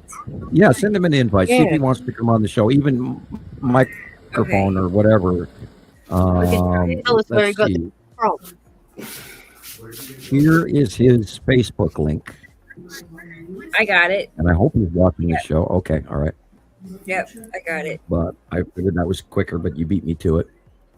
You know me, I'm old and computer slow because remember, people, I started this stuff on a teletype. It goes back to my computer days. We called it a telex. Telex. I used to be able to write DOS, and I don't even remember any of it. Nothing. Yeah, I could Gone. write binary. Yeah, I learned DOS barely, not well, but my brother, my older brother Zen, he sat there and did it forever, and he actually My wrote first all computer kinds of stuff. program was Lotus 123 for databases. And I remember that about as well as I remember my French class. And I speak better Spanish than I do French, and I never took Spanish class. Speaking of which, I couldn't understand. You're eating, of how course. a I'm going to catch laptop- in your mouth full. What's the Spanish word for the day? Bugger. Who I thought it knows? was helpful. My brother just gave me a salmon sandwich that is just unbelievable. But give me. I'll take your time. I'll give me a press you minute. later. I'm going to say asteroid, but I think I've already done that one. Let me get back to you. Okay. Because it has to be planet, asteroid, whatever related. So There you go. In Okay, Espanol. I'm gonna look at the person that posted it, not where JD where he got it from. I didn't mean to throw a wrench in the works, but JD Try was that. messaging. So, yes, JD, we'd love to have you on the show. Message. Yeah, I sent him a link too, just in case. JD goes way, way, way back into the Montana Skywatcher early days. As a matter of fact, he is literally one of the few first people that I allowed him to post YouTube hunting captures, because we had strict rules. We wanted people's personal captures only for the longest time, and that's back in the Lucinda days. May she rest in peace, and all the way back into God, I can't even think of his name now. Our friend who screwed up the Understanding the Skies series. Now, I know he has probably passed away as well by now. May he rest in peace, even though he's a jerk. Jamie. Well, don't speak ill of the dead, but he knew he was proud of being a jerk, wasn't he, Jesus?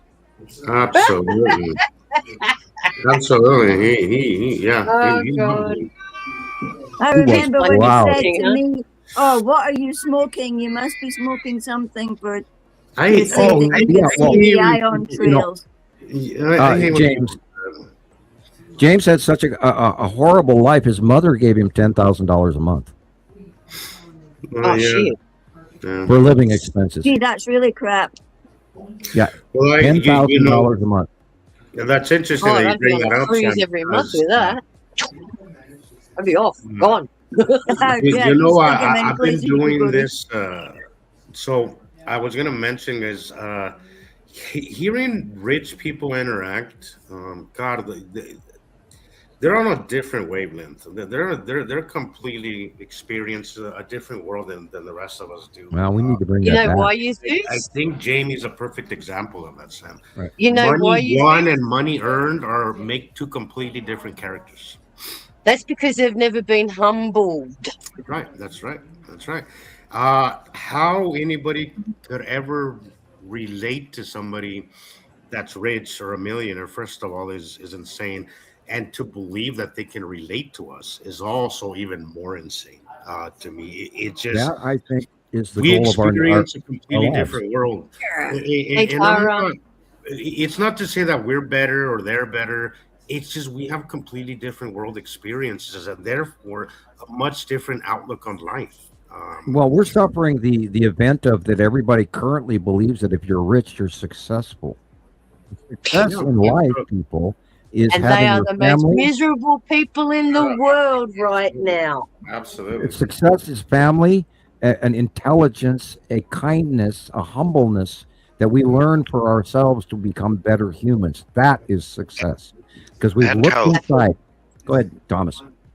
And health is also very important. You can't buy health, so you need to protect your body or what you're doing in life. So don't drink so much alcohol, for example, or other stuff. So that's also important. But go on. I just want to say that. Thank you, Tara. I didn't know Tara was here, but she's And here. coming from See you, Tara. I think she's been popping in and out. And coming from Thomas, that's a huge statement because the Germans do put it away. They love their beer. Yes. Yeah, And their sausages. yeah, don't forget the sausages. The Frankfurts. Yeah, Bratwurst und yeah. But the other side too, they eat a lot of fresh produce as well. Yeah. Oh God. Now you got me. You guess what the EPA did this week? They rolled back some of the pesticide ban. Now they're going to be spraying all kinds of more nasty crap on our food. So everybody, if you buy vegetables at the store, wash your vegetables before you put them in the refrigerator.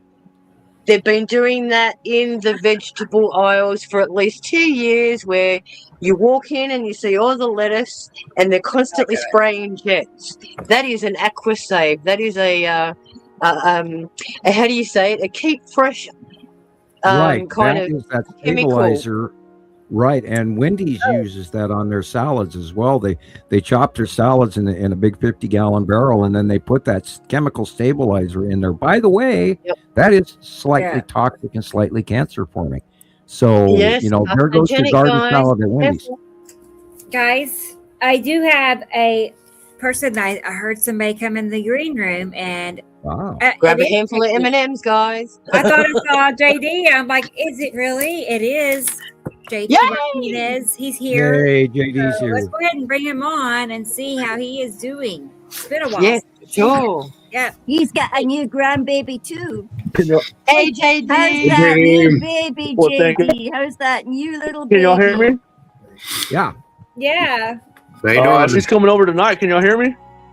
Oh, he's gorgeous. Congratulations, Can y'all hear me? Grandpa. Yes, we can hear you.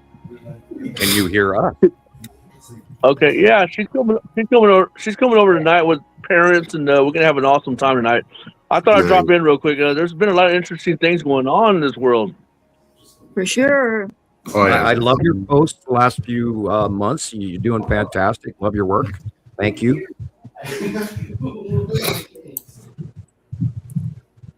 Did y'all get that feedback that I just announced? I said there's been a lot of interesting things going on in the world.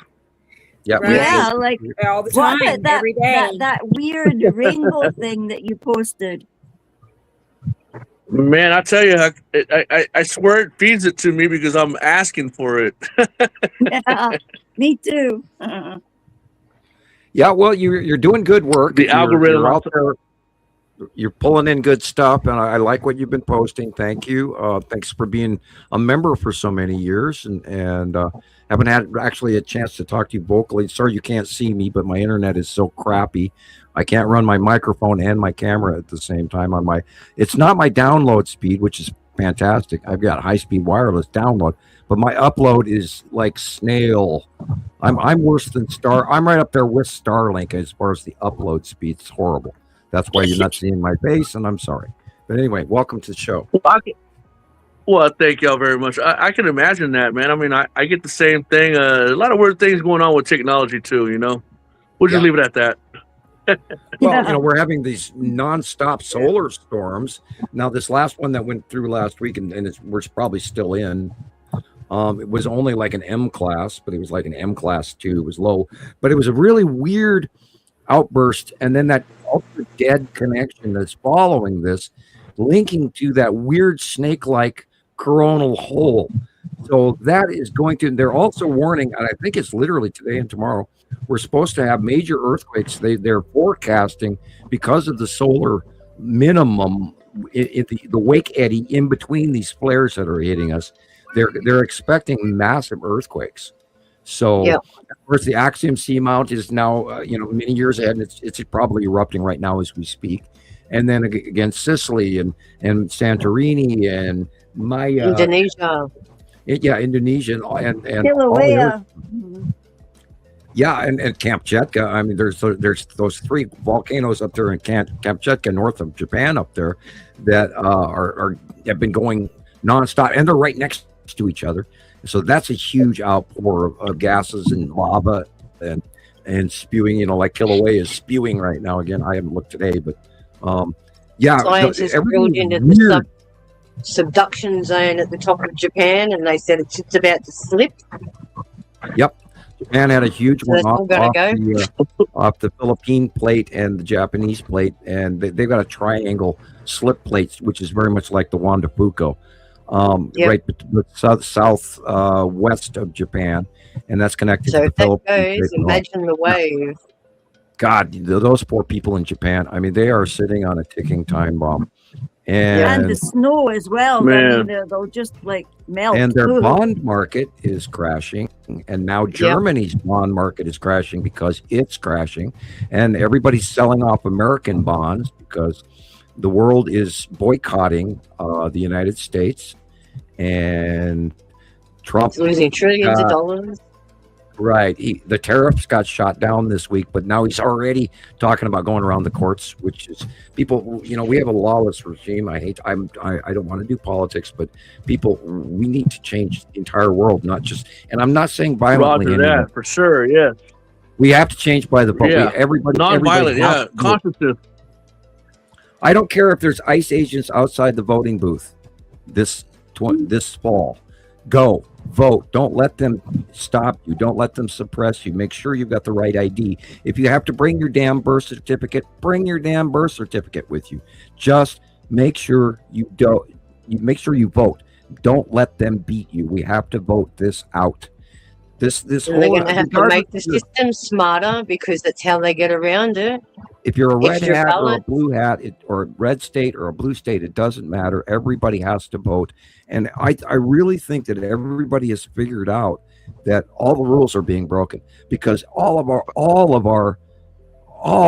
our systems, from hospital care to the road maintenance to building bridges, even the tunnel there between Jersey and New York is.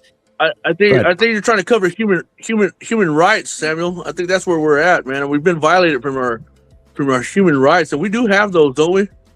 Yeah, right. But how do we use them? Yeah. Because we can't. We have to use them. We're not allowed to protest. We get arrested.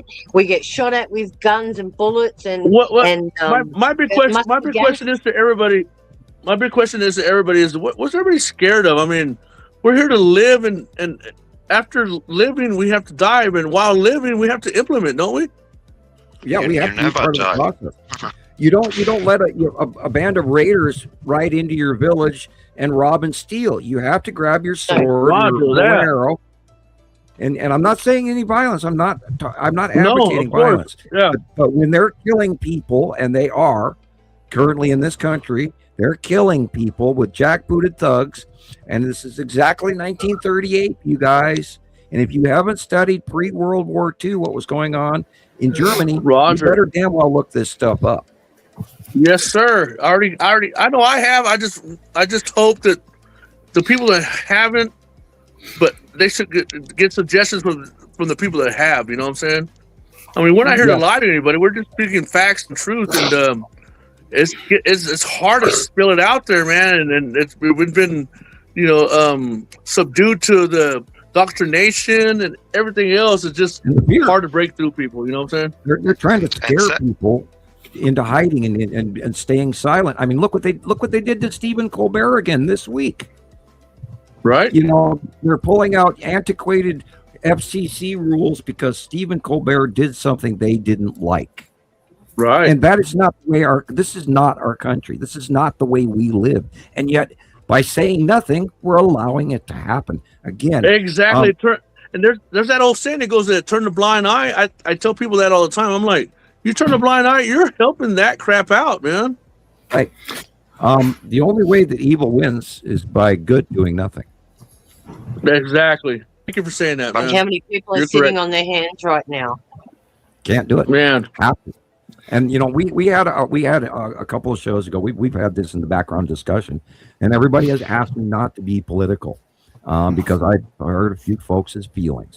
Yeah, I'm sorry. Feelings, they count, but this is real and this is happening, and we can't sugarcoat this shit anymore, people. There are governments. Look, this board of peace crap that you got to pay $1 billion to enter. And if you look at that, I mean, I've got a cartoon. This is all we are saying is give Trump a chance. And they're all these evil guys, the machine guns and the pirates and in this cartoon. And it's turned into a reality, people. All the dark side forces have joined with the leader of the free world is not what a very large portion of our country believes in, and he's not a savior. He's not going to save you.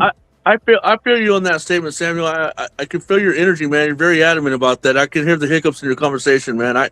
I'm the same way, man. I think we're all the same way. I think this whole movement is consciousness, but I think it's not a matter of results. It's about everybody making their conscious move. We have to understand what's going on, man. If not, then that's what we're here for, to help people out. You know what I'm saying?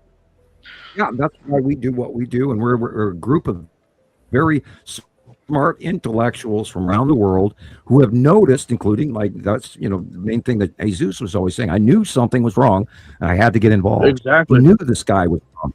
Look how weird the light is, people. Go ahead. Well, I'm not scared. I tell you what, I'm not scared. I'm not laying down on this whole deal, all of it. If there's anything I'm going to risk, it's my life. Then I'm going to risk it for the good. For the good. You know what I'm saying?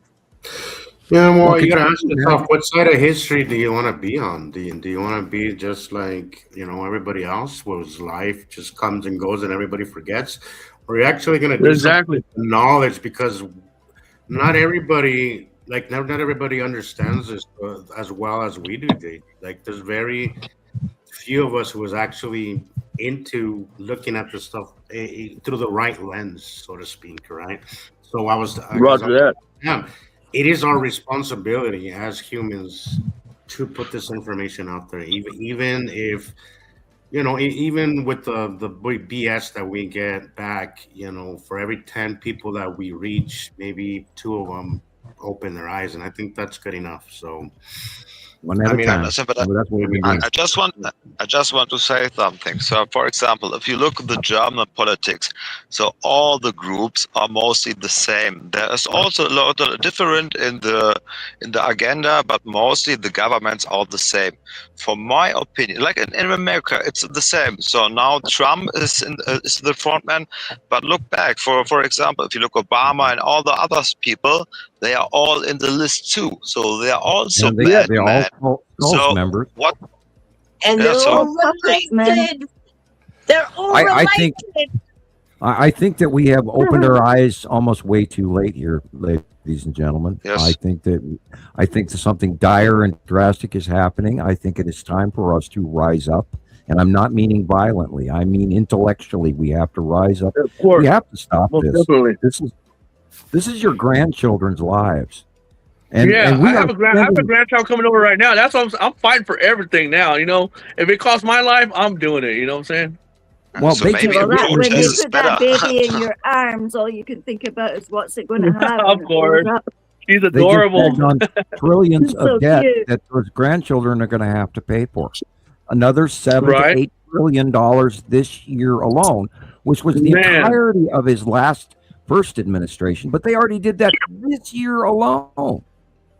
And where's all this money going? What about these bank accounts in Qatar for selling off stolen Venezuelan oil? The whole accounting department in our government has turned corrupt. Did you hear what they were targeting yesterday in their budget? They're going to hit all of your retirement funds now. Right. Oh, yeah, they already nailed mine. Yeah, that's what I'm saying. So they're pinching money from everywhere, but they can go and spend $40 billion on crap. Man. So evil runs the world. Sorry about that. I just had a knock on the door. Oh, no worries. I'm glad you're here today, JD, and all the people out there. We've been doing this long enough. I can't sit back doing all the work out here, man. I need y'all's help. You know what I'm saying? Yeah, I see y'all doing everything we all can do. You know what I'm saying? Don't underestimate I appreciate the y'all power too. of community. You know, We all can meet each other. Yep. That day time. will come. Gillian makes a good point, but Gillian, you know that most nations right now are actually going back to the gold standard. No, guess what? This is it's not there. In silver are going. Yeah. Gold is in space, mostly. It's not there. Think about all the volcanoes going off making new gold. Yeah, that's true. It's making new gold every day. Yeah, money. Jesus is right, because I had a friend to pick me up today. He helped me out to go get some items because, I had to get some supplies in the house. And before he got here, he was like, "Man, prices are up right now." He told every piece he had was gold and silver, man. That's right. Yeah, silver. I haven't checked the market recently, but it actually took its first turn down in the markets on gold and silver. It did for a long time. Yeah, you're right. For years, I've never seen that, and of course that has to do with the market crash. That was directly related to the Japanese bond market. Okay, And China. I'm not familiar with that, China. but okay. And China putting in those new restrictions saying that anyone that wants to use our silver in microchips or anything like that, they have to pay all of this amount. So this is another reason why it's dropped. What has happened was the administration in Japan changed presidents, and their current economic policy for literally over a decade, I'm not sure of the term of it, but it's been a long time. They have not been paying any of their interest off on their universal debt. And they found out that it's just skyrocketing because they're not paying the interest, the accrued interest at all. And so now this new leader of their economic policy wants to start doing that. So they had to sell off a whole bunch of their bond market, which directly affected Germany, which directly affected the United States, because they were selling off American bonds to start with. Then they moved into the Japanese and then the German market.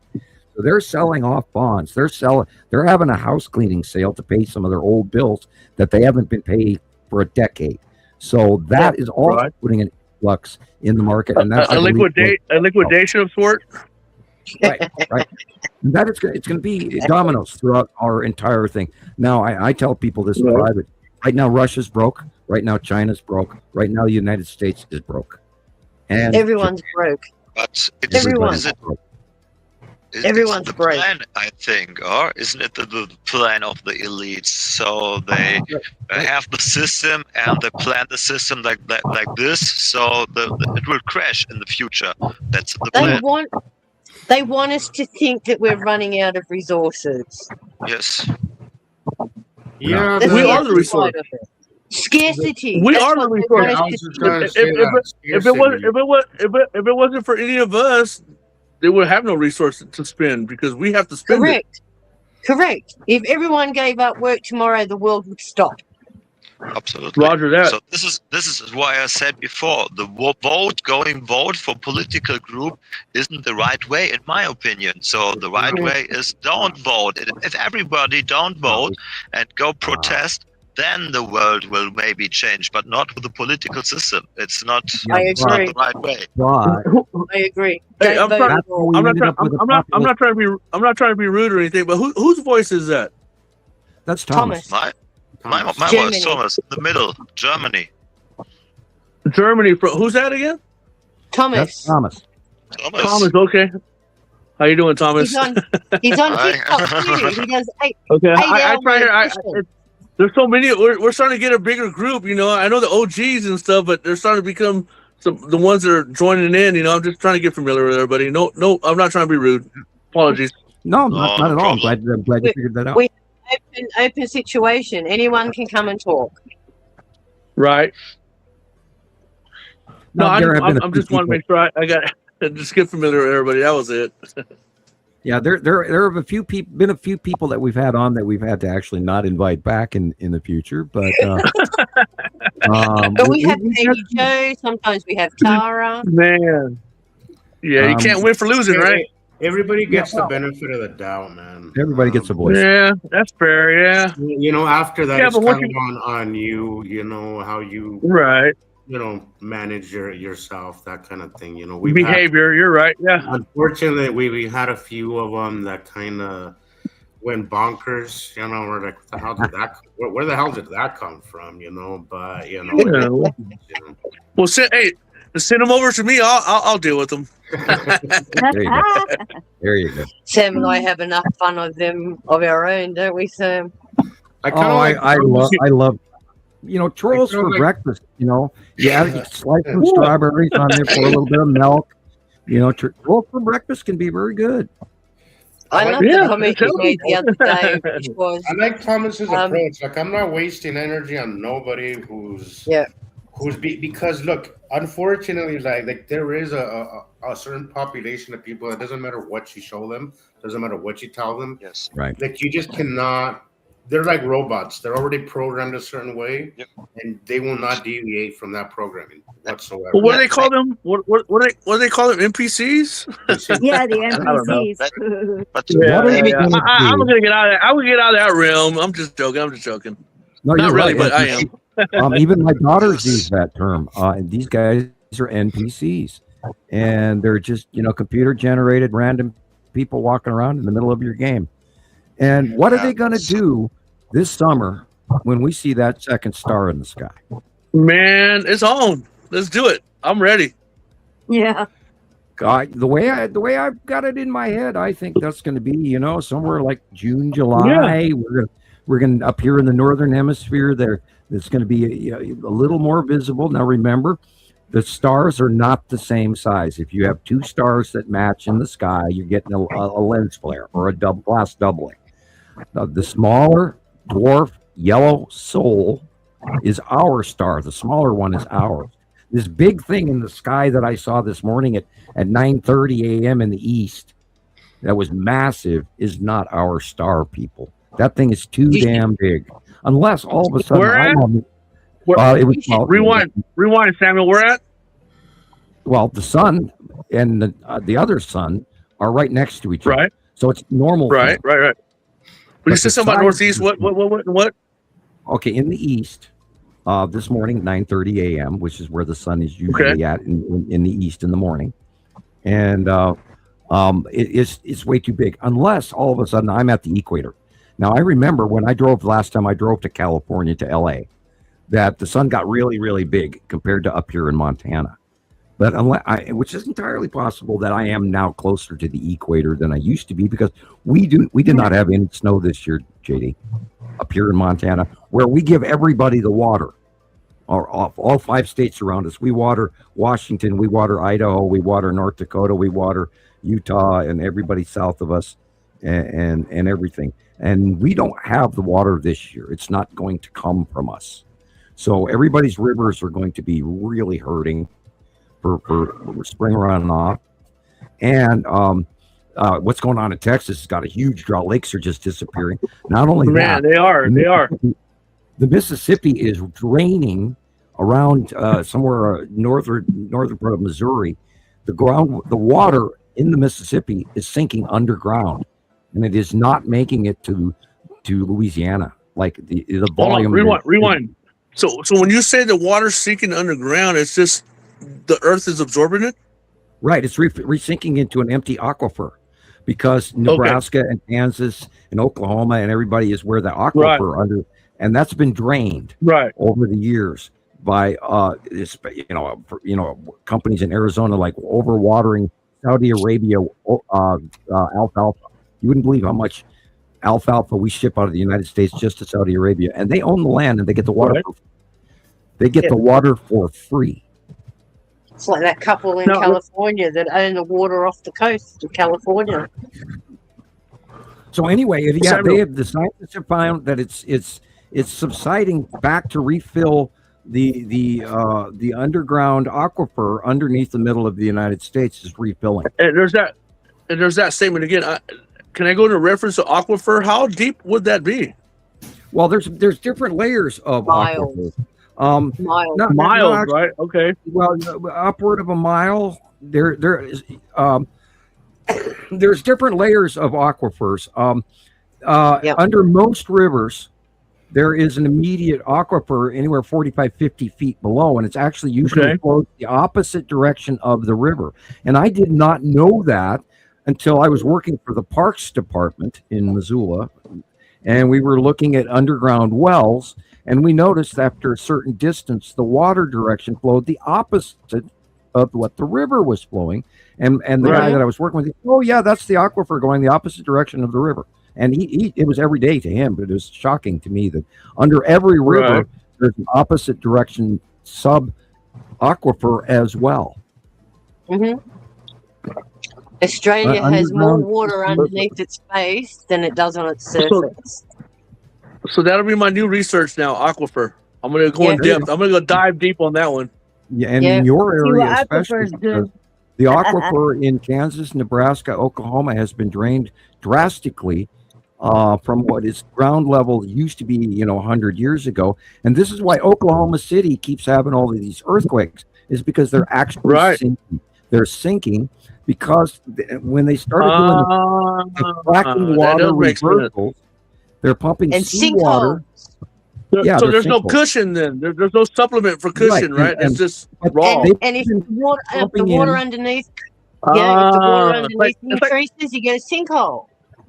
Yeah, it just crusts over each other. That makes sense.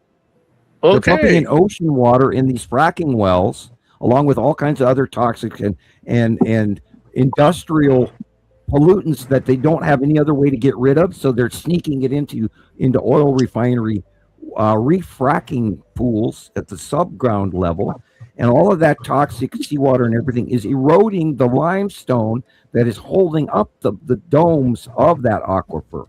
That layer of limestone under Oklahoma is eroding, and that's why it's sinking. And if you go to Amarillo from Oklahoma City, there's a huge sinkhole that is getting deeper and deeper by the year. And there's it doesn't help that earth attraction. It doesn't help that they stimulate and enhance that by what they call oil rig drilling. I mean, I understand they're stealing the Earth's sacred, what they call oil, but I think that leaves it vulnerable, right? Right. When you pump it out, you got space left over. In Russia, they drained a hole that had billions of tons of oil in it.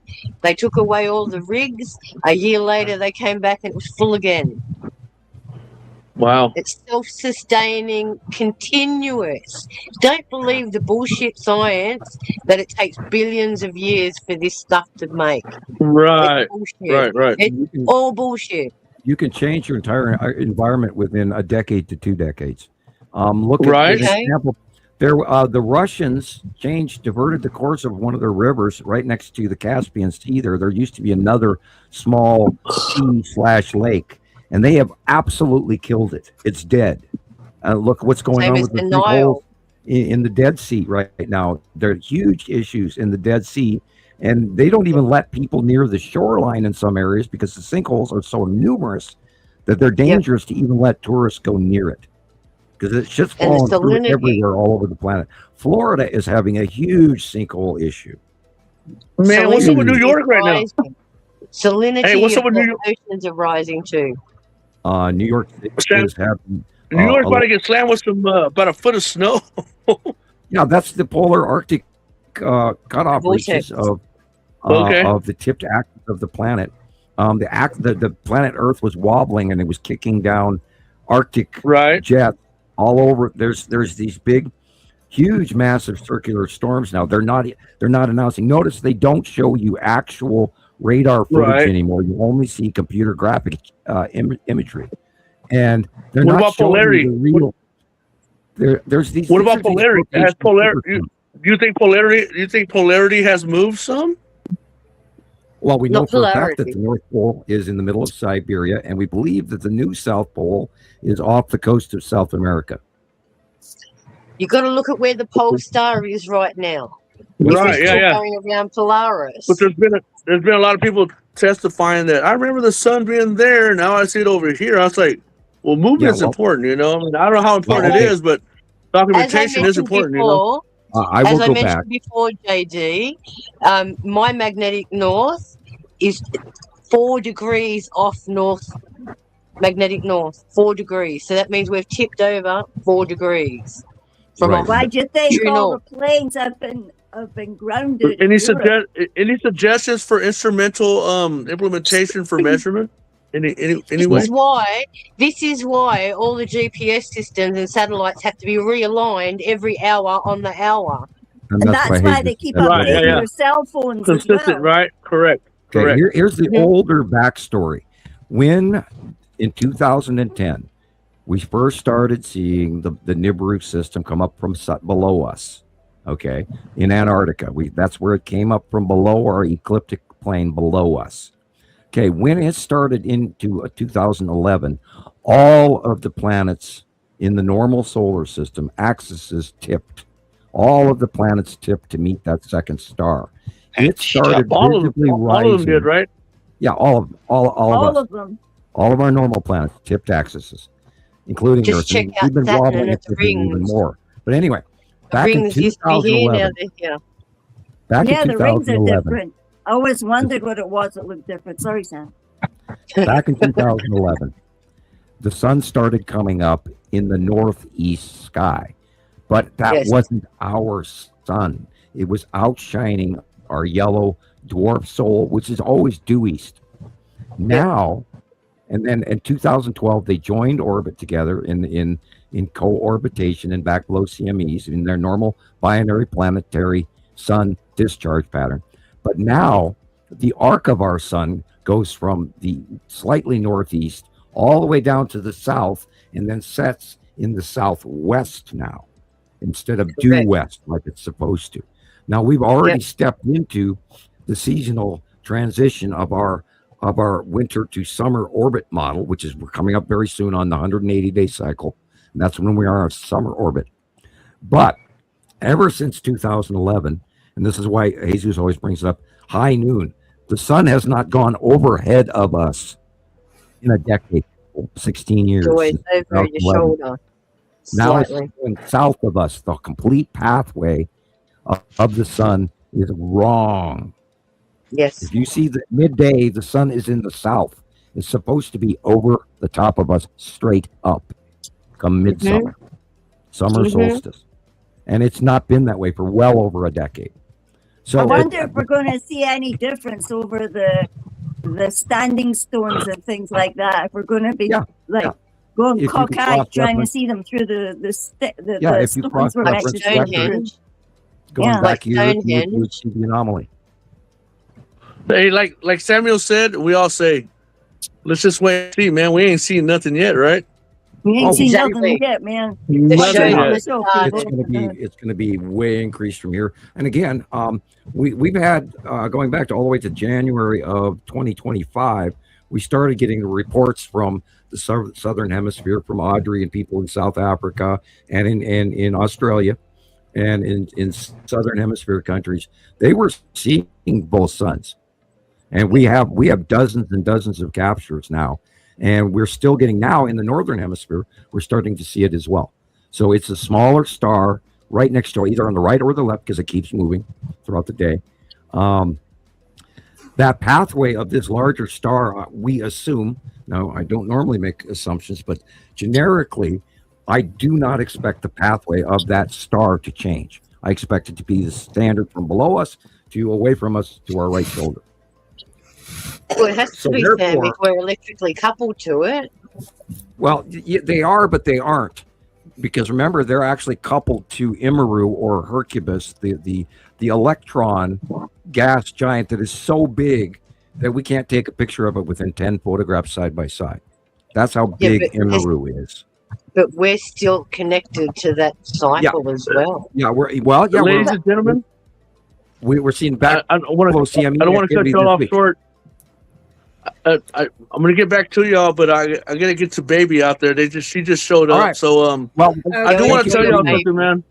I do want to express something with y'all, and I'm very thankful that we have met and we are consistent with each other.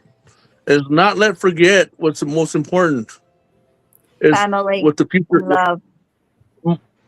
Samuel Hofman said, "We are from the future, man, and we preserve that future." So. I love all of y'all, man. Y'all have a good night, okay? Go hug that baby for me. Go hug that baby. Join us again soon, please. Bye. Give that baby a big Roger. hug. I will. Love you guys. Bye. Bye. Therefore, that second star should be headed towards, I don't believe it's 93 million miles away. I think it's closer. I think that the winter over problem that we've been experiencing in plants, even through, I got plants growing up out of the snow, people, and that doesn't happen in Montana ever. Well, we used to only have we had one blooming of roses. Last year, I had 3 separate blooms in Montana. I was explaining this to Gillian the other day. With the second sun and the amount of luminosity that it's giving off, it is creating longer day cycles, which is confusing the plants because they can't turn off their photo period. They have to have a certain number of length of day and a certain number of length of night. And for flowering plants, they need anything between 8 and 14 hours of light every day. And they're, like you said, I'm on the 4th flowering cycle of my roses this season. So the last 3 months, they have bloomed 4 times. They're up to their 4th blooming now. And they usually it was twice a year. Now it's 4 times in 3 months. And it's all got to do with this rose that I've had in my new house has never been without a flower on it. It has grown and grown and grown and grown. In 2011. So that tells me that if we're getting more light and the heat's increasing, we're going to have a lot of problems with our crops very soon. Yep. In Iran, the fig production is down due to the solar activity, and they use a lot of water. So all of these foods that we consume that are thirsty, hungry water consumers, we're going to see them all go off the market soon. So this is why we're seeing all these new labs with hydroponics and everything being installed, because we are really going to have problems with our food shortages soon. And this is, of course, why China is coming up with their sun simulator, which is, by the way, still in the lab. It's still a prototype. They haven't sent it up into space. It's not real, but they're making one. But their sun simulator is only going to shine upon a small area of China. It's not going to be big enough or bright enough to be a fake second star or anything like that. For you sun sim nuts out there, it's not real. It's not real. It's not real. Just because there's a patent doesn't mean it's up there. And what kills me is that 3-eye atlas and the Russian space junk turning back on. I chuckled that a few months ago when the old military bases all over the world who still had equipment but were just closed off and shut down. They all turned on by themselves. And this is what freaked out the governments all over the world, people. We got something big going on, and it's somewhere headed toward Jupiter right now. And although I haven't seen any reports that it has started heading that way, although there are some people commenting. But there's a lot of people out there talking about 3i Atlas that said it's gone. It's gone away. It has not. There's also a lot of people out there that are talking about seeding the planets. Panspermia and stuff like that. Which is what 3i Atlas did on the close approach to Mars. And we worked that out scientifically live on the show for everybody. We believe that terraforming did occur on Mars in July. Of last I want to year. know what it picked up from Matim. Well, yeah, because they actually stated in area X7, which is classified. So, and we know what planet X7 is. That's the smallest of them, this Matim. I want to know what they picked up. It's right in the same area because they were describing right before perihelium, which is directly in front of the sun. And it was coming from the left, point to the right. Slingshot around. They don't slow down. Yeah, right. And they discussed the slingshot around area X7. And I broke out laughing, going, "You lying bastards!" Yeah, it banked around Matim.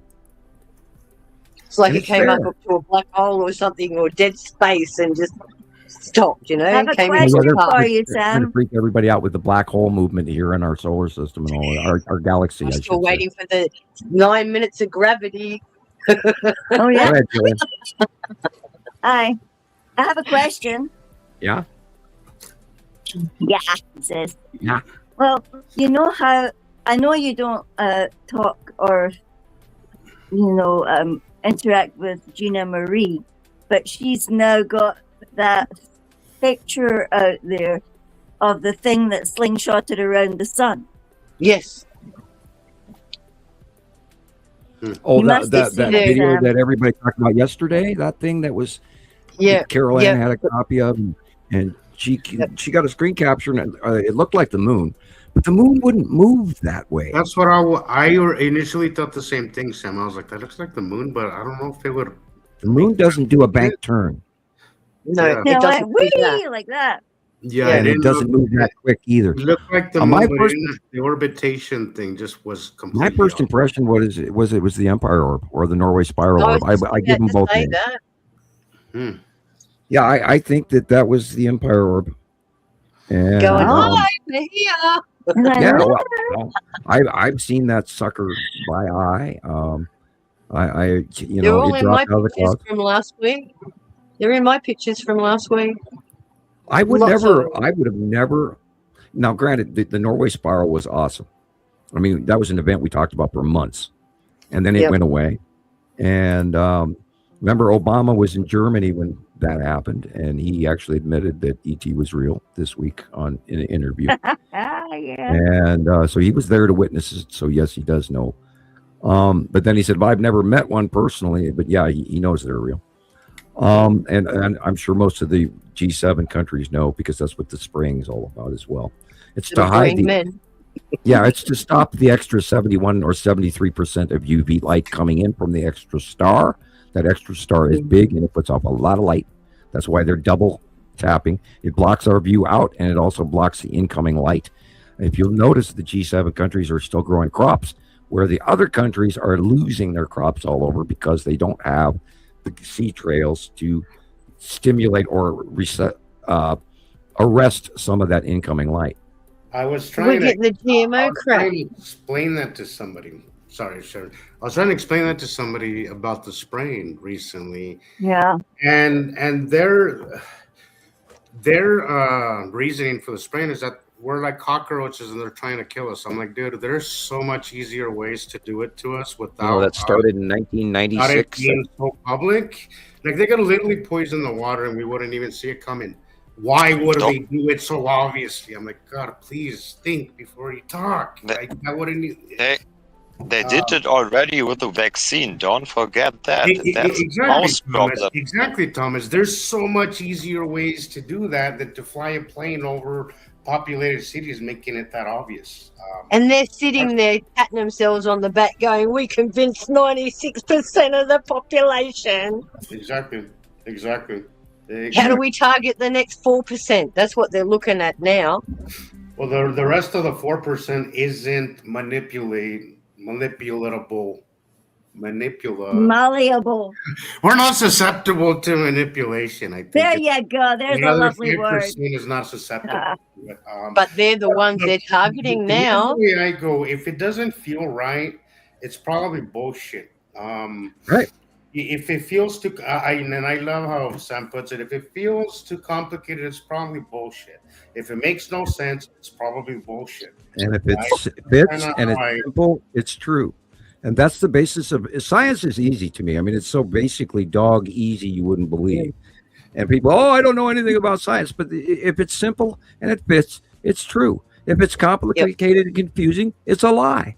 And unfortunately, our schools, education, all those people with physics degrees on their wall got a really the astrophysicists out there. Yeah, quantum physicists. Shut up! I make telescopes. I make $1 billion being a quantum physicist, but I've got no brain. So I have to go on TikTok to look for other chopsticks to play with. But, we talk about guys. I just love those trolls. I can't wait for a TikTok so we can see one. I'm going to play a clip while y'all are talking, and this is what I caught the other day when I was outside. Yeah, Rebecca caught amazing guys. Look at the stuff she caught. There's 2 sea trails there for sure. Yeah, well, what did you count? At least 8 planes? That's Atu's moon and the red asteroid. Oh, look at there's a skull. Yep. Look at that. Hang on. Go back and see the skull guy. There he is. There he is. Look, there's the skull guy, but up above the tree. He's sticking his tongue out. Yeah, he's got tongue this time. Yeah, stupid troll, I'm alive. Right here. Those are the asteroids crossing in front from the bottom of Uri, but those bottom 2 are sea trails. Yep. And there's a light pinch. Because it was probably going to get too hot. Hey, Sam. Right there. Skull.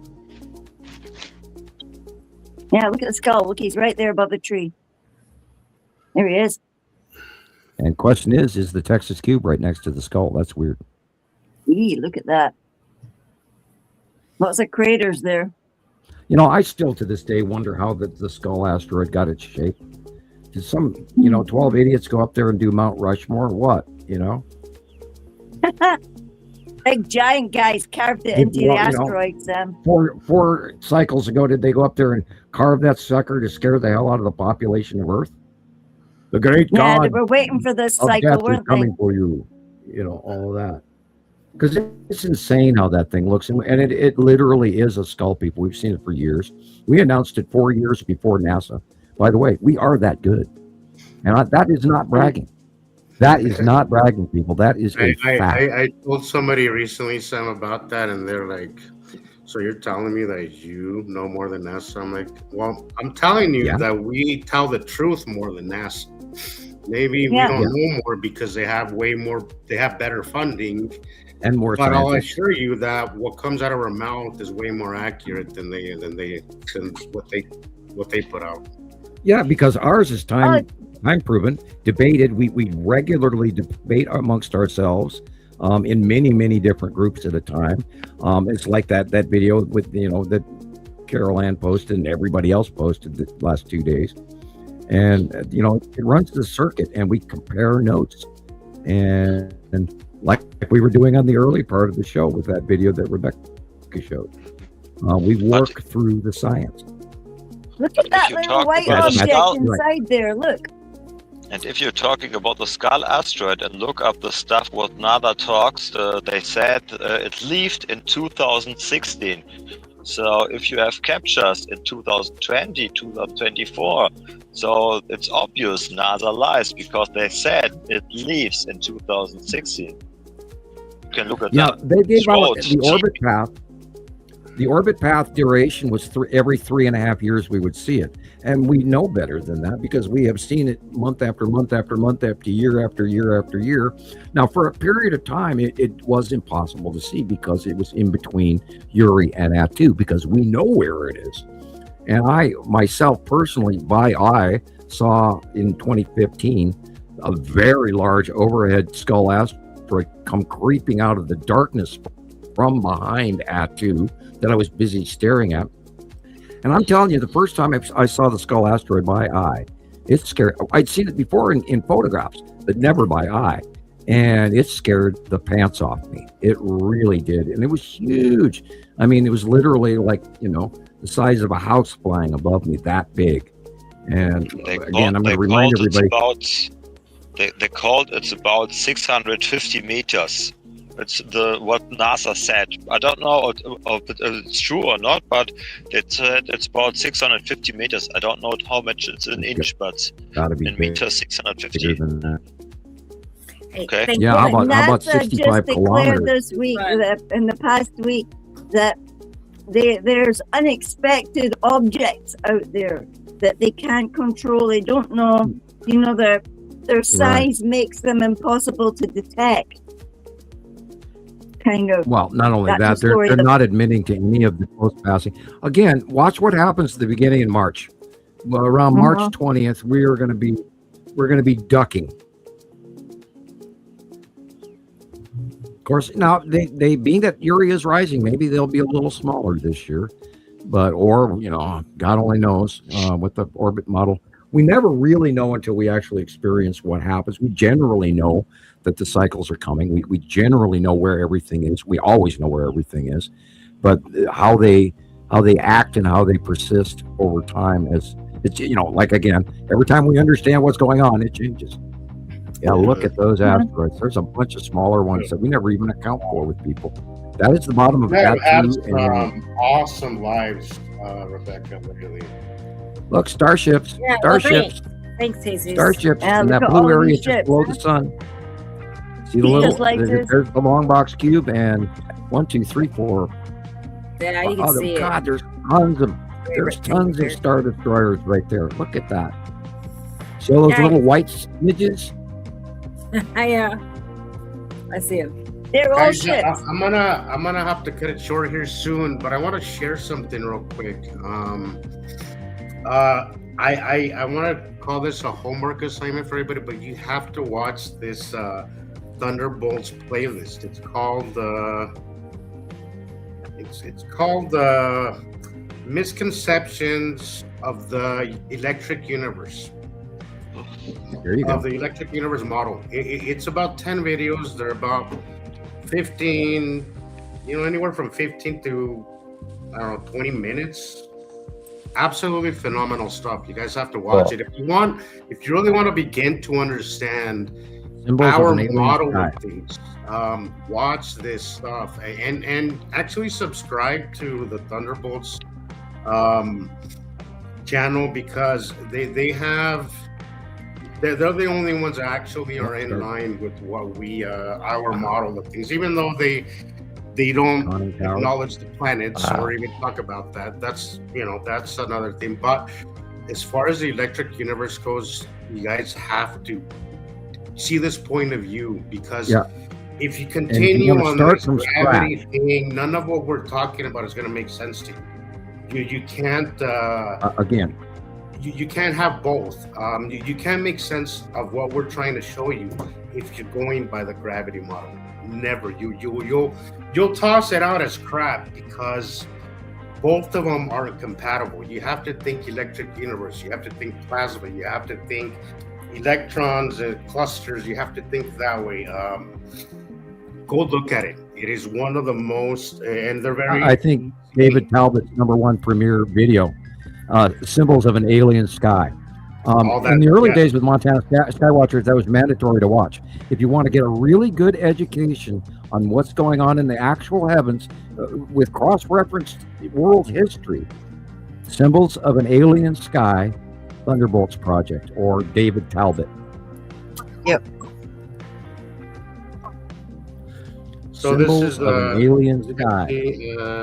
Oh my! I got a little bit of reflection here, but I sent it to you, Rebecca. Later on in the show, you did. Okay. You could just show everybody the link because I believe that this playlist, if I had a Facebook group, this would be mandatory. You know. Wow, I'd love to join you on that project. It could probably teach us a lot. And I gotta tell you, there's some stuff on here about Einstein that is gonna piss a lot of people off, but it has to be said. Yep. But the funny thing is, the era of rockstar science, of rockstar physicists has ruined cosmology, has ruined physics has ruined everything. They have made a shit show of it, and if we don't get past that, these rock star freaking scientists, we're not gonna learn anything new. The last of them was Carl Sagan. He was a pro. So if you really want a good education or good even environmental wisdom of space, watch videos from Carl Sagan as well.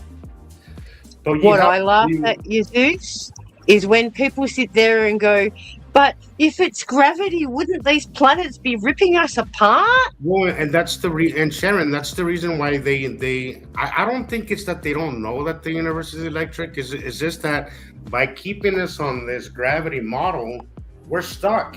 We're stuck. Do you know that about 90% of what they claim is made of space is hypothetical? Dark energy, dark matter. Gravity to us is only the first few hundred meters of the surface. Exactly. Because gravity is actually such a weak force, it doesn't contribute to anything that we see. And another misconception, and it says it on the playlist, that people think that the electric universe completely dismisses gravity. We don't. We just feel that it's not the most important force in space. No, it's a collective. That's like saying an apple without water. Yeah. Yeah, but you have to look at this. I've been so fascinated all week watching it that I'm like, yes, and I'm sitting there talking to the TV while this is playing. I'm like, yes. That'd be my normal. Yeah. But please watch it. It's about your interest. Look, the most people aren't really interested. I have so much people, to come in my life. If there are 1,000 people in 8 hours, 5% give me a follow. And most of them don't argue with me about the gravity and the stuff. They look at the pictures and say, wow, crazy. Oh yeah, I see that and this and this. And I believe this. And there are some people who join and they say, oh yeah, I know we live in the end times. And okay, but I don't interest in the sky, but I know we live in the end times. So a lot of people have the feeling actually because they are on the way. They get also the Schumann resonance and the updates and they feel something is going wrong. And that's the short way. So you can't tell everybody about the details. So not everybody are interested in the electric universe and the planets and how it works. They just would say, oh, I know the end times are here and finish. So not everybody will get in 100% in your opinion. It's a lot. It's a lot of interest. It's interest, Thomas. It's interest. If you're not interested in the subject matter, most likely you're not going to learn it because you're just not interested. I looked into the Thunderbolt project and they said it was pseudoscience. All new science, and to tell you guys here and the audience listening, all new science is rejected. All new science is ridiculed. It's just human beings refusing change. It's natural. It's normal. I want to say it's not natural because change is important for growth. Look who is releasing the peer-reviewed documents. That's right. And also be open to change and be open to the fact that you might be wrong. That what we have learned. I mean, look, we've been on the Newtonian state era for so long that I think it is time to move away from this. We live in an electric universe. Plasma physics is the next step in that evolution of physics, and that's the only way we're going to create our own space travel. That's right. And as long as we continue this same model where we have to make up shit to account for the things that our math doesn't add up to, it's bullshit. I'm sorry, but that is a crock of shit that we already have a large hidden technology that has been handed over. We are forbidden to leave our solar system. There are rules over the top of our heads of even going to the moon. And there is so much more control going on over the governments. And this is why we got the blockade. This is why the cubes are parked over the top of Earth, to make sure that their agenda is, they outclass us in so many ways you can't even begin to imagine. And I myself have walked on the deck of a ship, of a lander craft, of, that disc that everybody sees little green guys waving from. I have been in one of those, and I got the tour from the Pleiadian. I got to see the machinery. I got to see how that they stepped aside time. It's like picking a record on an old-fashioned jukebox. They just step outside time. They select where they want to go, and then they go. And you guys have to realize that I've been exposed to technology that took me 30 years to actually just even swallow the fact that I was not out of my mind. And this is also part of why I didn't come forward until well after, or at the end of my non-disclosure agreement, because they directly quoted to me, "Well, Sam, no one will believe you anyway." And I that was wrong like hell. There is a lot of truth to that, Sam. I was recruited by Major Ed Dames, Air Force, and you can look him up. And originally my project was the Stargate project, but then it was changed when they changed names regularly, so people can't look them up as easily in the Library of Congress and funding. But then it was moved to the Far-Seeing project. So that was Swan, wasn't it? Excuse me? That was also Ingo Swann, where he made his fame. He was the golden child of the project, Stargate and all of those. I don't know of him, and I've never run into anybody on the internet that was involved, not personally, openly discussing it with me. But I did look up Dr. Ali, and he's the idiot that screamed at me with that red hair and the dandruff and all of that. and he became the senior climatologist, and I know he's retired. I doubt seriously if he's listening to our program. It's a mittens. Hi, Mittens. Again, and then we'll go on that touchy thing, and I'll say the word scary and hope for a scream. No scream. No scream. No scream. Again, no everybody. Scream. Thank God. Go to Christopher's channel, or I don't know if Rebecca has a copy of it. Man, that was some creepy shit. Like that was. Yeah.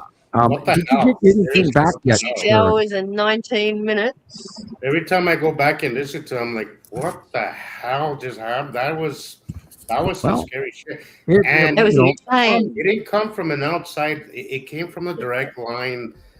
It came from everyone's speakers. Everyone's speakers. Exactly. So it wasn't like background noise from Chris's or anything. It came directly, like it was sent to. It probably would have had to have gone through Rebecca and then through the rest of us. It was something. I remember in paranormal, these paranormal machines, they can be standing there talking and recording with their little, hand recorders, and they don't hear it themselves. But when they play it back, these screams come on the tape. And I think it was a real paranormal event. We did not create it. It was not some staged thing to get you to watch our show. But yeah, there's a lot more going on than people even know. And I'm not even, Christ, I could run a show on that alone. If I was to stand here and talk about paranormal or my ghost experiences or my knowledge with the occult and reading tarot cards and all of that. I could even do a program on religion, because I do have 4 college credits in religion, world religion. I am educated, but I educated myself after high school. I did not require college. I didn't require any college because my junior year of high school, I tested out at 3rd year junior in college. So there was no need for me to go to college because I'm already smarter than that. And I am government rated. The Mensa test, only 98% of the people get You have to be in the 98th percentile range to even qualify to do the Mensa tests. And I am government rated at 20 points plus, to over 20 points higher than Einstein. And I finished equations he could not finish. I finished a dimensional thing, or an equation where I listed the number of dimensions. And in my math, there is either 14 or 144. And then I reached over and I said to the teacher in front of the class, which is where I did it on the chalkboard in front of the class. And I said, but ET moves their decimal point over to the left. And I don't know why I said that. And so, 14, there's at least 14 dimensions, if not 144. But people, we are building blocks. People think, it's a dimension is that room over there. No, we are at a smaller and larger and larger and larger and larger and larger, and sometimes smaller than us. Our solar system is like our solar system, our galaxy is like phytoplankton in the ocean, people. Yeah. You have to, that's how big this shit is. Our galaxies are phytoplankton in a larger galaxy, in a larger realm of dimension. Yeah, fish tank. A big fish tank of blackness. Well, guys, my time is up. I'm gonna sign off now, but please take it as a homework assignment from me. You have to go watch that. We'll see y'all next week, and have a great week, everybody. Yeah, you take care. We'll see you next week. I'll stay listening while I work. Anyways, bye. Bye. Bye. We'll see you later. Yeah, he'll be sitting there talking to his dashboard. Later as in next week. Yeah, Mittens is just like smothering me over here for some. She's lonely or something. She just can't get enough. Almost 4 hours. She's got something to say about the planets. I know. Yeah. I know. And she's telling me her birthday is in April. She'll be 2 years old. That's what she said.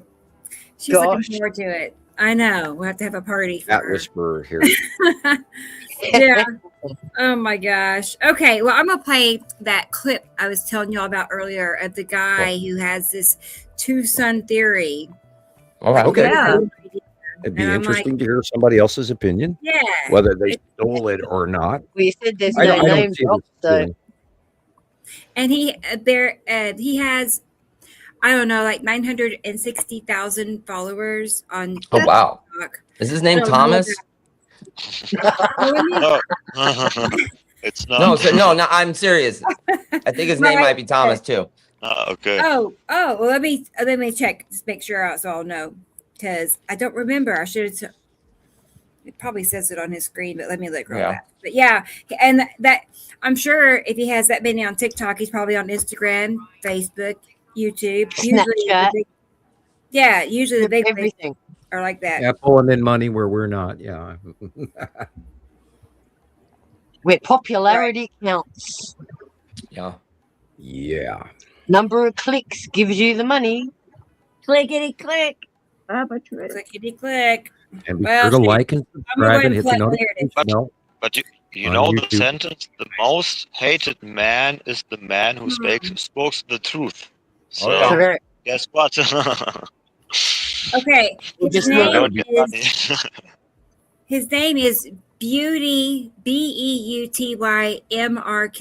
Beauty Mark. Oh, I know this dude too. Yeah. Okay. All right. Let's go ahead and play it. Yeah. All right. Iceland is so mysterious, but also very serious, and a lot more people need to be talking about it. In the Mid-Atlantic Ridge, you've probably seen it before, is a fault line that runs from the North Pole to the South Pole. It is the longest fault line on the planet, and as you can see, Iceland is right up here at the top. Well, the cracks in Iceland are moving and expanding much faster than they normally do. I believe that this is because of electromagnetic disturbances, specifically because of the pole shift, but I'm starting to think that pole shifts may have not occurred throughout history for just any reason. Any natural reason should should I say. And just hear me out. Have you ever heard of the two-sun theory? We, as mortal beings, in theory, live in a binary solar system, which I would assume to be centered inside of a possible black hole. That's what they look like and right within now. this galaxy, right, we are intertwined with another galaxy, aka dimensions. But the theory is that every 3,654 years, second sun comes around with 7 planets and 4 moons. One of them theoretically being Nibiru, or Planet X, theoretically the home planet of the Anunnaki, which we'll get to here in a second. Just imagine a secondary gravitational pull on our planet. Fault lines are going to react weirdly. And why else would people like Elon build infrastructure that can be powered by water in areas that have no water? The magnetic North Pole isn't even any longer over the geographical North Pole. This was 2020, by the way. It's now over Russia. It's been moving slowly each year, and in recent years, moving 40 miles or so, predicting that water levels will rise where there was once land sooner than we think. Sort of what I assume happened to Atlantis, or Noah in theory. And the return of our creators is due to occur once more. Why do you think the Sumerians made these tablets? The Anunnaki, in theory, descended to Earth when humanity was very young. They, in theory, claim to be God, with only a few of them really having divine purposes in store for us. One of them being Enki, the brother. Enki is always associated with water. Take Poseidon, for instance. His brother, Enlil, was depicted as having attributes similar to that of Zeus. They were depicted as being masters of energy and engineering, kind of like the engineers in Prometheus. But see, in theory, the Anunnaki were not alone. Another race known as the Custodians, shapeshifters from a neighboring realm. Shapeshifters that pierced the dome above their flat world to invade ours. The Anunnaki have reigned through might. Custodians have reigned with deceit. Why do you think there's a two-sided system? That's why the people need to look into something called the Tartarian Empire. That would truly open your eyes as to who humanity's true ancestors really were. I believe that those hidden maps are out there. Too and I many also believe concepts that soon enough, they will melded finally be together. revealed. Look at the announcement that Trump just made on UFOs. Welcome to the He's a age bar of awakening, carrot. people. He's Okay, a bar remember how carrot. much He's taking all these concepts and spewing them all out and trying to connect them all gave you together. a whole handful of our information. His picture was accurate. That's good. That's what we're going to see. The yellow sun and the red sun this summer, people. We're seeing it now. He is, for the most part, mostly accurate, but he's doing the blender. He's throwing all of his conspiracies in, and he's making the blender milkshake. And it don't work. People just staring. What? But I want to tell everybody doing this out there. So everybody has this own theory and mix this and this and this together. Yeah. So sometimes there is truth outside, but mostly they say no, this and this and this and this, and then it's go crazy. Exactly. You put too many parameters, you muddy the mix. All of the information that we share, when we talk about Nibiru and Saru and Satum and Nepesity and Matim, all of this we built from reality. We didn't grab a bunch of crap off the internet and run and sling it at you guys. This has been time gathered, time proven, time after time after time. Our information is factual. There are a few things maybe we might be a little wrong on. There might be a couple of the things that we're calling asteroids that might actually be moons, because most gas giants have multiple moons. Now, there's a possibility the Tan asteroid is actually a moon. There's a possibility. But the other thing is they're obscured, so we can't make them out all the time either, Sam. Right. That's the hardest part. We can see their trails and their rainbows and stuff, but they're 9 times out of 10 obscured from our view. So we can't tell whether they're asteroids or moons. We have the occasional, like way back when Jesus was still living in New Mexico, and Natu's moon was directly over the top of us, and it was unbelievably huge. It was like a big old Zeppelin hanging right over that you could reach out and touch. It was that damn close. And during those periods of time, we did actually see the craters. And that's how we know it's a moon. Now we believe that Matim has a moon because we have seen examples of that. We're still not completely convinced, but when we have a limitation, we try to mention that publicly, and we work it out amongst ourselves, amongst all the sister sites. And if somebody has an important comment or thought, then we actually try to incorporate that in the reality. But we don't gather crap off the internet. We can gather Hey, our Thunder. information from direct sightings from credible people that we know. And then we come also- on here and discuss it to collectively try and work out what we're looking at as well. So we're not guessing. And people can look it up or can prove this with their own eyes. This theory, so they can maybe see the second sun this year. So they have it in practice. It's not just a theory. They can go look it outside, and the other stuff is just theory, non-practical, and that's the difference, in my opinion. Right. And when the second sun does become visible, and they do start showing it on the TV, how are people going to react then? I don't know. Well, they're already talking about environmental issues where they're, look at I that. think That's they'll the do side of Gary. nothing. Honestly, I think they're going to have to nudge people to literally stay out of the sun. It's going to get, it'll be so hot that they're going to have to admit to the world that climate change is doing this or whatever. And then they're going to start asking people to work at night.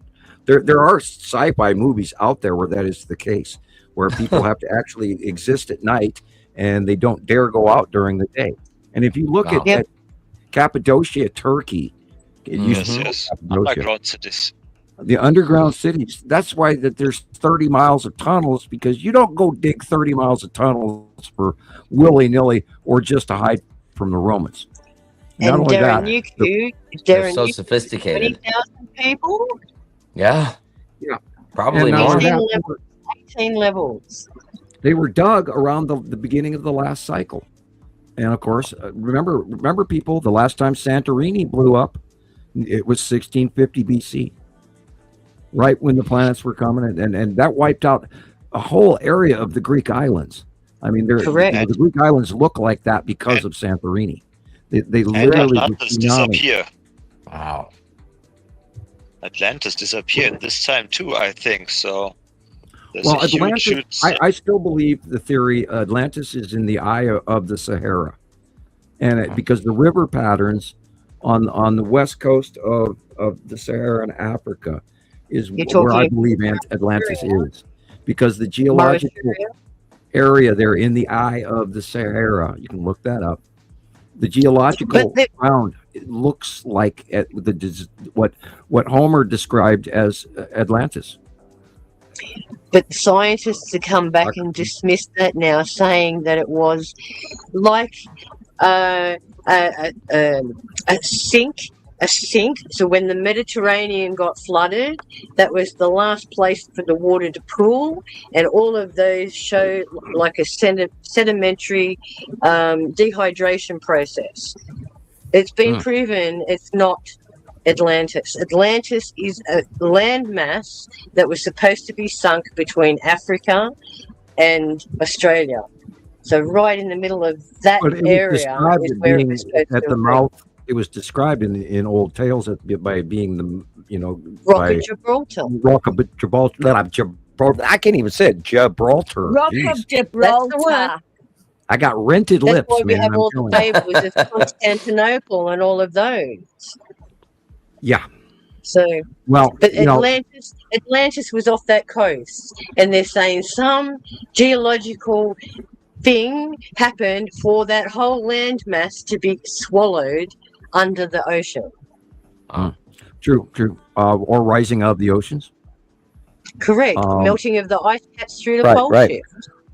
12,000 years ago, the glaciers and the ice started melting, and Doggerland happened 8,000 years ago. High Brazil. Now, remember, High Brazil was meant to be incorporate Britain. We talk about the ice age. Now, remember, people, the ice age does not mean the entire planet is covered in ice. The last ice age did not cover the whole planet. The whole middle equator was just fine, and all sorts of civilizations were living through that 12,000 or 14,000 or 16,000, however long it lasted. I need to look that up again. It's been a long time since I looked up how long the last ice age was. 12,000? That's when it melted. I believe that the ice age lasted for 25,000 years. I don't know. It melted off in 25 years. It was a long period of time because, again, they said it was because we were at the bottom of the ecliptic and we had different kind of effects back then. So you're probably right. Probably, 5 million years ago the melt-off happened? Or the Ice Age? No, according to there have been Randall Carlson, he believes that there was about 50,000 years ago that we actually started seeing impacts that brought on the Ice Age melt. If we were frozen for a long period of time, it wouldn't have been, as you said, it wouldn't have been the whole planet. It would have only been the northern hemisphere or the southern. From what I've seen, I believe that we've had 5 different ice ages within known history. So there's no way to actually believe. I can't believe anybody anymore because a lot of these guys. What I mean. The surface of the Earth keeps rotating and rotating and rotating. So who's to say when something from 50 million years ago isn't going to come to the surface now? Isn't that what they're finding with these out-of-place artifacts? Yeah. Just look at the Antikythera mechanism. Yeah. You know, that's supposed to be 2,000 years old, and that was supposed to predict solar cycles, moon cycles, ecliptics, conversions, conjunctions, star alignments, and that was based to be a computer back then. Right. Made of bronze. So for them to have that kind of information and technology tells you that they had a higher intelligence rate than what we currently have now. Like the Tartarian buildings, they also all over the planet, and the wars destroy mostly of them. That's right. They've ripped out all of the old architecture because they don't want us to know about it. You only have to go around to some of the older buildings and look at their capstones, the very first stone that was laid, and they will say, usually on there, a year that it was laid in Roman Orthodox terms. There's a building here that was supposed to have been built in 1850. If you have a look at the year, it says 5737 on it. So they believe that year that was laid was the 57th century that we'd been living through. That sounds confusing. Well, this is what I mean. Calendars are our inventions. It's like the Mayan calendar. Why did it stop, or why did they say it stopped at 2012? Was it because they ran out of space, or are they having a joke with it? Then it went into the unusual 13th Bach tomb, which was the time of no time. And that was the transition. Right. That was the transition where we were moving in our galaxy from the southern ecliptic plane to the middle of it. That was the time of no time, because now we are on the markings of the 6th age. Yep. And we are the 7th root race, which means we've gone through at least 7 versions of the Kali Yuga. Wow. Yeah. And so the Golden Age, the Iron Age, to the Stone Age, the Dark Age, and then back again. So we're on that peak where we could either tip one way or the other. We could either go back to the Stone Age, or we can increase and become more technologically advanced to the benefit of everyone. Which nobody can agree on the date on that one. But I believe that the breakup of the Bronze Age was the last cycle of the passing of Nibiru. A lot of people talk about 12,000 or 1250 BC, but I believe it was 1600 BC. Yeah, see, they put that between 1200 and 1500 BC. There's a 300-year window there. Yeah, right. And no two scientists agree on that date at all. Everybody I keep watching, everybody believes that the breakup of the Bronze Age was a completely different era. And I go, no, well, what would break up the Bronze Age? A disruption in your environment where you literally had to, move, and your civilization came to an end.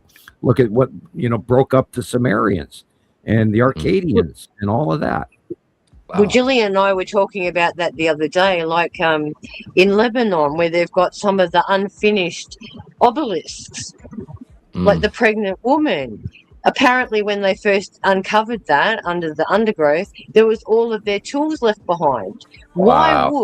Why would workers drop their tools and run for cover if something wasn't going on? Yep. If they just And many disappeared, then did they civilizations. jump through a Stargate, or what did they do?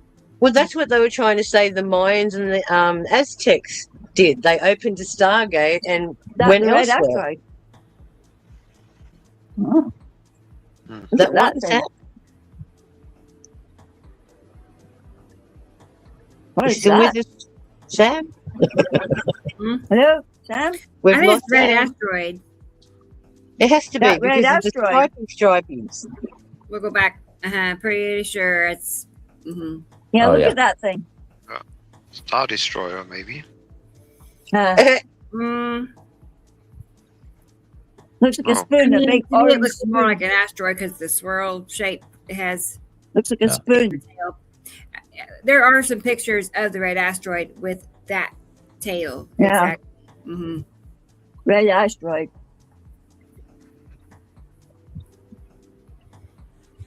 Oh, I've seen that this week. Look at that. Yeah, Well, it's something becoming like that. really frequent, hasn't it, Gillian? You had that in your picture last night, Gillian.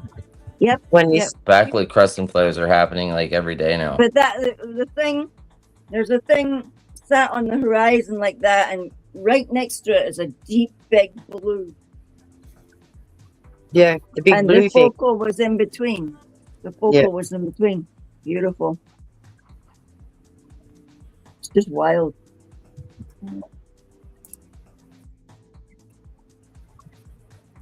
You can see almost shadows there. Yep. It's at the long box there. Look at that thing. Okay, and I have pictures coming in. I'm loading actually from Thunder. Great. So Look at you got that. that more too. And I see Chris has sent me pictures, and I think Okay. Jillian sent me something. What else do I have? This is almost done. Sharon, I think I had some of your reels from like last week. Cool. I had Well, that's unfortunate, Rebecca, because I'll have to run away soon.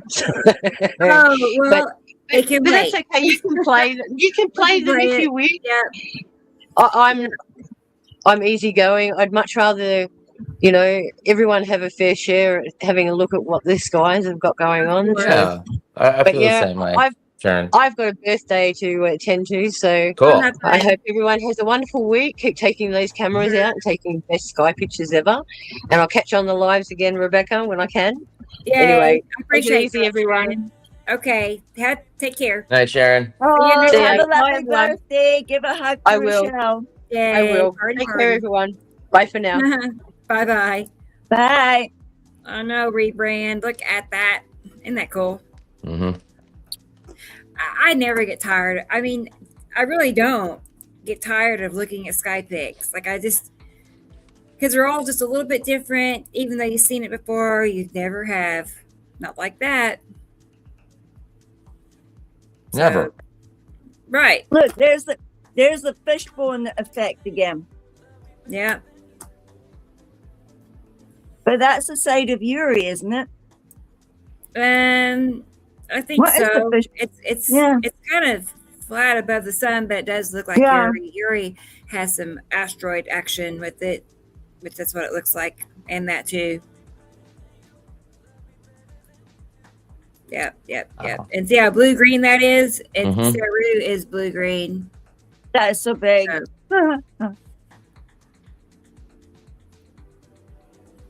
Yeah, Saru. Wow.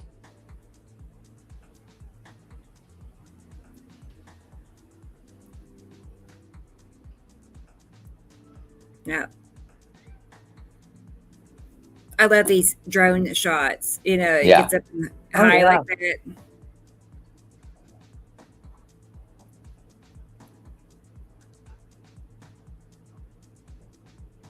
Usually, sorry, I should be they're the munching. ones- I didn't catch all that. I was just chewing something. Yeah. Oh, look at that. Right. Yeah. So cheeky, just sitting there. Oh, there it is again. Novicity. Yeah. It won't be long before we're going to see that a lot. Those, because the weather is going to start acting It'll up. change again, yeah. Yeah, and then we'll see that a lot. Mm-hmm. Wow, I love that one too. Oh, wow.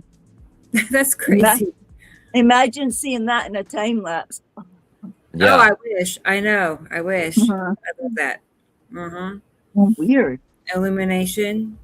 Probably red asteroid. I mean, it could be Atu. I would imagine. Wonder if that's Northern Lights, and then of course there's that. Yeah, well, right, that. And I know they said it's SpaceX. There's just no way. I don't believe that at all. Not even. Gee, that looks like dolphins jumping out of the water. That looks like dolphins. Yeah, isn't that funny? Asteroids. That's wild. Planet. Yeah. It's not dolphins, it's asteroids. You have to look and see what. Sorry. Looks like You have to dolphins. learn what SpaceX rocket trails look like. They're nothing. Yeah. They spiral and loop, and they're awkward because they change directions, and you can see it in the trail of what a SpaceX launch looks like compared. Right. Okay, so I'm getting Thundas sent over. Is Thunder here? Thunder? Oh, yeah, she is. Cool. Great. I was looking at the eye of the Sahara. It's beautiful, isn't it? Yeah, it's pretty wild, isn't it? Yeah. Yeah, it's just incredible. I think it deserves archaeological discovery. Oh, it's amazing. There is so much hidden stuff underneath the sand of the Sahara. It's unbelievable. I mean, it's a treasure trove for inland ocean, early whales and early sharks back when parts of Africa were underwater, under an ocean. And now, Africa is moving north quickly. Within the last decade, it has moved 75 or 78 kilometers north. Wow. Yeah. Mediterranean is getting smaller. That suspiciously looks like the green asteroid dead center. Crafty, isn't it?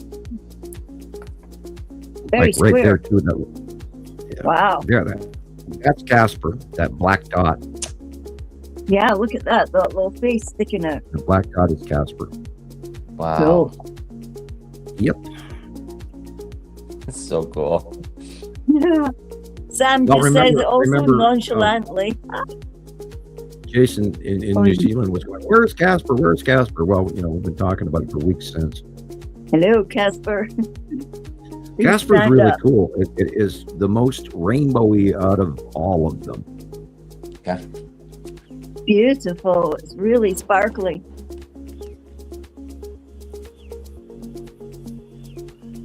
Wish those trees weren't there. Drives me nuts too. It's like get obstructions out of the way, but grab your tissue and reach for your camera lens, or your camera screen, or your cell phone screen, or what laptop screen, or in my case my HP screen. I want to move them out of the way. Light blue, yellow. Remember to look at the horizon. Don't look at the light, look at the dark. Once you learn to do that, you'll see these planets. They'll jump out at you. It's resetting the mind's eye.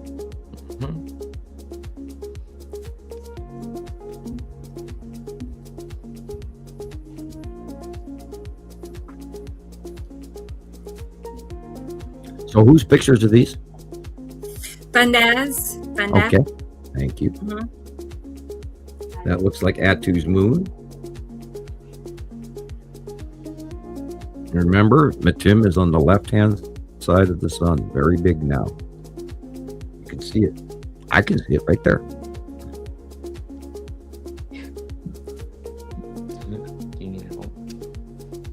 Oh, what's that? Deep blue. Well, most of this is, our clouds and some generic because they got storm, and so it's hard to call.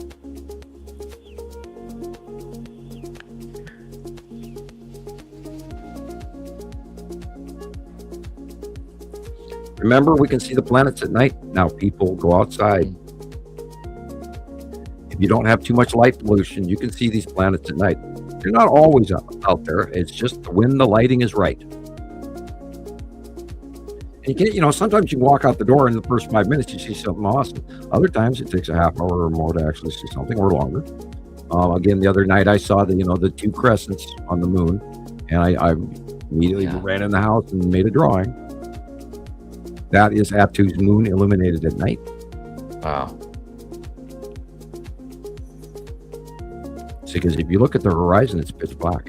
There's no reason for that light to be up there. Yeah. Cut off on the left. Notice there's a shaft of light coming off the left-hand side because Matim is cutting into the sun. I can't wait to see what she's going to do this summer. She's going to get big. And again, it's either that one nighttime sighting was either the Tan asteroid or Matim, because it was right there, both on the left-hand side of the setting sun, which was already set. God, I did it again. Coca-Cola can rips out mustache hair. No fun. Oh, no. Ouch. Yeah, those little cold tabs are dangerous, man. Shouldn't be drinking out of the can anyway. I'm supposed to pour it into a glass, right? No. Raw. Aluminum and all of that, bad for the brain. And how many people went through that? Don't drink out of aluminum. Not only that, the top of the can is so dirty you wouldn't believe. I heard that pop cans, other cans in general, have a lining of plastic. Yeah. As well, so there's plastic lining. What? So even more I'll plastic. never drink a pop again. I know, right? Oh, I've absolutely reduced. On the first, 100 or so shows, I do drink 2 to 3 pops.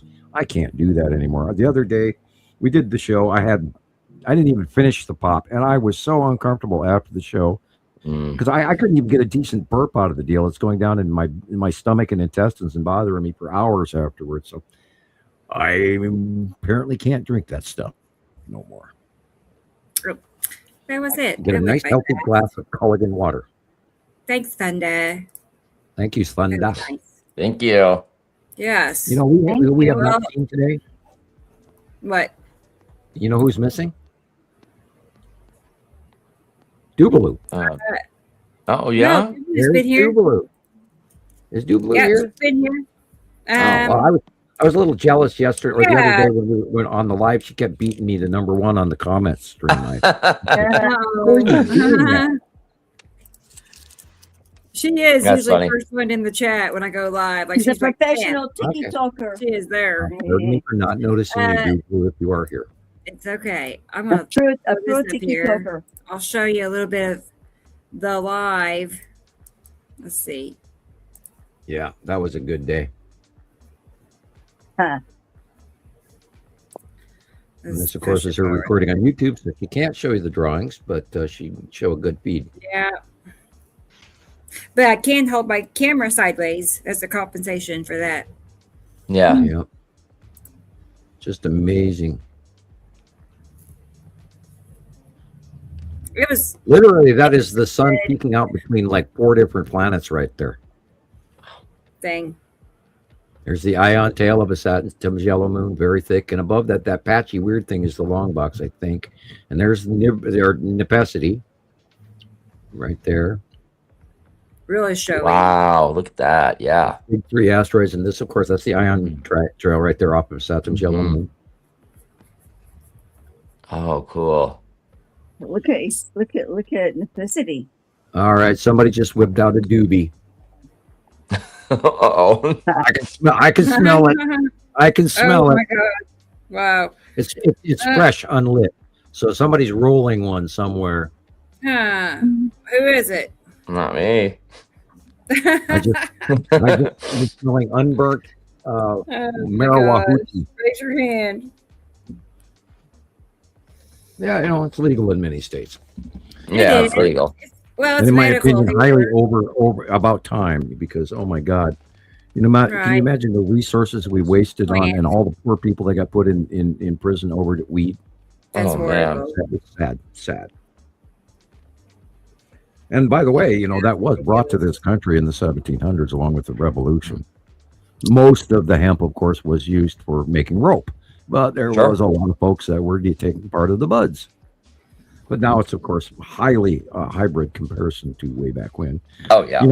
When I was a kid in Minnesota, if we ever wanted any of that, all we had to do is go over to the neighbor's field and harvest all we wanted. But, they were, of course, male leaves. And, of course, you'd have to smoke like 18 of the 18 joints in a row so you can get a buzz. You probably smoke, alfalfa just about the same. But, because they used to call that Minnesota ditchweed. And, oh, my God, marijuana type rope in Minnesota is just everywhere. I'm sure. And, of course, Nebraska and Michigan and Indiana and Ohio, I'm sure it's mostly eradicated by now. But there was a period of time where we, in this country on the 13 original colonies where hemp makes the best rope. There is rope that is 200 to 300 years old, and it's still intact. Yeah. What do they call it? Tensile strength? Yeah, it doesn't lose any tensile strength. Yeah, hemp. That's why Levi Strauss used to make their original early blue jeans were made out of hemp. Yeah. But they lasted so long that they weren't selling as many as they should. So they moved to cotton. Oh, it's a cheese sandwich, not that. Did you put oregano on your cheese sandwich?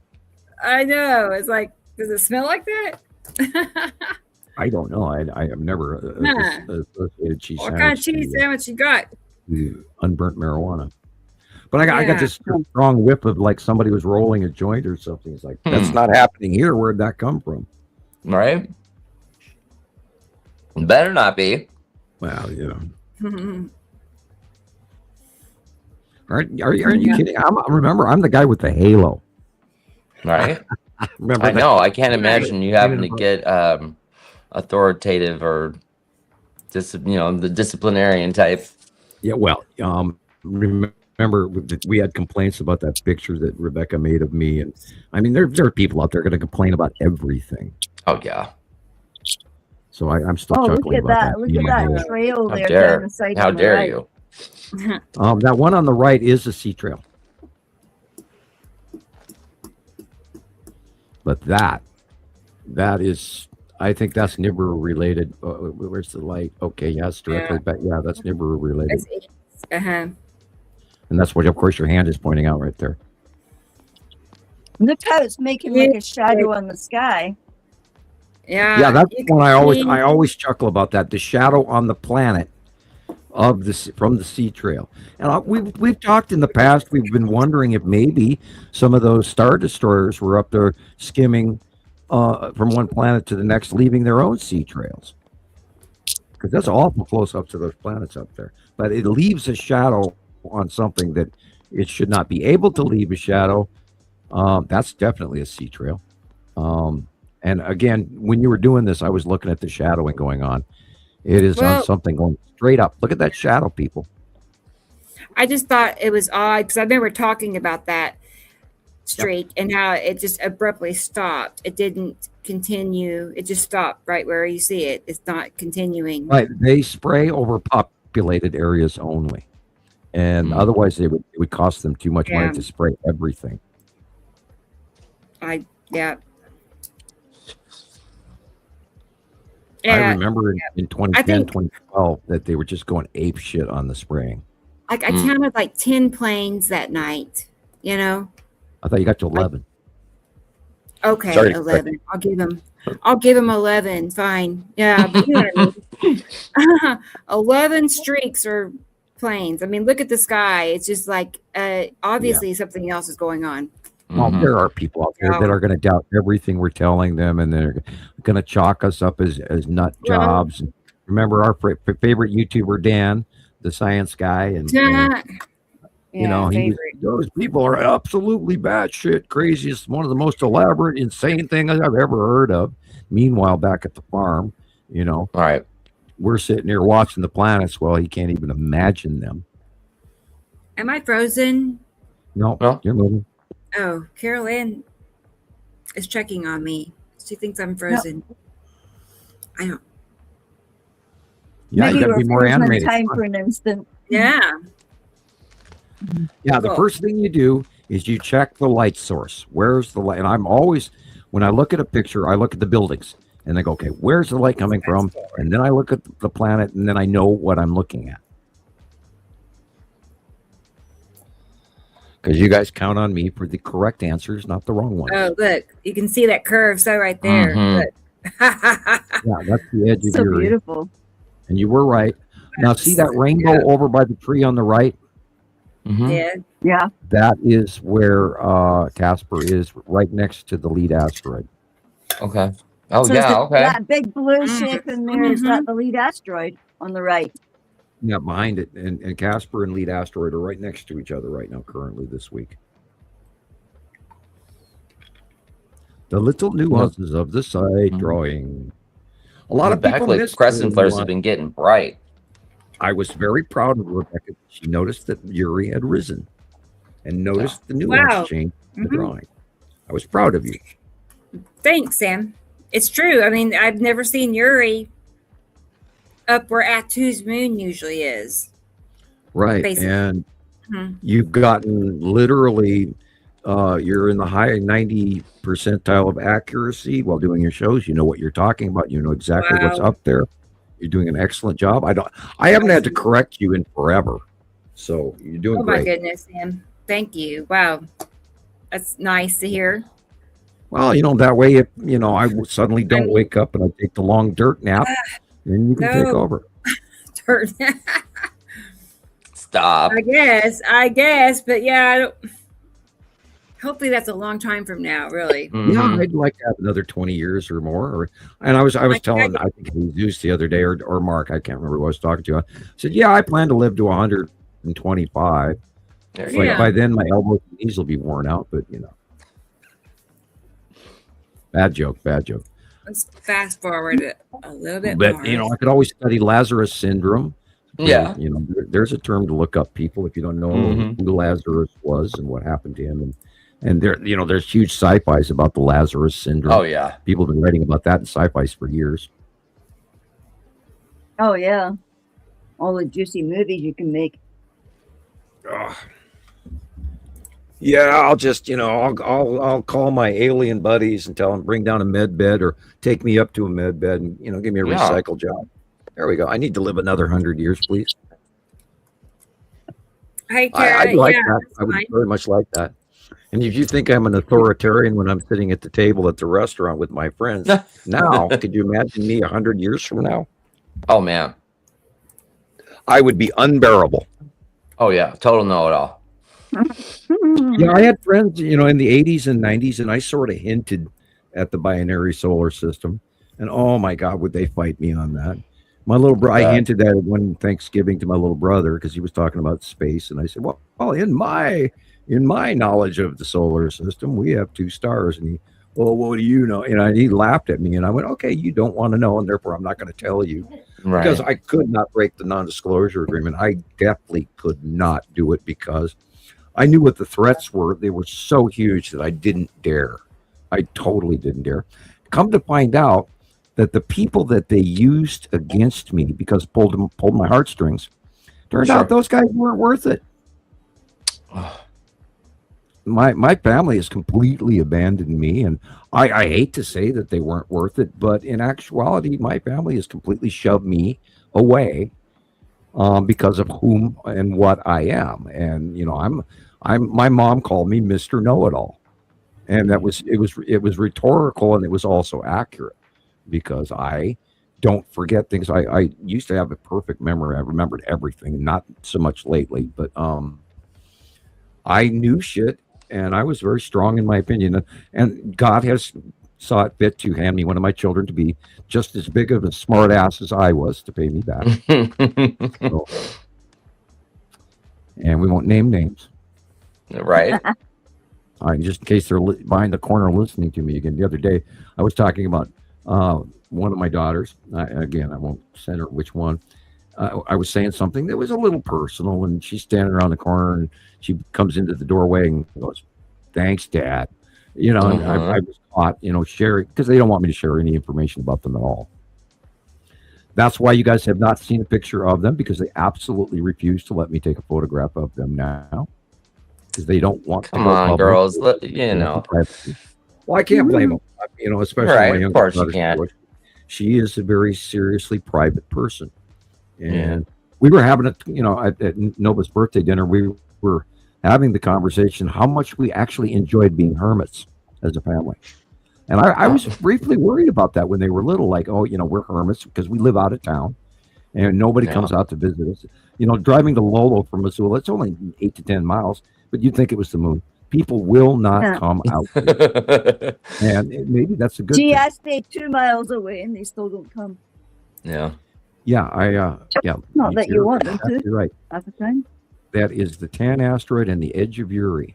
Wow, big. And the question is, how strong is Matim in that right there in that shot? Is Matim farther forward than I realize, and is that Matim? Because it is large enough to be Matim. That right here. Yeah. That right there. Yeah, that's large enough to be Matim right there. I could see that during the show. Yep, I got pictures like that during the weekend. When I took, filtered it a little bit. My question is, if you could rewind that back just a little bit, or when it next drops down again, hit pause. See that yellow edge on the left-hand side of the sun that's brightly, almost stripy? That's where Matim should be. So is the big blue thing the Tan asteroid with Matim behind it? Is my question. Yeah, is that the Tan asteroid right there? Which is way too all big. the other asteroids around it. Tan asteroid. That's way too big for the Tan. So wow. So which part is the Tan asteroid though? Like where is it? Yeah, right in front. The Tan would have to be up higher to the left, but the size says Matim. I do see it. Look, you see it right here. I see it. Okay. See a curve right here. Yeah. Yeah. Yeah, and we did get some captures of the Tan asteroid right in front of Matim all week. Right there. All week. That's what's cool about everybody sending their stuff into us, because we get a chance to cross-reference all of this and learn. Did you hurt your hand, Christopher? No? That big, you just wear that big bandage for a reason, right? Of course, I caught him again. It was like carpal tunnel. I feel like I've been having cramps in my hand all day. And that was my right elbow. My right elbow all day has been really sore.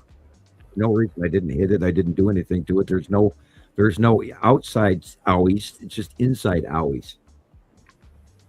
I thought that was so strange looking. How so weird. Looks like a train track in the sky. I forgot to mention it was freezing that evening. I had just been up there 2 hours earlier, and it was pretty warm, comfortable. And I put on an extra hoodie and took off, and the temps had dropped like 40 degrees in 2 hours. It was just right. And look how windy it is. Very windy. Look at that weird low. Look at that big long thing going down, like from up in the left all the way down. 2 hours. I'm like, I am not leaving. We're going to see this through. We're going to follow it through. Right. Wow. Yeah. Dark blue, light blue is so intense, and of course, just pattern watch, people.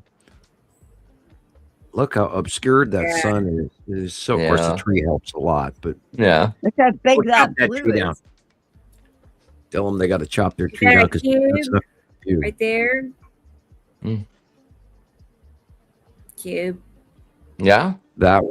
Well, Good. Yeah, it is a little cubey, isn't it? I mean, it's got a little trail going back behind it too, but there's something cubey cube. Look at it. Corner. Big like a cube. And then long box cube there. Ah.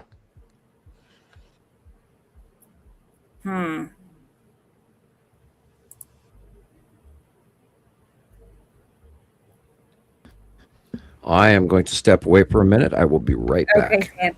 All righty. Cool. All right. Tara's going to be on here shortly. Great. I saw. So we'll get to catch up with her. Always just before I fall asleep. Oh, man, Daryl. I know I got your reels loaded. So it's like. This was your TikTok was just so good. I mean, look at that. But there's like necessity. Yeah. I'll go ahead and play your. I'm gonna pause this. I'm fascinated by that line that's going all the way down in yours. That one? Oh, you can't see this one. Yeah. Right. Yeah. Yeah. I don't know for sure. It could be a sea trail, though, is what I was going to say, because there was one that was working its way across at that direction and stuff. I kind of remember. Anyway, there wasn't that many.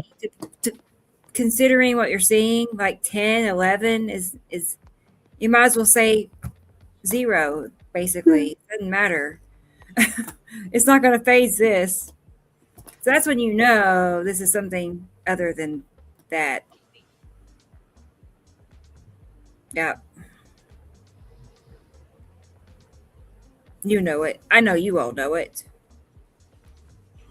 I'll pause, and then in a few minutes we'll go back and we'll see how it turns out. Yeah, I'm back. See the conclusion. I'm gonna go ahead and play Gillian's reels. But before I do that, I forgot to play this earlier. This is Sam. He's Superman this week. Wait.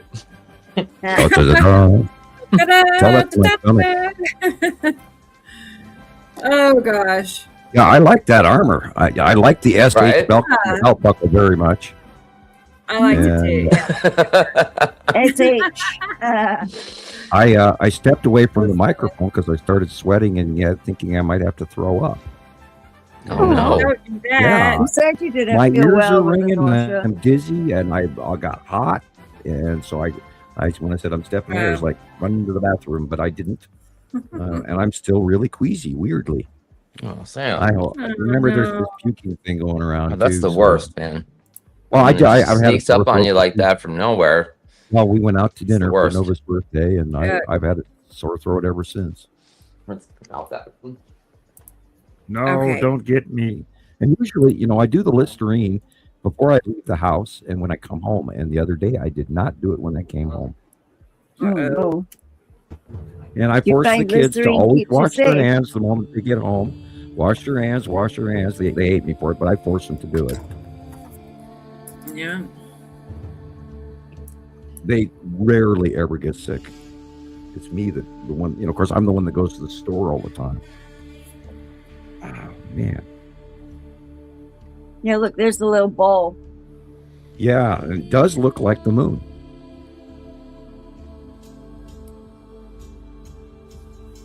Yeah, love that. Oh, yeah. Tell me that's not a planet. Tell me that's not a planet. Yep.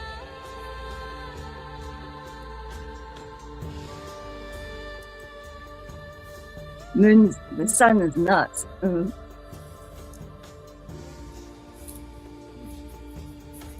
It was figure of 8.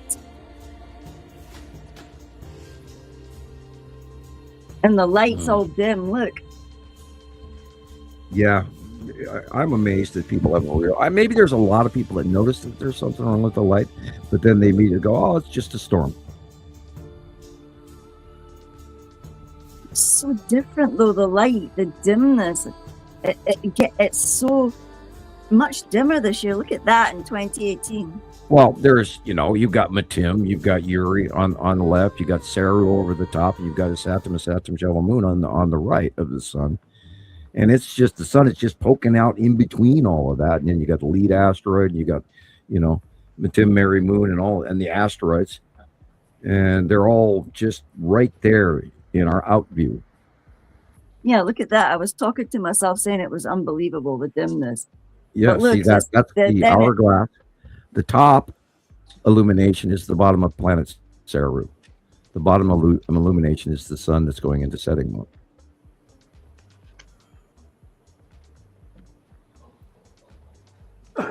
We know what's up there. And again, the sun is on the right-hand side. It's coming this way. Nibiru and Atu and Nepesity are now past the sun. Over the top of us is Nepesity. And we're seeing facial illuminations. Now, Matthew Eagle in Minnesota from Minnesota Skywatcher was asking me what facial illumination was, because it's a term he hadn't known before. And that is facially, when the planets are beyond Earth, we are now seeing their faces illuminated. That's what facial illumination is. For the most part, for all those years prior, for literally 14 of the 16 years, nothing was past Earth. And so we were always seeing the dark sides of these planets. And I think that's the greatest reason why most of Earth has not seen the second solar system. That's changing now. When they leave, and when that second star separates from our star far enough that they're out of each other's out view, then we will see both stars. Look at the focal, Sam. Yeah, let me blow it up. Yeah, there's a lot going on. And again, I wonder if people actually believe me when I talk about star destroyers and the cubes. People, we have thousands and thousands of captures of the cubes and the ships. We're not guessing. I watched them offload by eye in 2019 in April, when they came out of hiding because they were in front of the sun or next to the sun for years after arrival. And that was at night. Look there, it just glowed. And he came out to see us as well. Your deer are so funny looking. It's like they're a cross between a white tail and a I don't even remember what we call them here. We have whitetail on this side of the state, and then we have mule deer on the other side. That's what they call them. But yours is like a cross between the two of them over there in Europe. And your elk, you guys call stags. We call elk. Mm-hmm. Elk. Elk. Sounds like you're getting sick from eating too many sweet potatoes. Elk. Yeah. Look there. Does that match him? Yeah. Wow. It looks like yeah. Oh, wow. Well, okay. Yeah. I bet it looks like the location top left of the suns, and you do see the left side of the curve coming back down. Yeah, stripes of beautiful. With the first thing I saw. Yeah. Uri. Wow, Yeah. Uri's smaller. No, it's much bigger. You're only seeing a part of it, though. Yeah. Okay. You're talking about the 11 o'clock position of the sun being. I wish you could see my cursor. I mean, it looks like the size of Matim. I know it's striped, though. Yeah. Yeah, you're right. Now, I just saw that. I hadn't seen that prior to that. You are right. Wow, Does there that is mean a that small. Matim Yeah, is? that is literally, the black area is literally the size of Matim. You're right, Rebecca. Oh, good. I saw stripes and I immediately thought Uri. My brain I know. automatically. Yeah. So that's some weird Matim. dark shadowing going on. Well, I'm sorry, Jillian. Go ahead. So there's two little eyes inside there. Look. The little square ones. Okay. Cool. Now we got that confirmed. Yeah, that's what it looked like. See? Interesting. Yes, I love this. It's so cool. This is science podcast. We're like the Avengers, man. Yeah, we're the Avengers. We're the truth Avengers. The dogs got all wet and now they were trying to dry themselves. Wasn't that, Mummy? We need to be combed. They didn't get wet, man.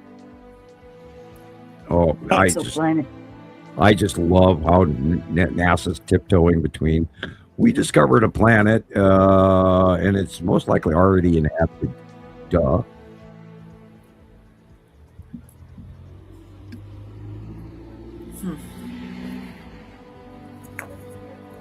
Oh, the geese! Look. That used to be normal Montana. I have not seen that many geese in many, many years now. Everything's changed. They're not even flying their normal flight paths. Of course, it's probably us that moved, not the flight path.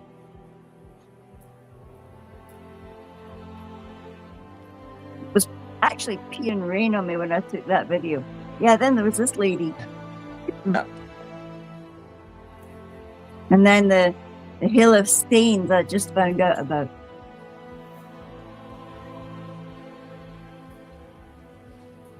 Look at those things. That looks like a medieval or a that's what I was Neolithic graveyard. They said it was from the Bronze Age, Sam. I just found it today. Right. Standing it's stone. in a fan pattern, they say. In the Neolithic age and the Bronze Age, they were still doing Christ burials. And of course, it depends on what part of the country you're talking about. That was Keith Nez up here in the Highlands. Belfast.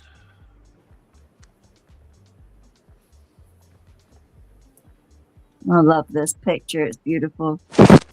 And everybody, you have to really learn this to size out the reality of how big these planets are.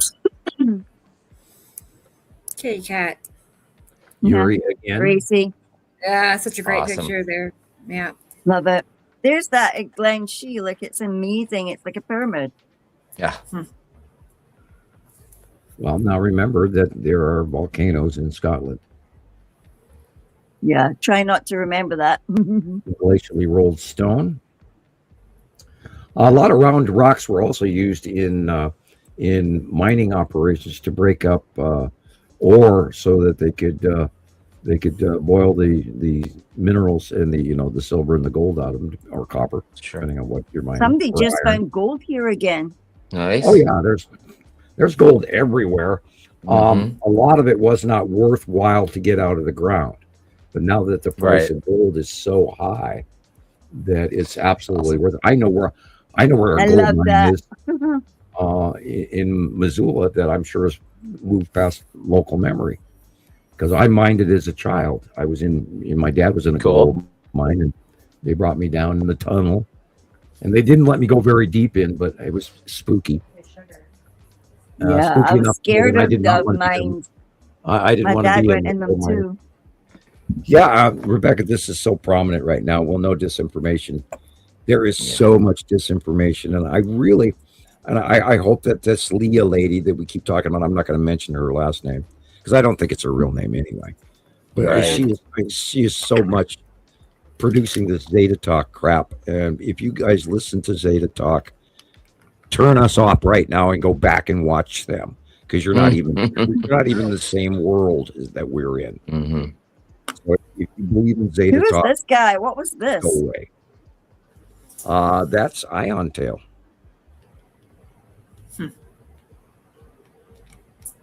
Yeah, I was watching this thing about the pyramids being underwater, and which makes the pyramids far older.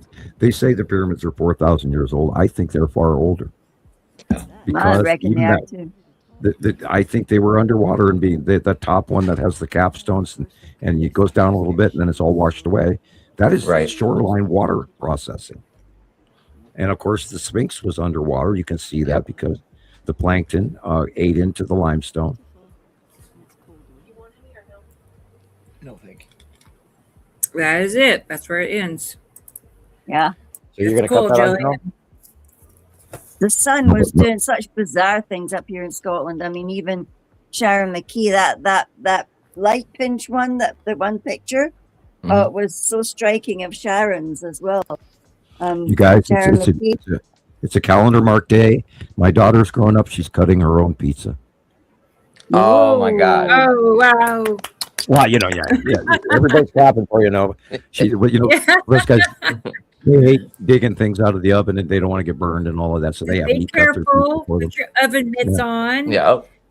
I'm just a big cheese now. I'm a big cheese carrier now. Yeah, well, they're getting independent and they're cooking in the kitchen by themselves now. God forbid you should see my kitchen. Yeah. That's awesome. Yeah. Well, Daddy, it was bound to happen. Yeah. Yeah, I was doing laundry and dishes this morning at 5 a.m. So. Yeah. No way. You should get one of the serfs up to do it. Sorry, girls. I mean, girls. First I got to have money to hire somebody, but I mean, I'll be calling hospice before. I'm joking. Bad joke. Bad knock on wood. Bad joke. Bad joke. She has this little spring. It's a spring like a cat. It come in a bag of cat toys, but it's just a little plastic spring, and she is just wigging out. She's like rolling around, and that's like her little best friend. There's always that one toy in the. I know, like a 2-cent toy. Hey, she has she has not had any relapses lately. That is great. She's feeling better. No, actually, the doctor tested her again, like a follow-up test for feline leukemia, and he said it was definitely negative. Oh, good. She hasn't got it. See, it was a false It was a false positive. Like you got I was told the C in October. It came back positive, but then I learned there's a lot of false positives. So I just kept holding out hope that it wasn't that. But he says, I told you. She would be a sick pup. Not our mittens, too. I told you. So, and they tested her for something else, another terrible cat disease, and that was negative too. So, yeah. I mean, he's like just treating looking for it, man. Yeah. Every now, I mean, she still has a little bit of the kind of like, I mean, he's to the point of wondering if it's polyps in her sinus cavity. It's making her breathing sound, Yeah, she's like probably gets allergens, like people with sinuses, like me. It just drives me insane. But it's, right, something like asthma. So we're. Oh no, you're dying! Oh, we'll have to cut your nose off. Oh no. So okay, now what? I think Thomas is being awful quiet today. Thomas. I'm going to switch headsets because I need to charge this headset. Hang on. Oh. He may be We're going into whisper mode, guys. Yeah, you guys were talking about the cat sleeping, and I immediately looked over at Thomas and I went, oh, yeah. Because we had an event once in one of the early shows where Thomas was sleeping. And we killed he gets allowances. If Thomas has been on for 14 hours or something, it's the middle of the night. It's the middle of the night where he is. Yeah. So it's just prep. He's gone to sleep, which is okay. We look at his smiling, hairy face. That's right. I'm definitely gonna have to get some hair tips from you, Thomas. Yeah. Yeah, we want curls like that, man. Jackie said no. Hey, I went you don't want me to grow my hair like that? I went to the store the other day and looked like that myself when I got out of the wind. Sure. The other day I went to work and my hair was like. I'm gonna start this video. It's some pictures that Christopher had sent me. Oh, cool. I'm gonna show you that. I'm gonna step away for a minute and make sure there's one kitty cat that didn't get to eat. So I'm just gonna make sure. Chicken girl. Chicken girl. Sitting there, outside kitty. So anyway, and then we'll be all. We need to feed the outside cat. Get Shiloh on that. Yeah. How's your outside little hooligan, Sam? Oh, okay. They've been around. They've been eating. Simba, which is a gray and white cat, hissed at me the other day when I came on the porch, and he's been normally friendly, but his brother Garfield is always just really nice. And Shiloh even asked me, "Can we bring him?" And I went, "No, no more cats." No, I'm not. I am dying from asthma already from this damn one cat that we've got. And not only that, Roosevelt would never tolerate another cat. No, she would be fighting her or hiding, or we'd have fur flying or God only. Oh yeah. She's already in enough distress as it is. She's itching still and all of this, and she's a psycho. And she peed on Nova's robe day before yesterday. That was the laundry I was doing this morning. Oh no! Kitty pee. I want that in my salvage washer. it? Well, yeah, I washed it in bleach water, and because it's a light color, it's light brown and white, so I was able to add a little bit of bleach to the water and get the smell out. So normally something like that goes right in garbage, but I mean this was her robe, so I'm gonna toss that. She's due for a new one. I mean, Nova is like 5'6", 5'7" now, and she's huge, a little Viking girl, And I would hate to see her punch me or anybody else. Be a knockout. Oh well, yeah, exactly. More ways than one. Girls early, how to protect themselves and defend themselves, and when they were 7 or 8 or 9, some neighborhood boys decided to try and steal their scooters from them. And Nova defended her little sister and clocked the 14 or 15-year-old kid in the face and gave him a bloody nose. And she was like 12. She was like 12 when she just beat the crap out of this boy that was years older than her.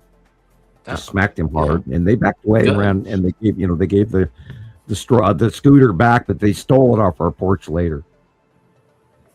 But I never took that again. My daughters can protect themselves. I taught them minor karate moves, how to do a snap punch and things like that. Did you get your scooter back? No.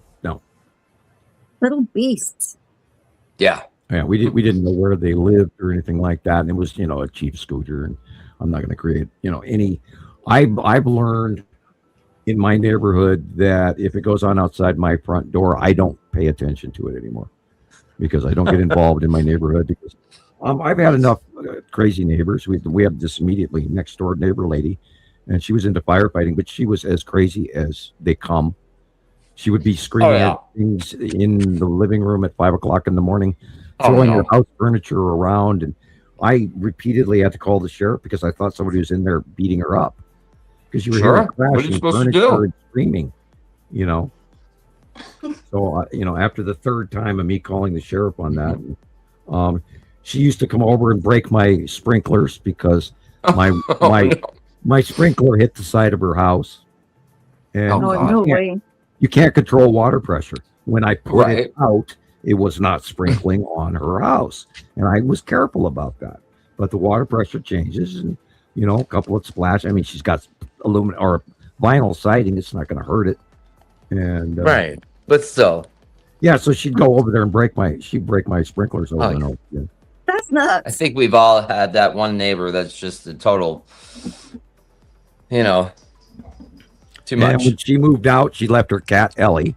And Ellie's still there, and the people that live there now are outside feeding her. You can't get near Ellie, otherwise she'd be a long inside cat, but she still lives here. So we have 3 homeless cats that live in right immediate area. Kind of a sad thing, and it's good for them. We did not have a harsh winter this year, and we didn't. We could still go cold. I don't know. I doubt it. I think we're heading towards spring on this side of this, the West Coast. But we'll see. We're heading for the warm time, though, are we? We don't know what the groundhog has going for us right now. They could have some sort of a conspiracy going or something. Everything's a conspiracy, Sam. You know that. Yeah, the groundhog is in league with ET now. I'm telling you. The groundhog is green, man. Yep.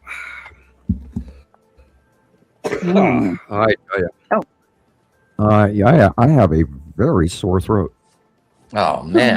No, Sam. Yeah, that's the worst. Back to the Ricolas, I actually have a pretty sore throat. I immediately the next morning after it's been 2 days since Nova's birthday, but I'll take anything. A runny nose, a headache, but getting a sore throat has to be the worst when you're sick. Oh God. And I kind of need to talk right now, so do our show. But when you swallow that. Oh God! I've had the screen blown up the whole time. I had no idea the clock until just now. We just passed the 5-hour mark. Oh, really? Wow. Salt water. Thank you, Carol Ann. Okay. Yeah, salt water will definitely help. Yeah, that does work, and that's don't swallow it. That's why I'm drinking the Coca-Cola and that sort of thing with, and I'm just doing that more. But I have my let's see. This is berry medley Ricola. It's like berries. I like the generic honey and lemon Ricola the best. Yeah. One of them at the store. Out here in Truck Stop Town. Suburb of Missoula. On the corner of Highway 12 and 93. The dog just jumped on me. You think he wants to go out? I think he wants to go. Theo, you're stinky. You need a bath. Hi, Tara. Sorry, I'm totally okay. I'm coming on for a quick hello if you're feeling. I got hot and I got dizzy and spinny, and so I walked away from the mic for a minute. And I had that when I first started this afternoon. I got really hot and out of the blue. And I'm tired, but I got up. Yeah, I've been feeling like that too, Sam, where I get hot suddenly and cold. It's like it's not fun. Well, no happy medium.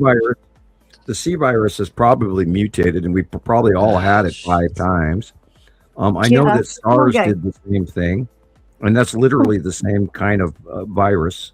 The construct of SARS and the corona are literally, twins or cousins. And by now, I know it's running around the country. And there was that. Remember, they had that announcement about the I think it was a Hunta. No, not Hunta is with Ruda. There's it's called Nipsey or Nipah or something like that. Nipah virus, yeah. Yeah, is that it? Yeah. And that's the one where you puke your guts out for 3 days. And that was a variant of the flu mixed with the Ruda virus, and now it goes around, and they actually hantavirus is that one's terrible. They warn people at daycare services by putting a notice on the door that it is going around, but it's in really, really small print and type. Right. And of course, people. There are certain people that have to drop their children off every day for daycare. Right. And if I saw that notice, I wouldn't even let my child in there. Right. But we have super diseases now. People should be ready for it. I've had West Nile virus. Oh. Yeah. Yeah, that's been a prevalent thing here in Vegas. There's signs everywhere, billboards and just warning signs everywhere. Talking about don't let there be standing water near your home. The mosquitoes just. I got bit on the cheek while I was mowing the lawn. I went to work, and within 2 hours, I was just my ears were ringing. 2 hours. Yeah, within 2 to 3 hours. Yeah, and I literally had to have my boss drive me home because I couldn't even sit at work anymore. I couldn't even sit up in the chair. I was delirious for 5.5 days. Whoa. I lost 35 pounds. What? Yeah. In 5 days? Yep. Holy shit. I was feverishly sweating off everything. I couldn't even swallow water. My throat was clogged. I couldn't swallow. I'm amazed that I didn't die, and I should have been in the hospital. But at that time, my wife was not on board with reality. Wow. Yeah. She should have sent me. I should have, gotten the ambulance driver to take me to the hospital. But yeah, I lost 30 pounds. I got up, put my hands on my butt, and I didn't even recognize my own ass because my butt cheeks were gone. I mean, I lost. I was like, "Whose butt is this? This can't be my butt." I mean, oh my god! Yeah, I lost 30 pounds. Sorry, that took a minute to do. Almost killed me. 2 babies working on me. 2 of them are just like, one was looking through the window, like thinking, is she ever going to come back? Oh, God. My gosh. Yeah, I encourage people to definitely. I need food. It's toxic, but I mean, deep woods off and everything. I would, if you live anywhere in the South right now, in the southern part of the United States, from California to to Florida, I would not go outside now without deep woods off and stay away from the Zika virus, and because all of that is coming up here now. I mean, we've got Africanized bees now, and we've got great white sharks off the coast of New York City. Yeah, that's not normal. No. No. Is Gillian still here? Yeah, she's still here. All right, cool. Tara said she's going to be ready soon. Yeah, well, I heard you say you were tired, Sam, and not feeling well. Yeah, I'm better. I mean, I momentarily got dizzy and overheated, and I ran to the bathroom just in case I was going to puke, because I felt like I was gonna, and that's why I said I was stepping away. But if you don't have anything more, we can wind it up. I'm okay with that. If you'd rather do that. Oh, I'm fine with I'm okay to do more if you want to go for another hour. I can do that, no problem. Oh, well. It's up to you if you want to keep going, or we can call it. Here we are at 5 hours. I know. I mean, I'm tired too. Just Sarah says, not yet. LOL. Really busy week. I know I had a really busy week this week. I'm just like, God, I've been on the run like every day. I had, stuff. So, but anyway, I don't.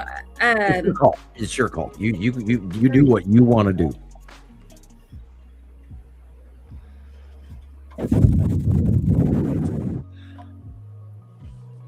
Oh yeah, Tara, you want to plan on next Saturday? I feel bad. I know it's like I don't have just a tremendous things to watch. I could go find things to watch, but well, then we're done, and I could do that. I don't have a lot of notes for this week. Anybody? My notes were talking about Stephon Burns and the coronal hole that was on the sun. Oh yeah, that was pretty cool. And there is a new green comet, C2026A1 MAPS MAPS. There's even another new comet. Yeah. What's that? There's a green comet, and then there's a new comet. I don't know what the designation number on that one. I haven't written it down yet, but going through my notes. They're saying you should be able to see it anywhere on the planet. So right, yeah. It's quite. It's really. I haven't seen it yet. Green one. Where's that? A few sightings in the sky, all over. I know in the sky, but the green comet. That's even better, Tara. Cool. And we covered the top, talking about the Soviet era dead satellites turning on by themselves, even though they don't have a power source left to do so, but they're on. That's wild. Well, they're who knows what's going on in there? Because they're rising from the dead. And Soviet era satellites have turned back on. Well, it's on YouTube. You can look it up. Carolyn got it figured out. And that did happen. That did happen with Voyager 2 and Voyager 1. The old systems turned on. I mean, they're at the edge of space. I mean, it takes 2 hours just to get the signal out there. But old operating systems that long ago had been turned off all came back on. Old operating systems. And it's rewriting subtext, which Voyager shouldn't be possible. Can't do because they have, Commodore 64 level computing skill. 64 bits. These are antiquated systems, like the old Capcom. How would they come back online again? I don't know, Gillian. I don't know. Oh, well, not only that. Let alone rewrite the software. Yeah, and Voyager 2 is reporting that there's a very large, massive, invisible object next to them out there in space. Okay. There's something out there. Ooh. But they don't. They know it's there, but they don't know what it is. And they're talking about all kinds of other shit going on out there that they don't know what it is. And a lot of it is classified, so therefore they go around it. Which is like, I can't wait to see if it comes in and hangs out in Jupiter's. Well, that's why Michio Kaku, he said, this empty area called X7, and then he used the term slingshot. You can't slingshot around nothing. Right. So, he had to describe it, and he could have said a bank turned, which of course would have also said that, good comets don't bank turn, especially since the stress forces in physics would break it into a million pieces, but it didn't do that. It put off this unbelievable light, new signals hit Earth. The event, they're calling it the Cairo event. There was a machine that turned on underground in that area of Egypt, and now that whole area is cordoned off and restricted. Oh, I wonder what that's all about. Well, what area is that, Sam? Well, there were more events after that as well. So literally through the 20th of this month, running all the way back from the 17th or so, things underground all over the planet started turning on. Oh, I can't wait for something to happen. No, something's really got to happen. It's already happening. We just haven't compiled the information to. We know that 3i Atlas is signaling Earth, and it's turning things on. We know that it terraformed Mars. We know that it's now gone around and done. It's 50th change in direction. Which apparently it's gotten really bright. I thought it was on its way out of the solar system, but but it didn't stop. And then it stopped rotation. I mean, the movement stopped, and then the rotation stopped, and then it started rotating the opposite way. How's that possible? I mean, what kind of ship does that, Sam? Come on, you can tell us at least what kind of ship does that. Another jog. They stopped. They stalled. They put out. They contacted Earth, bombed it with a couple of these cycles. And you can look into the information. There's a couple of guys out there really talking about it. Yeah. Are they honest guys? Stop rotation. Guys you trust? So it stopped, changed its to an anti-clockwise rotation from a clockwise rotation, and then it's proceeding on. And that's the last of the movement that I heard. And of course, they're talking about it's heading toward Jupiter, but we don't know that yet because it's a long way to Jupiter. Right. So it could come back around and change directions yet. We don't know. Or it's going to go land on Io and gross. Right. Exactly. If it's a comet, it'll get ripped to pieces. What? Yeah. Before it even gets the Io. So if it gets close enough to Jupiter without falling apart, then we're going to know something isn't right at all. Helium. Yeah, we're going to blow Rebecca's mind here. It went. I know. No, I'm sitting here thinking, I'm like, I really need more evidence than what they're offering for Atlas. Yeah. I just can't. I'm just over here, just like, I'm not seeing anything that just totally, seals the deal. Well, the gaseous output alone is absolutely not a comet. The amount of nickel. They can show you anything. We don't know what. I'm not looking through that telescope myself. With my telescope. Worldwide amateurs were. This was really, really popular. I don't trust those people either. I don't know who they are. I don't know who they're working for. I'm serious. It's just that bad. The depth of their lies are so horrible. I just can't. Right. I can't. You still got to go investigate, and then you take the little pieces that match, and those are accurate, and the rest of it you throw out. You watch 5 different guys, and you come up with one story that blends in the middle.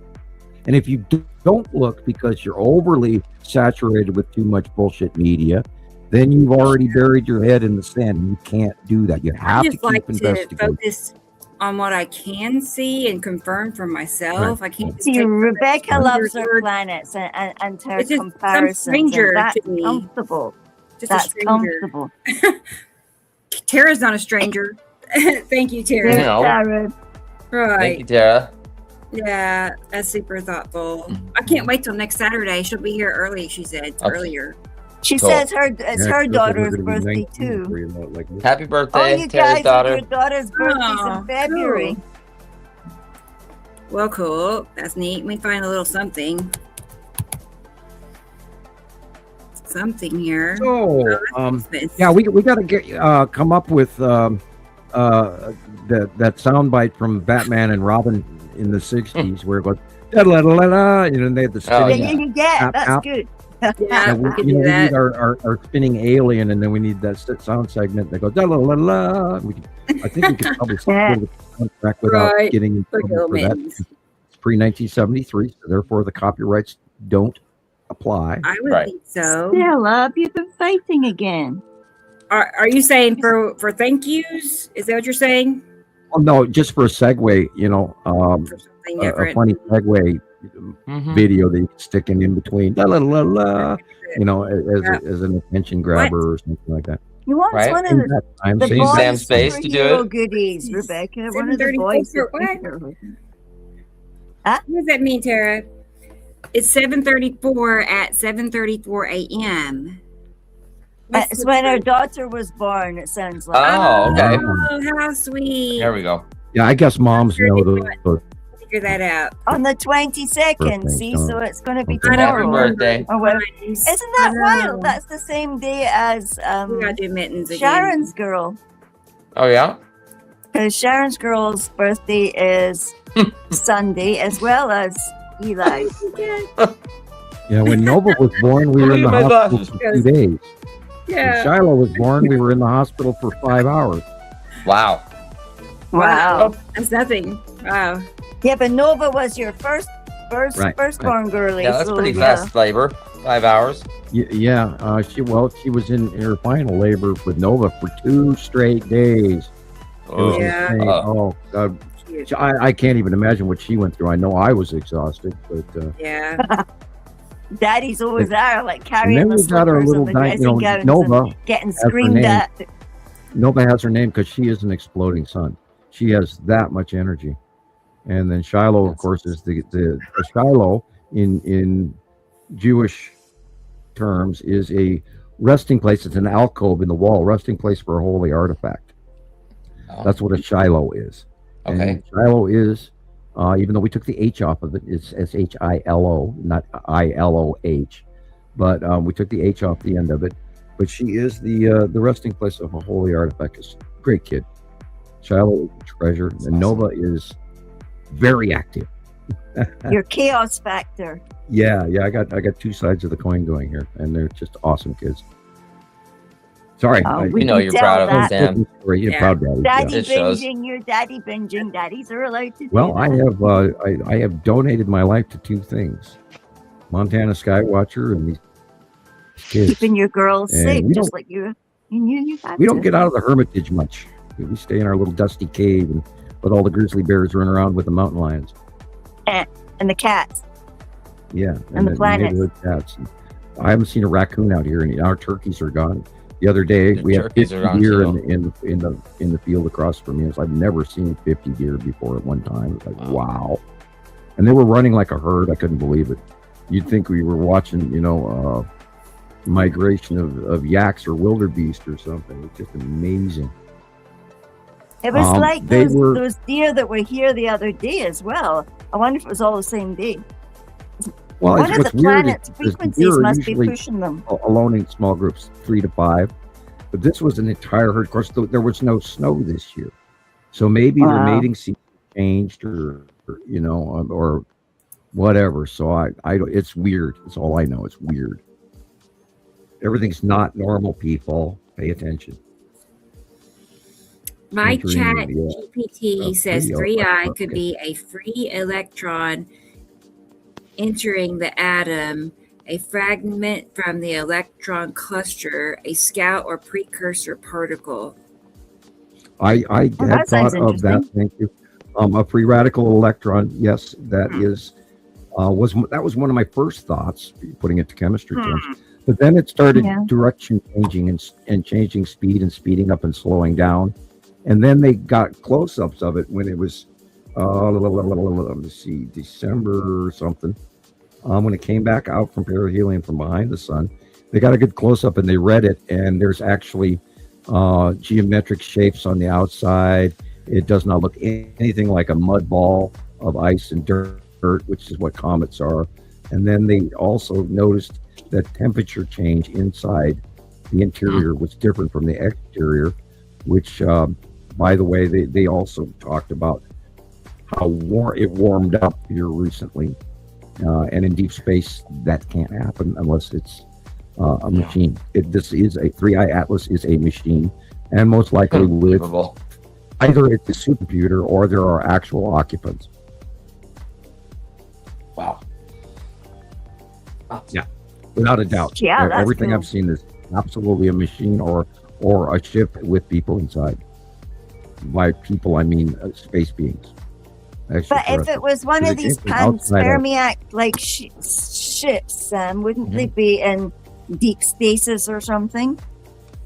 Well, depending, some species live for thousands of years. Sure. So, they don't need to do the space sleep unless they wanted to, cryo sleep. How long it would take us to get to Jupiter would be how long it would take to even get to Mars. And then Mars is like almost a year or so, isn't it? Yeah. I thought it was maybe 2 years or something. Like yeah, more maybe than it's a year. 2 years. To get back from Earth, to get back from Mars to Earth would take more fuel than they can carry. So if you go to Mars, you ain't coming back. Right. Unless we get new ships, which they're working on. They're working on a star drive, just like in Star Trek right now. Right. There's quite a few people that are doing different engines. A lot of business in the engine department on space engines. But it'd be easier if it depends on how aligned the planet is. I think we're going to get extraterrestrial tech this time around. I really do. I believe we're being upgraded for a good reason. Let's just hope that they don't keep it to themselves in their DUMBs. And bastards. I've been down that long elevator, and wow. And back then it might have been a good idea, but I think that they should man up and protect everybody. But who knows what's coming? We don't even know what's coming. But it's coming. It's here. We are completely in climate change, period, without a doubt. It's not on the way, it's here. And we're going to see that this summer. When you're talking about, I don't know what's coming, are you meaning weather-wise or alien-wise? Both. I don't know how drastic it's going to get. I don't know if they're going to be visibly awakening Earth. Because no matter what, there's going to be some people that won't believe it. Even if they do, land in the middle of Fenway Park or something like that, and like the day the Earth stood still. But even then, there's going to be people that want to shoot them or won't believe that they're real, which Mayflower syndrome. And we lost Christopher. Whoops.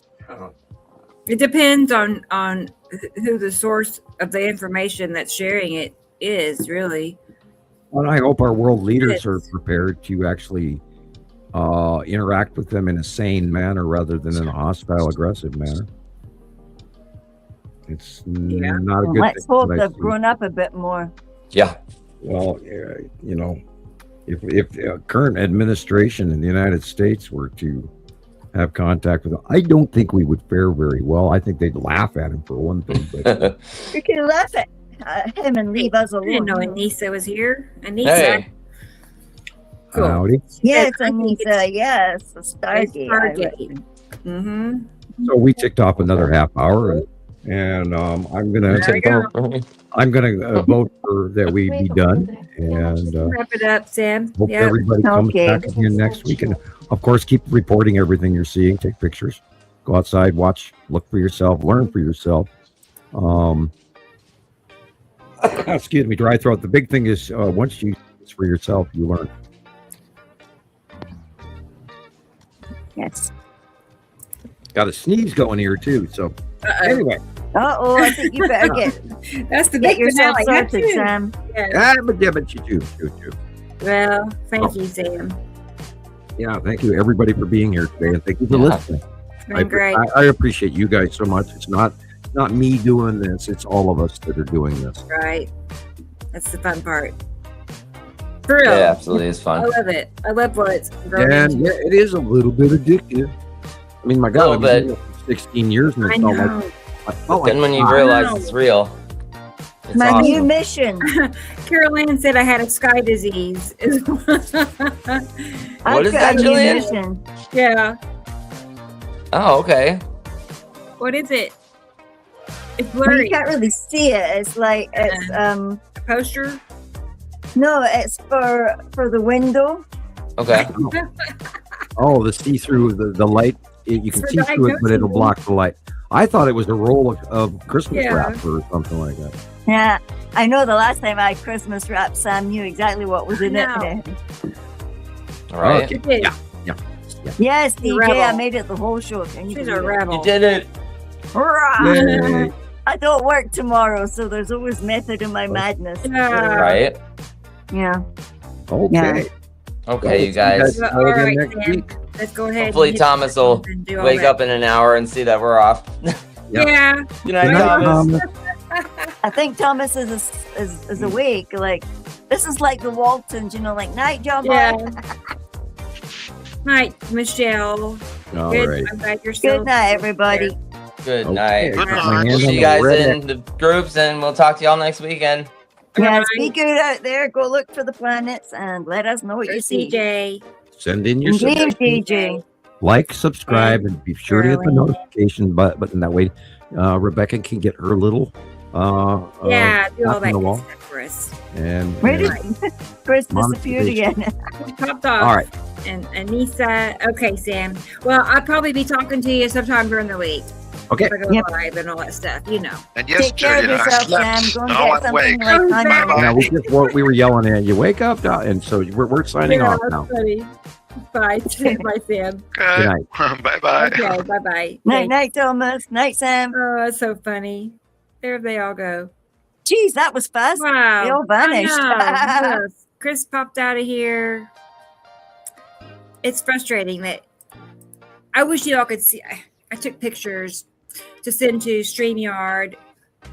The area that I get to see of your comments is not even the width of two comments, like two people's. It's terrible. I'm like, how can I really man a show? Shame, it's you not know? like that at all. Yeah, I said I need to see a whole stream of comments, not just barely, not even two. And then there's words. I took pictures. I'm gonna send it. I really am gonna try to get them to make some corrections. I don't know. I'm like, it's just not. When you pay for a good. service, you want to be able to be comfortable doing and this it. one is way more expensive than another one, but it's easy. It's user friendly. The other one's pretty complicated. But hey, maybe I could learn, and we could just switch. I don't know. It's a big deal. Anyway, I would hate to miss your comments, but that's what's on my end. There's my kitty cat. 2 a.m., like My 20 boxing to cat. 3 here. It's 20 to 3 a.m. But Jesus is still listening, probably. So good deal. And Robbie maybe still be out there, possibly. I think that's the gist of most people hanging out right now. Eventually, we have 25 people here with us, so that's awesome. So thank you guys for, Yeah, it's night, Caroline. joining us for show 155. And DJ already pointed out next Saturday will be the 28th, the last day of February. And just think about it. I mean, we're almost like a third of the way through the year. It's like, it's going to be like that. This year is just going to zoom by. It's just weird, isn't it? I mean, it's Hopefully like the hot part 20 to, zooms by. I can't believe it's 20 to 3 here, and I was kind of getting sleepy when it got to about 2 a.m., but then Yeah. kind of I've left the dogs outside. No wonder. Oh, girl, you better get. Well, I'm going to go ahead and hit the buttons. You'll take care of your dogs. Yeah, they're going to be all wet again. They're going I to be in the know. kitchen crying and going. All right. They do this tragic under their breath crying, Yeah. and then they stick their snouts through the baby gate and they look at me accusingly, like, "I'm so cute, mommy. Look at me." Of course they are. Of course they are. I know, and it feels that way. I mean, I know it. It feels like I don't have time any is proof for speeding, that, like but- something weird is going on, and that if you take It's just hard on us. notice of if you don't want something to go past a certain time limit on the clock, if you're looking at it, don't move, you can actually make that thing stay there for like long enough, and then boom, it just goes really fast after that. I know. It's not, I mean, there has to be something to it in a way, because so many more people are thinking that, or is but it time must be getting squished as well as the planet, as well as being tilted. Yeah. Although they say to the aliens, time is not relevant. Because there is no time. Right. There's no such thing as past, time. present, and future are all one, which is now. In remote viewing that they say as well, like past, present, and future is all one to a remote viewer. Mm-hmm. It's just whatever they see or whatever impression. Like that. Oh, blow up, DJ. Watch out. Oh, it's funny. I know outro teaser. Actually, DJ, I can't say I'm in the works on it yet, but I have it it's planned. An outro. I have the outro planned. So it shouldn't be too much longer. I'll have it. And then every time I hit the end button, it'll automatically, I guess, go into a video, the outro video. So yeah, if we have an intro, we need an outro. I know. So yeah, got that going on. I like the way you think. We think alike. So I keep getting tickled by something, and I realized it's this thing. What? This music, actually, you know why? It's because it's made by the same artist. Yep, the same artist. This song and our intro song. The synthesizing stuff. The synth. I like it. I know I kind of picked out a song for an outro, but I'm afraid it's a little bit too exciting. I love it. To me, it's like a rave or something, but it might be a little bit too much. I'm going to think about it. I know, Tara, it hurts your brain thinking about these metaphysical things like time and time dilation and all that stuff. Would it startle people? I don't want it to startle people if they're like, no, you don't want to relax. You're talking about music and Tara's talking about the time dilation. It was a little excitable, but I do like it. I can't. Hmm. I'll have to play it. I'll send you a copy, DJ. You have to tell me what you think. DJ into the synth as well. Peek. Yeah, I'll get into the tunes, man, DJ. He'd be like, "That's horrible." Be honest. Tell me what you think about it. Oh yeah, actually, I thought about this one too. This one is acceptable. And if you like this one, I think you would like the one I'm thinking about. Oh, have you got another one you're thinking about? I'm thinking about it. Yep. So anyway, contemplating. I know we got fun things happening all the time. Okay. So, well, all right, guys. I'm gonna go ahead and do what we do and get out of here and let you guys go do what you do, and have a good rest of your evening. And Stella says night night. Go to bed. Yeah, go to bed. And we'll be back next Friday. I say Friday, next Saturday. But during the week, there's a good chance you might see me again. If the sky looks gray, we'll see. It's supposed to be back up in the 60s. Sam is forecasting snow. I don't know when, but that'd be crazy if it did. 60 and snowing? No, I'm kidding. That'd be crazy. All right. Well, here we go, guys. Y'all take care. Thanks. Bye-bye. Bye, baby. Stella says bye. Stella. I can't tell Stella and Grace apart. They're basically the same kitty cat. Yeah, but one's bigger. You'll message me, Tara said. Okay, Tara. I'll message you about. Okay. Yeah, do that. I'm going to plan on you being here next Saturday. Maybe you have a sunset you could show us even. Whoa, maybe I'll do like that. Because that's, we all love that. Yeah, she's got that open view. Sky disease. She runs over the cats to get to the thing. I know.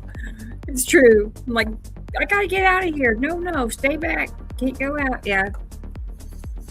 Honestly, I can tell Mittens no. She literally stops in her tracks when I tell her no. That's unusual. Usually cats do not care if you're speaking to them. And she's highly intelligent. So, and the she's like these dogs. Too. And the dogs are still outside, so I'll have to go and get the dogs. Okay, Julian. I'm going to hit the button. We can just carry on for hours and hours. Hear hours. them crying outside, I'll get shot for my animal's been out at 20 to 3 in the morning. Okay, Julian. Well, thank you, too. And we'll be back next Saturday, everybody. Y'all take care. Love y'all. Bye-bye. Good night, everybody. Here we go. Yep. Bye.